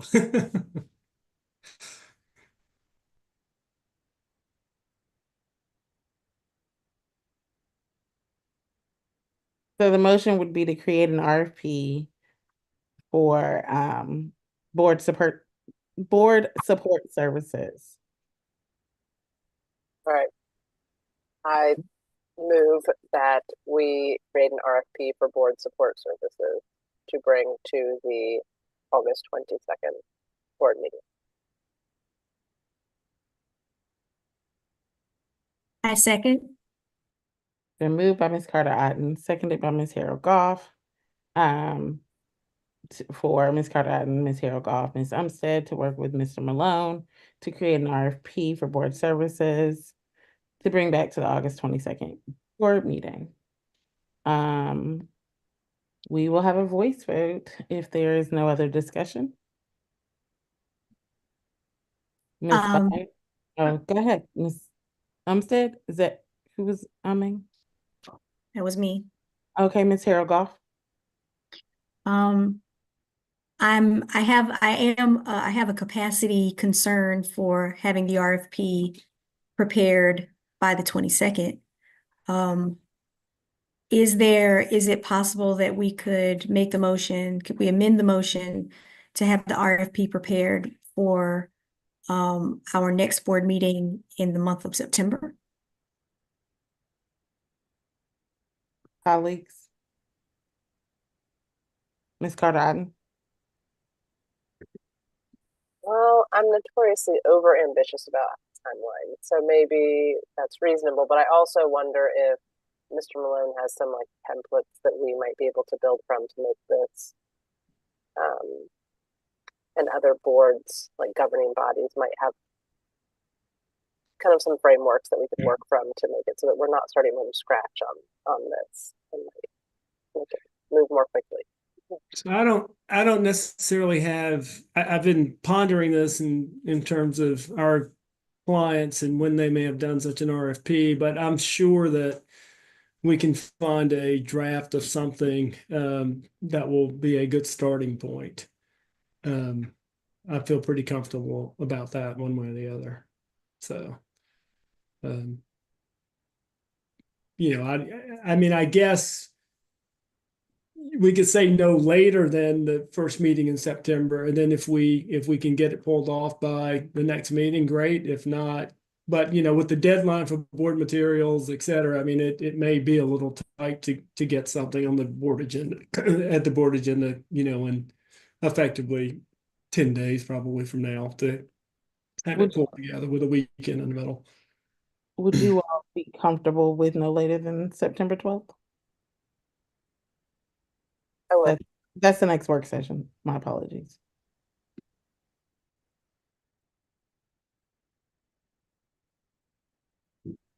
Okay, I'm seeing consensus around that. Thank you, Mr. Tapp. We're gonna, so it's been moved by Ms. Carter Otten, seconded by Ms. Harold Goff to have a RFP for board support services no later than to the board for review no later than the September 12th work session. We'll have a voice vote. Any other discussion? Ms. Byer, Aye. Ms. Umstead, Aye. Ms. Carter Otten, Aye. Ms. Chavez, Aye. Mr. Tabb, Aye. Ms. Harold Goff, Aye. and I vote aye. The motion passes unanimously. Thank you all. Colleagues, the next item on our agenda is our collective power and NCSBA core training update. You'll notice on the précis that is posted, we are expected to recap our key takeaways from OCP and core training. Just to give y'all a heads up, we'll go in the order that we've been voting in. And there have been board members that have requested reimbursement for the daily expenditures. And so for the public, I want to remind everyone that our board was able to go to school board partners, our collective power convening this July. We had numerous scholarships that allowed us to not have to use taxpayer funding to pay for this retreat. Before we left, board members were sent updated information, and I'd like to share that with you all about our collective power. We wanted to take a few minutes to this is co-authored by Jessica and I'm sorry, Ms. Carter Otten and I. We wanted to take a few minutes to provide you with some information about school board partners in preparations for this conference.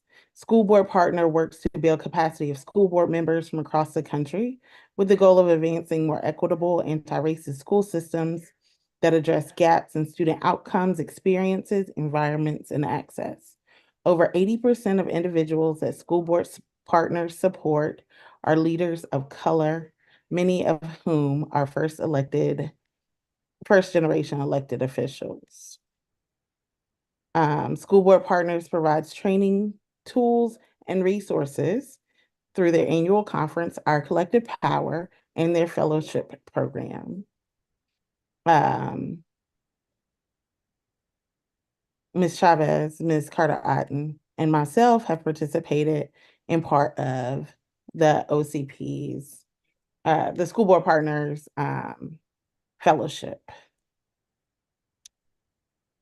So the basics of that information was sent to board members in advance of our meeting, as well as the mission of OCP, which is School Board Partners is a national nonprofit that trains, supports, connects, and reelects diverse school board members across the country to lead with courage, competence, and impact.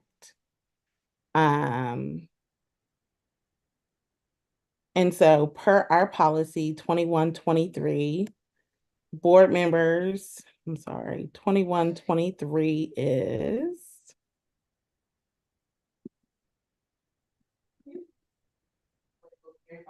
looking for the title of the policy. I apologize, everybody.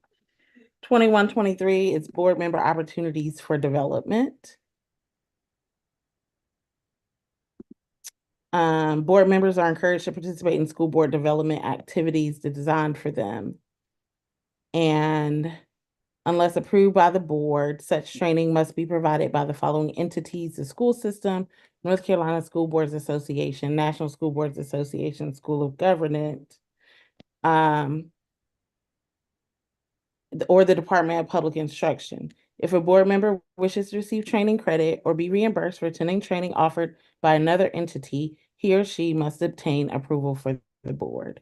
And funds for participation will be budgeted annually, and reimbursement for expenses will be made in accordance with law and applicable board policy.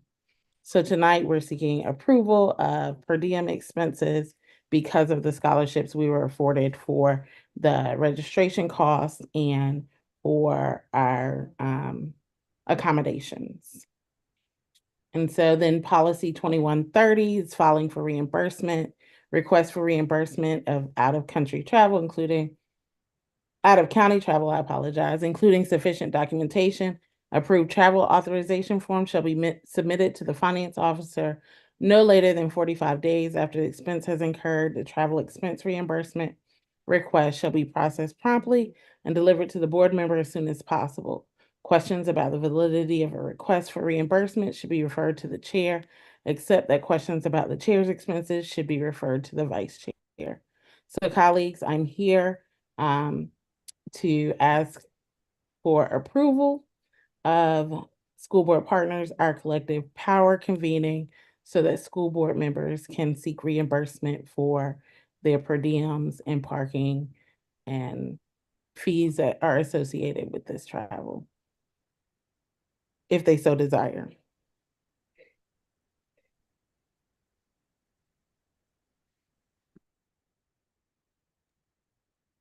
Are you asking for a motion? I am. Thank you, sir. I make a motion that we request reimbursement for any out-of-pocket expenses for the conference in San Antonio, Texas.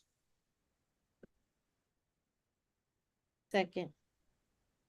It's been moved by Mr. Tab and seconded by Ms. Chavez to seek reimbursement for our collective power conference in San Antonio, Texas. Is there any discussion? So this is probably implied in the motion, but I'm assuming the motion means other expenses that would otherwise be allowed within the board's policies, right? Expenses that would otherwise be allowed within the board's policies. Ms. Byer? Yeah, I'm just, my belief about travel is that I, save it for newer board members, and I want all the money to go towards newer board members, and, because I've been here so long. But, so I haven't submitted things in a long time. Can we remind each other and ourselves what a per diem would be in DPS and what is coverable and what is not?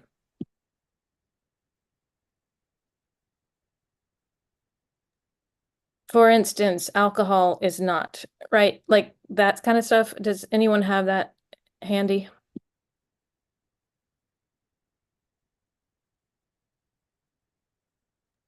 Well, it's my understanding that, but I haven't done this through DPS, but a per diem is just simply that, a flat rate. So it doesn't involve submitting receipts that would involve like removing alcohol from a receipt, because that, yes, that's not covered. But a per diem is just a set reimbursement rate for meals while traveling for professional development. Yeah, I understand what a per diem is. I'm asking what our current policies are and what we've been doing in the last couple of years. Because again, I don't typically do a lot of travel on the district's dime. Miss Board Member Byer, I think you're asking questions, and I'm not sure who can answer these right now, but you want to make sure that, for example, if alcohol is not allowed, are tips part of it or not part of it? And ensuring that the per diem you're requesting is not part of a covered meal as a part of the conference, those kinds of things. Bingo, yeah, that, yep. Okay. And I'm not sure if we have that at the hand and ready. But we can check it as board members. If we're Yeah, I board- appreciate it. That, yeah, I appreciate it. Yeah, Yes. and I think that's why I was just thinking that the general motion would be as otherwise allowed within the board's policies and reimbursement rules. So that we did not necessarily have to spell out whatever those are, but that the finance department would apply whatever rules are historically applied to those reimbursements. It appears that Ms. Smith has updated information as of June 20th, 2023. I apologize, Ms. Byer, for not having that information. All my professional development has been sponsored by outside entities, and I have never been given information about seeking reimbursement. Ms. Smith, can you Well, it sounds like maybe Ms. Smith can provide us guidance as we're moving through this process. Would that be okay as the board clerk? that do we have consensus around that?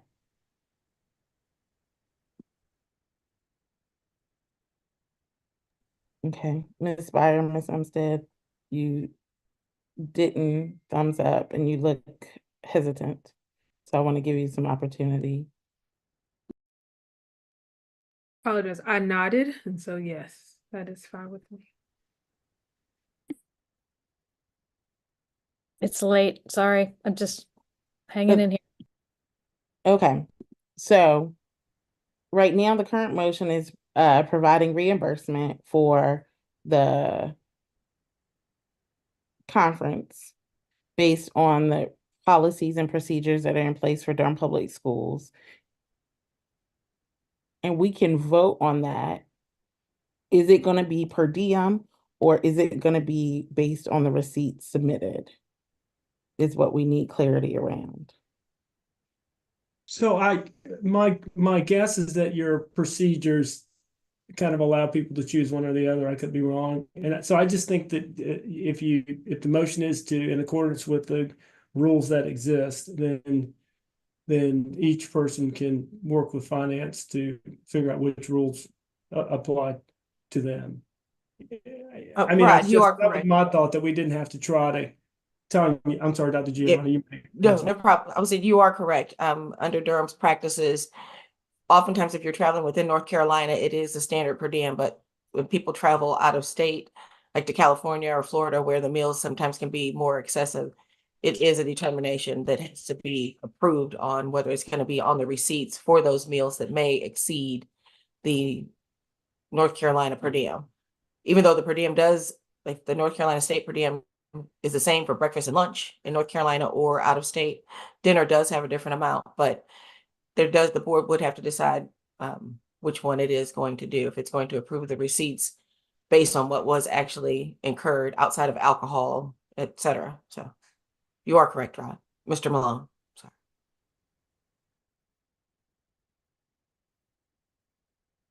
Thank you. Yes, Ms. Smith did email me.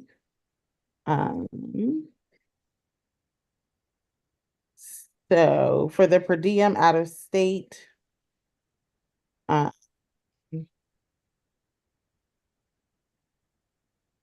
is $10.10 for breakfast, $13.30 for lunch, and $26.30 for dinner per day.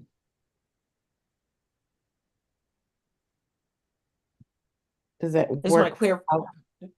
I'm sorry. Go No, ahead. I'm sorry. Again, I'm sorry, Chair Rogers. But to Mr. Malone's point, if you do the per diem, then you don't have to, finance wouldn't have to deal with the receipts, and you would just get the meals that weren't included or provided with the conference. Mr. Tapp? Thank you, Chairwoman Rogers. In the essence of time, can we can you and Ms. Smith just work together and get the details of what we should do so that we can keep moving with this? I think it'd be just a matter of what are we doing per diems, or as Superintendent Moore suggested, it may be that there were some meals that were covered doing the conference, and then some were not. So I think in the essence of time, that's all I'm suggesting. Mm-hmm. Okay. I appreciate that. Okay. There will be a follow-up coming out from myself and Ms. Smith to board members if we approve this convening. Ms. Chavez? That sounds good to me. And I also just want to, I know we have to, I think we still, do we have to still vote on this or we did vote on it? Yeah, we have to vote on it. Okay. I also wanted to say, I wonder if we could push our learnings from OCP to the next meeting as well. And so after we vote on this, I'm happy to make a motion around that. Absolutely. Ms. Byer? I'm sorry, Ms. Umstead, did you have a question, comment? No, I just would like us to get in a practice of maybe doing this before we go, so we have a better sense of what we're like preparing for. That was just a comment for us as a board. Thank you. The policy doesn't speak to a particular timeline right now, and so we can work through that also.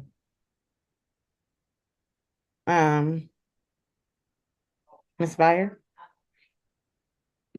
I don't know why you're calling me, but I'm so excited about Ms. Vote. Chavez's It's a vote. It's a motion. vote. Oh, it's a vote. Good. Yay, I'm first. Aye. Sorry. Ms. Umstead? Aye. Ms. Carter-Otten? Aye.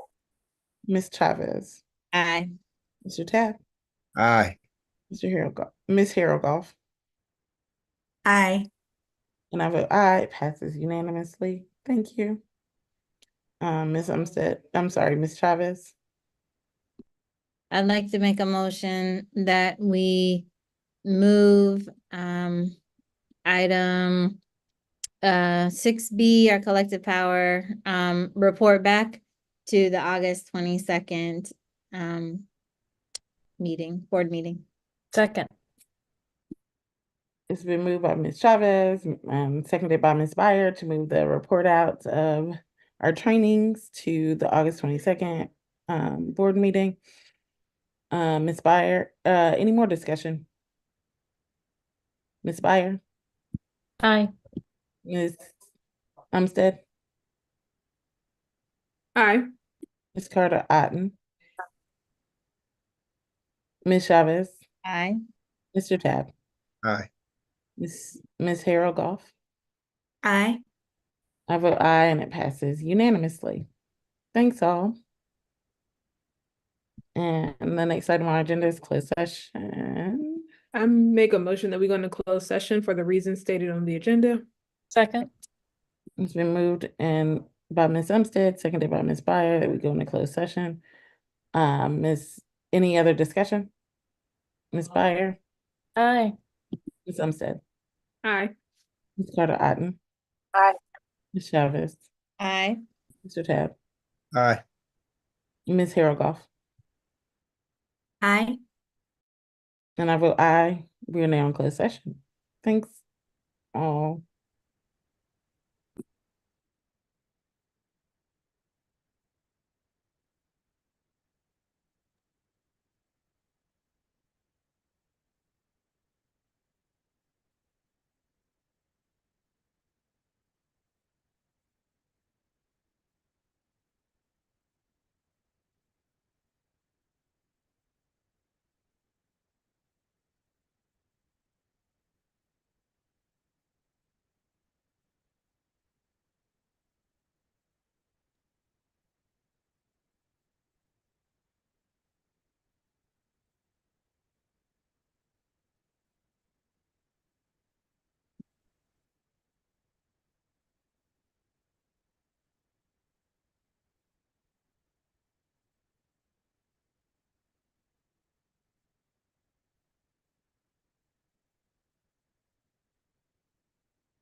We are now back.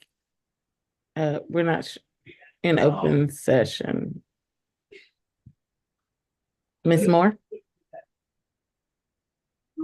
Hi, good evening again. I'd like to request the board approval of the Personnel Action Report dated August 8th, 2024.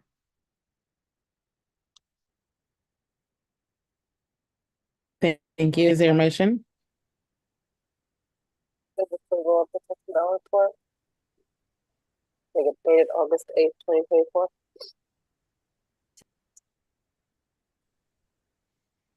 I'm sorry, I didn't hear who made the second. Emily, second. It has been moved by Ms. Carter Otten, seconded by Ms. Chavez to approve the personnel report dated August 8th, 2024. We have to have a voice vote because we're virtual. We will go in the same order as before. Ms. Byer has indicated that her camera won't turn on and she can't unmute, so we're gonna go to Ms. Umstead I vote aye. and Ms. Carter Otten, Aye. Ms. Chavez, Aye. Mr. Tab, Aye. Tara Goff, Aye. and I vote aye. The personnel report passes unanimously. With one abstention because Ms. Byer can't unmute.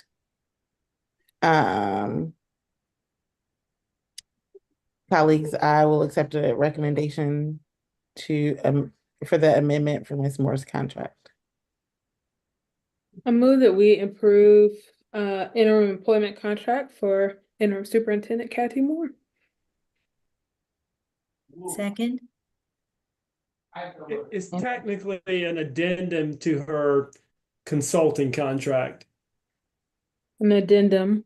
I move that we approve an addendum, interim employment contract addendum. Sorry, just added.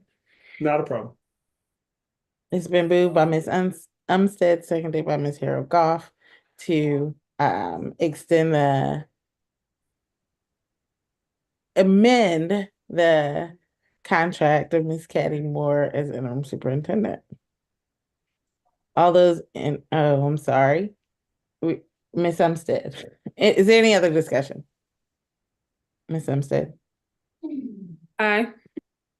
Ms. Carter Otten. Aye. Ms. Chavez. Aye. Mr. Tab.